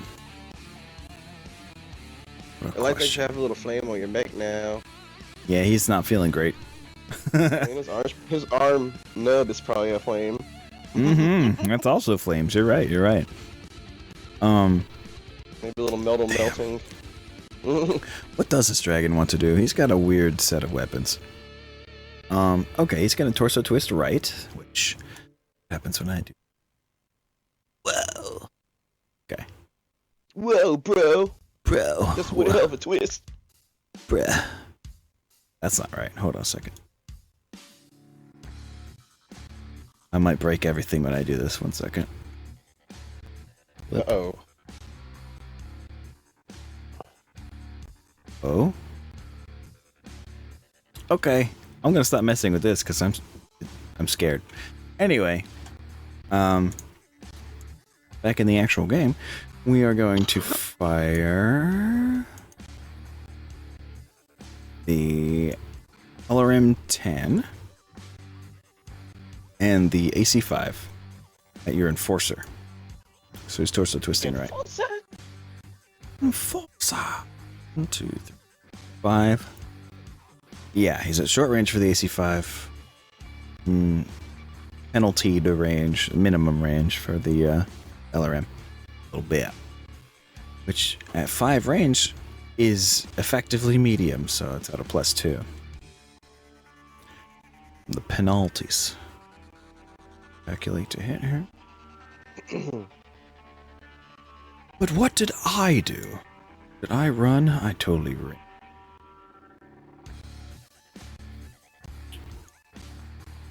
Short.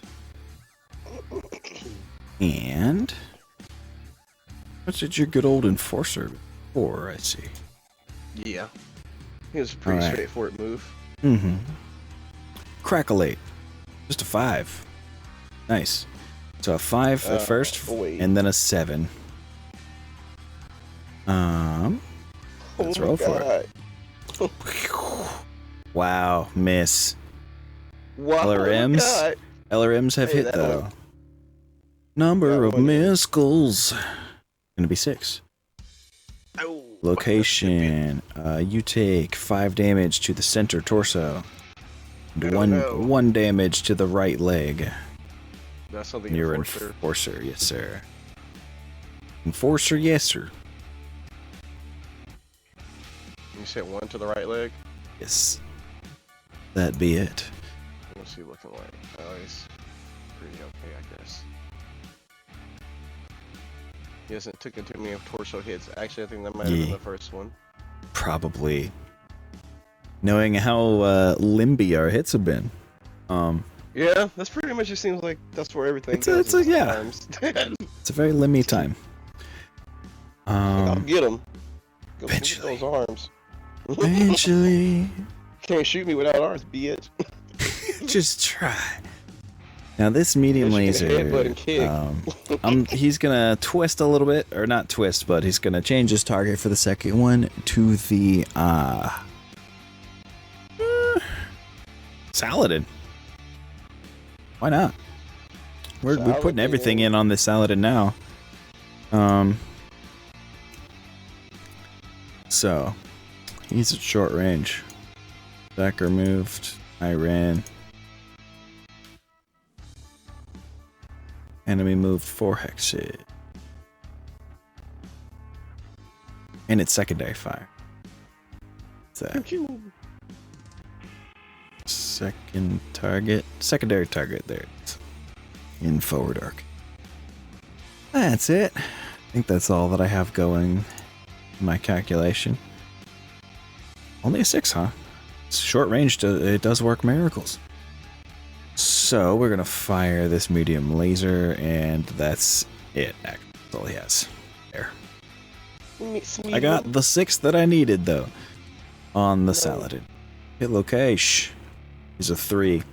I believe, bad news about what 3 means on this roll. Special boy.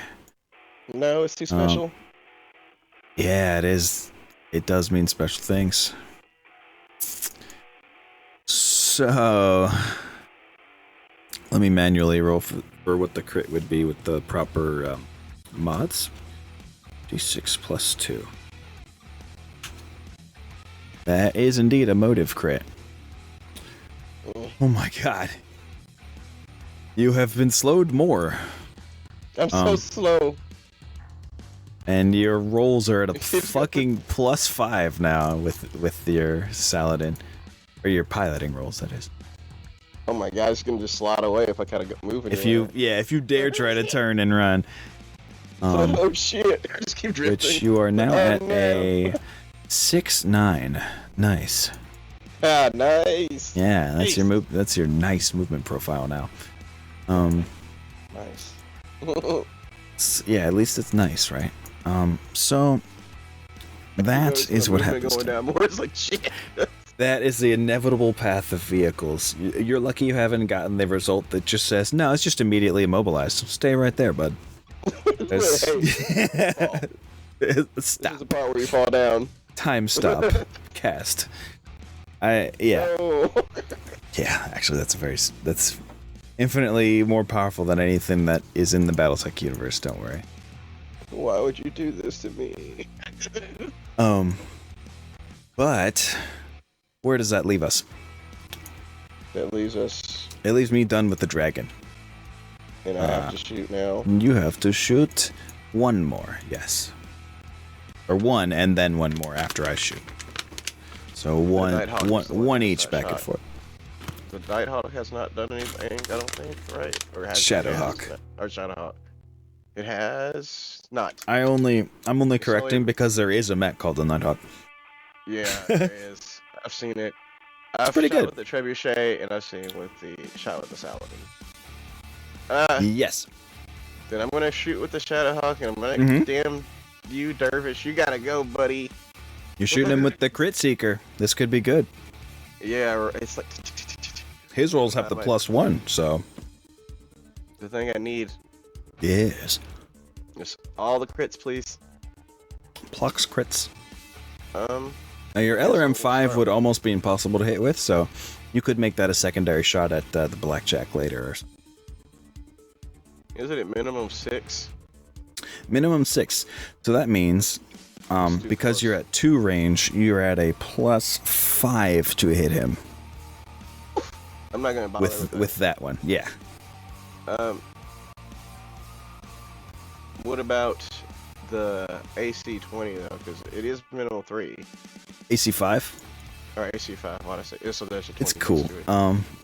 AC-5 has a minimum of 3, you say? Okay. That means 2. That you'll be at a +2, so effectively medium with it. Okay. Let me go ahead and shoot with that first to get it out of the way. Sure.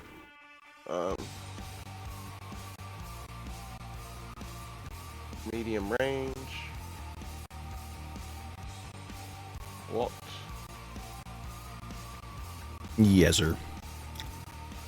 4 still. For that one that moved, the Dervish is still 4. Yep. Yeah. Okay, I think that's it. He didn't make it too far with the whole overheating thing. He has visibly slowed down. It looks like the mech is moving in slow motion on the hollow table. I'm gonna need a 7 for the whatchamacallit, the AC 5. Mm-hmm. Wait, let's see. Hey! Oh! Mm-hmm. Okay. Center! Ow. That's a crit chance. Automatically. Now I'm gonna teach you how to manually roll here in a second. Alright? Yeah. So that you can add your proper bonus. First let me take the damage. That is 5 damage center torso. Keep vomping through. It'll probably should tell me. Yep, there we go. Gotta check for crit now. It spells it Centre. Yes, very New Zealand. Tre. Centre. Now, Centre. the way to roll manually is to use square brackets, and then the die you want to roll. So in this case, 2d6. Or sorry, you'll want to do 2d6 1 that, and then the other square bracket, but without the enters between. So just, left bracket 2d6 plus 1, right bracket. You type that into chat. There you go. Oh my god, that's still not a crit. I'm so sorry. I hate this life. You have more weapons, at least. Can't get through. Crits are 8+. I'm sorry, dude. They really are. You rolled a 1. You rolled a 6 and a 1, so that would do it. Or no, you rolled a 6 total, and then the 1 from and then plus, bonus. how did this happen? Not a great roll. It's the world is a vampire. Despite all your rage, though. I'm still just Nicolas Cage. Oh no! The curse is real. Okay, so I guess let me do the medium laser and the SRM2 are your close beats. That's the BD I want. This the medium because the next BDist. That is true. This is going to be a different rate. This will be easier though because it's not. Yes, if you included minimum range on your calculation, it'll be 5 then. To hit. Yeah, 5 to hit. Okay. Yeah, that's what I did for the last one. I knew it would drop down by some. I just still need to get my head around the calculations. Oh, totally. The modifiers are a lot to get used to. Hey, unnecessarily high. For sure. Overkill. Overkill. Oh, yeah. And where does it hit? Great question. Right arm? Okay. Probably. Oh, there's the rest of the armor on my right arm gone. That is true. Zark. God, I'm getting zarked. Okay. Getting zarked hard. Okay. But here comes the true crit seeker weapon of yours, and that's the SRM2. That's the only reason it exists on your mech is to just try and squeeze a little missile into the wrong place at the wrong time for an enemy.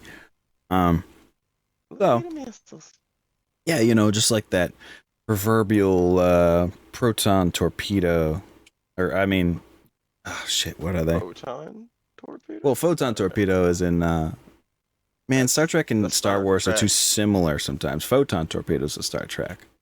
Yeah. Whatever it was, the proton bomb that Skywalker drops in the Death Star. Oh, and the Death Star. Yeah, you just got to do your proverbial one of those with an SRM. What I'm trying to get at here. They go foop foop. You got to find that ultra weak point, which in my case would be an engine or gyro hit, or ammo. Ammo would be delicious to see. I didn't roll a 7. Oh, the SRM hits then. Then give me a how many missiles hit out of 2. Always with the 1, damn. Okay. Well, give me a hit location roll, and it could still be the one that you needed. Left arm, which goes to left torso. Because when the location's gone, it rolls inward. So that is a crit chance. feel free to press up on your chat to repeat your custom crit roll command. Do you have a crit chance? I was not clicked inside. Oh my god. Why does the game hate me? It got lower. Oh. I'm sorry. Do it. It's too hard. This is You're rude. literally on fire, and it's still going. This is very rude. He is literally on fire. What's going on here? Okay. Well, I think it's the dervish's time to respond to this nonsense. I have some poor rolls. The rolls have been kind of rude to you. I will definitely agree. I'm going to do a little selecting of a target here at 1 hex range, of course. Calculate to hit. Iran, you're at short range. That's like it. Oh, you move 4. Okay. Oh yeah. What does it mean? It means I need a 7. What does it mean?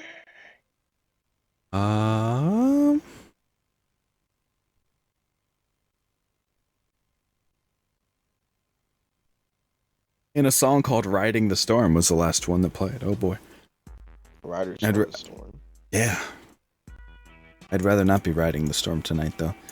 Oh, hell no. Fuck that. My trailer totally could.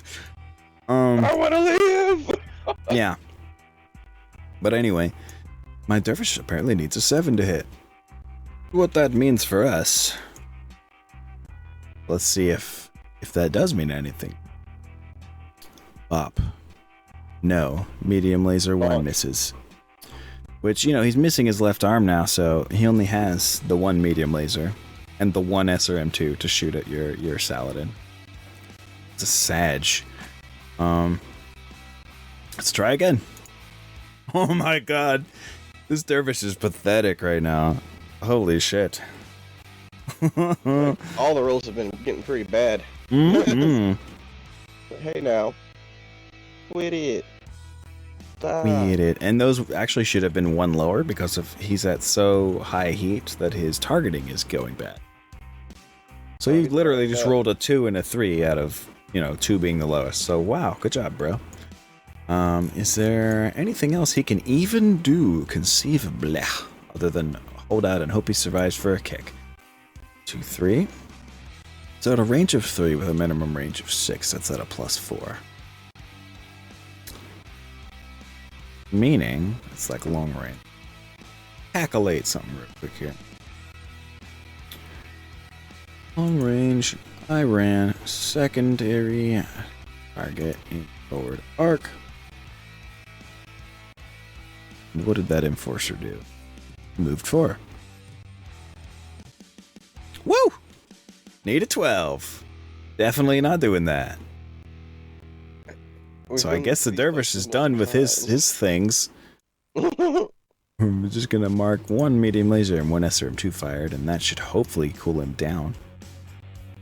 If he survives to even care that he's cooling down, of course. Cooling down. Chilling out.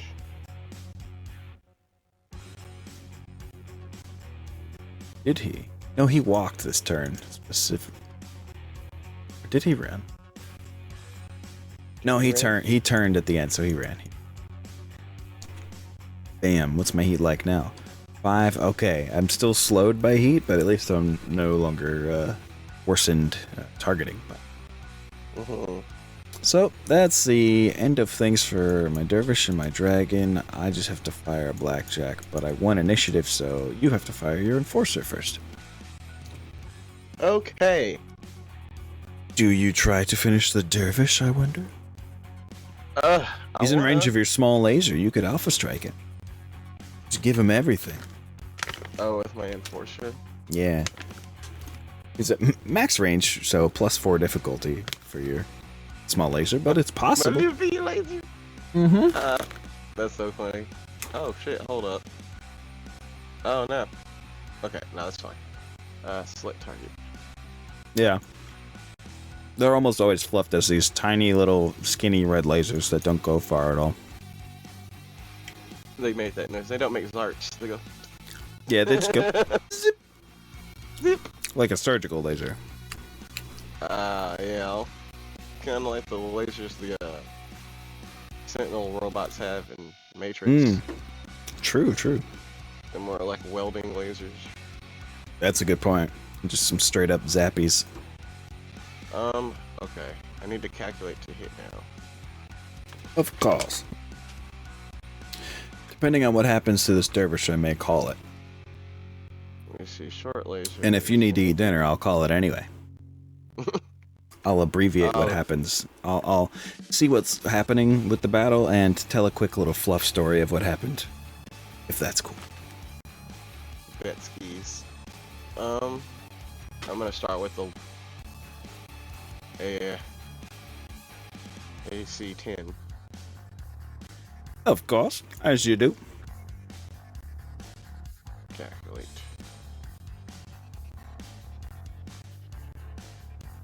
Crack-umulate. Accumulate? Accumulate the numbers together, that is. So kinda, yeah. No numbers. Hell yeah. Accumulate hits. Damn, it's pretty easy. Let's see if it's easy squeezy. Lemon peasy. You only need a 3Z for the ACTZ. Oh man, definitely got him. So, So that, I will take that at a location you roll for, sir. Left arm, so that rolls inward to the left torso, shearing off my left torso. It's a fucking buzzsaw sound, yeah. A buzzsaw made of bullets. So it's bullet zart. Oh, this macro is kind to tell me that I need to do 4 more damage to center torso. Right. Okay. It's like, put that damage somewhere else, bro. Yeah, you're not done yet. So there is absolutely about to be a crit chance on the center torso. Oh boy. Up. Yep, there it is. Critical damage test required for center torso.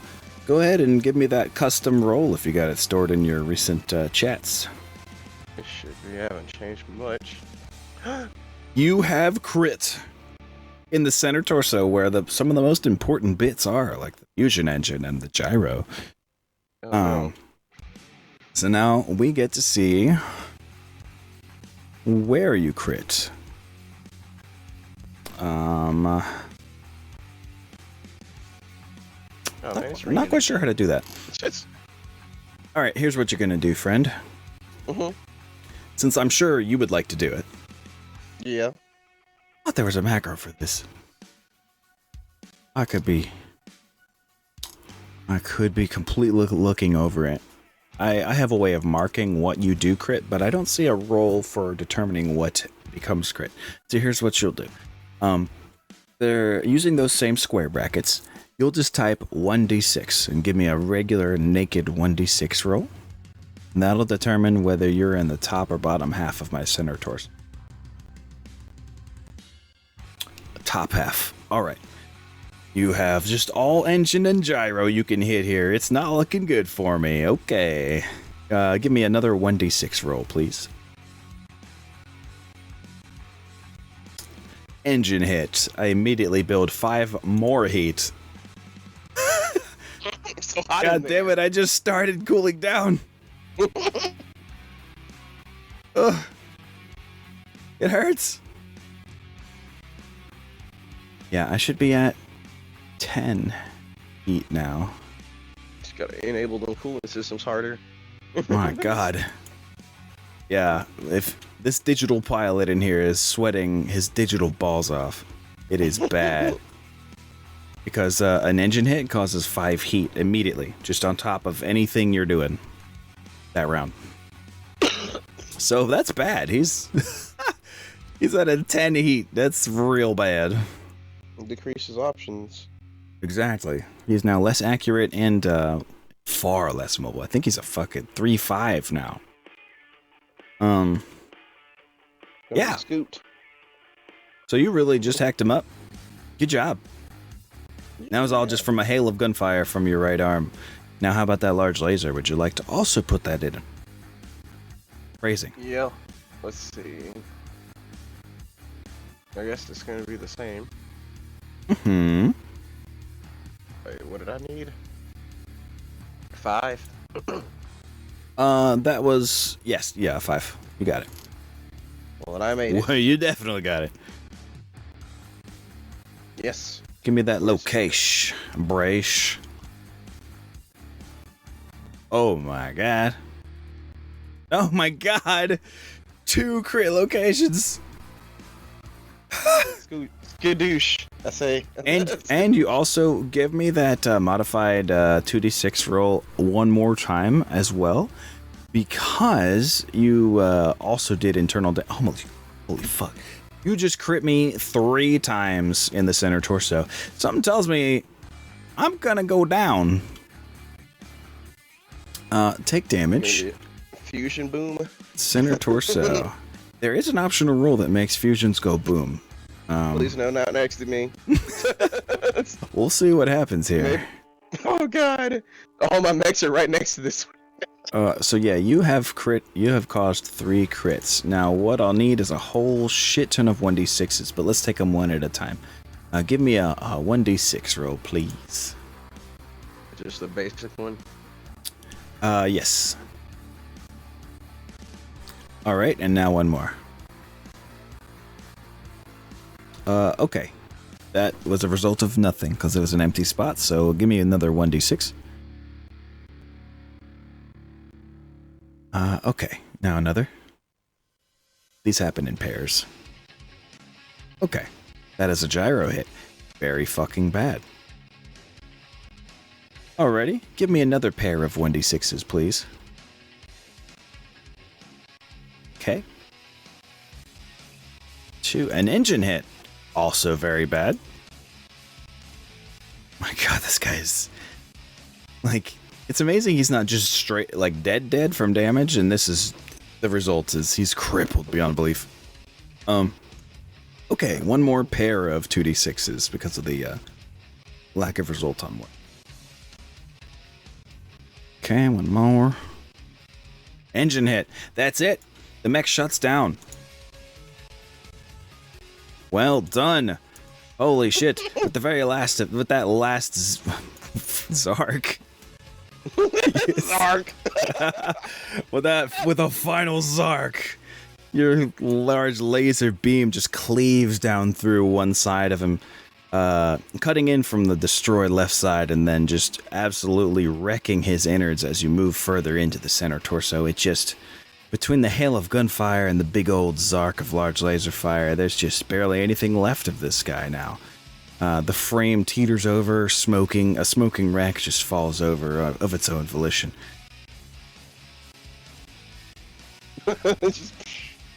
Oh yeah, that thing's going nowhere fast. Holy shit. It wouldn't have been able to stay standing even if you didn't shut down the engine. A gyro hit is very bad. Very bad.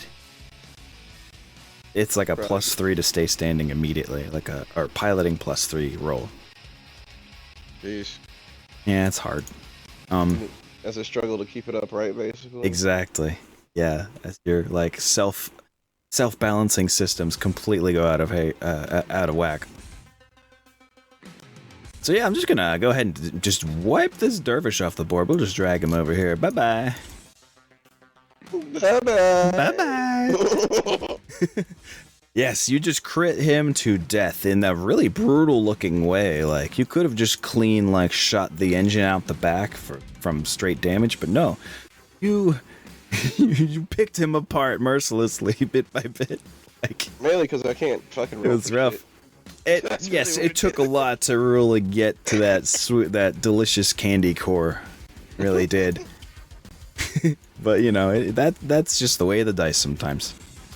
But yeah, I think at this point, you would notice Nico across the table, just like he was trying to have this confident game, but he's already had a shitty day, and this is like, I have done almost no damage, and you just wiped one of mine out. I think, you know, Yeah. I think you got me this time, Captain. Nicely done. Good And game. as you see, once again, way more humility and timidity out of this guy than you're used to. Apparently kicking this guy's ass in this game really quiets him down. Bad day. Yeah. Yeah, man, he's had a bad run today, I will say. In the first round, first game he played, he got the boss he was playing, he got his head blown off instantly by the very Saladin that you were using. Paladin seems good for just unloading at the beginning. Yes, exactly. It's great for shaving off a bunch of armor and getting to the good bits. The hard part is keeping it from getting shaved off really easily. Just becoming immobile. Yeah. I'm useless it doesn't now. even have a lot of armor for what it is, so the fact that you kept it alive as long as you did is really good. Staying by the trees. Yeah. Line of sight is everything for vehicles. They have to be careful of when they expose themselves, for sure. I see. Yeah, man. Like a neat GG. dimension. I think we'll call it there just for just to really go about our lives, because I didn't mean it for this session to take this long, but it was meant to be a learning thing. I appreciate you sticking around as long as you have. Yeah, it was neat to learn it. Hell yes. A little bit more, especially in this new system. Which Right, exactly. Seem to help. Yeah, that's what I'm hoping for, and I've got a laundry list of bugs to report to Reverend, the guy who makes this BattleTech framework side of things. But I mean, I got that exception here earlier, so. Yeah, that's a weird one. I don't know if I was like, oh, you shit. tried to use the macro while you weren't selected, but how would it show as the selected window? I don't know. There, though. Whew, I really couldn't tell you. Also, I'm pretty sure I was selected anyway, but yeah, I don't know. His macros are about 10 times more advanced than my macros, so I wish I could dive in and fix them, but I definitely cannot. No. I literally do all of the things that programmers say to avoid. Like all the efficient things they tell you to do, like, oh, make a custom function that passes data around. No, dude. I'll just make up a billion variables and redefine them every time. Oh, God. Stuff like that. Yeah. I'm a very inefficient programmer. I'm kind of like that, too, whenever I was programming, so I feel you. Yeah, I'd rather do this, like, basic-ass sequential programming that I'm used to. I did, the first programming language I tried when I was little was BASIC, come to think of it, which is very much about the sequence. It's probably where... C++, but it was also older. It was, like, in high school. True. Or C++, True. whatever. Yeah, man, when did I try BASIC? I think I was, like, 10. Yeah, I've also tried Visual Basic, but it was a little after. It was in Microsoft in the VB suite. It offers like Visual Basic and C++ as well as other stuff. Oh, that's right. So Interact in that suite. I remember that thing. I've used at least Visual Basic and C++. I've done both of those. They're basically the same. Mm-hmm. It's just I learned C++ C# slightly in more college, and then forgot everything I learned.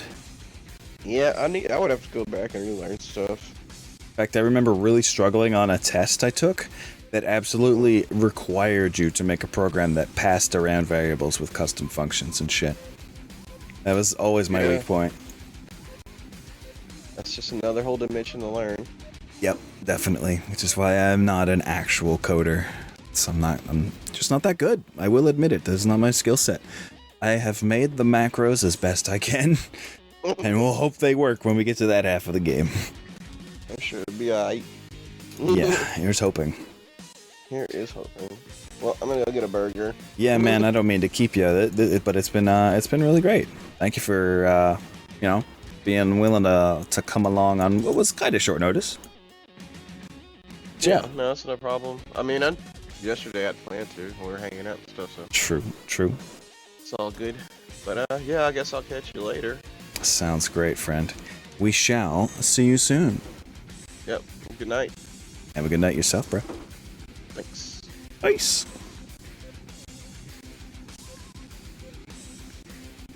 All right. I think that we'll call it for tonight because we went so much longer than I meant to. So the ending became a little bit rushed. Perhaps one side of the RP shell is a little bit worn through. But, at least, my good friend Nice to Dreams got a solid match in. I'm just hoping I didn't dictate what he did too much. I was trying to be like the advisor type of GM, like, here's what you could do. Without ever meaning like, here's what you should do. But I did also make it known that, like, there are solid reasons why there's certain things that you almost always do. If that makes any sense. I hope so. I mean to teach and to make it fun. I definitely don't mean to dictate. So here's hoping I achieve that tonight. And that's where I'll leave it. That's where I'll leave Pilot Episode 2. Now, I'm hoping the next session I do is going to be the actual prologue intro, which I won't even call Pilot Episode at that point. I'll just call the prologue. Thing about that is, getting all my players together has been a challenge. It has been revealed to me that the true final boss, the true big bad evil guy of every tabletop campaign is scheduling. Wait, for the big reveal. Scheduling. Yeah, really big bad evil guy. That scheduling thing. So, you know, as soon as I know a day that we're all able to get together in this here MapTool server, I will make it known, both my Discord and the Discords that I frequent, and on Facebook, a couple other places maybe, that the true prologue is beginning. I will probably advertise it way harder than, my normal streams that what I have been. But I do appreciate everyone who's come along. Appreciate my lurkers and my zarkers. Any zarkers in chat? Yeah, it's been great. I knew it was going to be a really chill, just kind of straightforward, like, play the game kind of session. Without a lot of pointed effort, it often turns into that when it's me with just one other person. It becomes, I feel less like I'm putting on a show when there's only one person, more interacting directly with someone. Someone I know really well in this case, so it was literally like we were just hanging out. So that's cool. It worked out on that angle. Thanks. Hope it wasn't too boring for any viewers. But I'm going to leave it here. This is where we leave it, friends. So thank you all who have attended, and I hope to see you not too long from now, hoping within a week or two for sure, for our prologue session, which will include a full story, full plot, full cinematic sequences, audio only cinematic sequences. Not quite at the budget level for actual cinematics. Maybe someday. That would be cool as shit. But anyway, yeah. At least the prologue is coming soon. It shall kick off the tale and set the tone for all of Sins Unearthed. That's where I'll leave it. I hope everyone has an amazing rest of their whatever. Much love and much peace. Good night.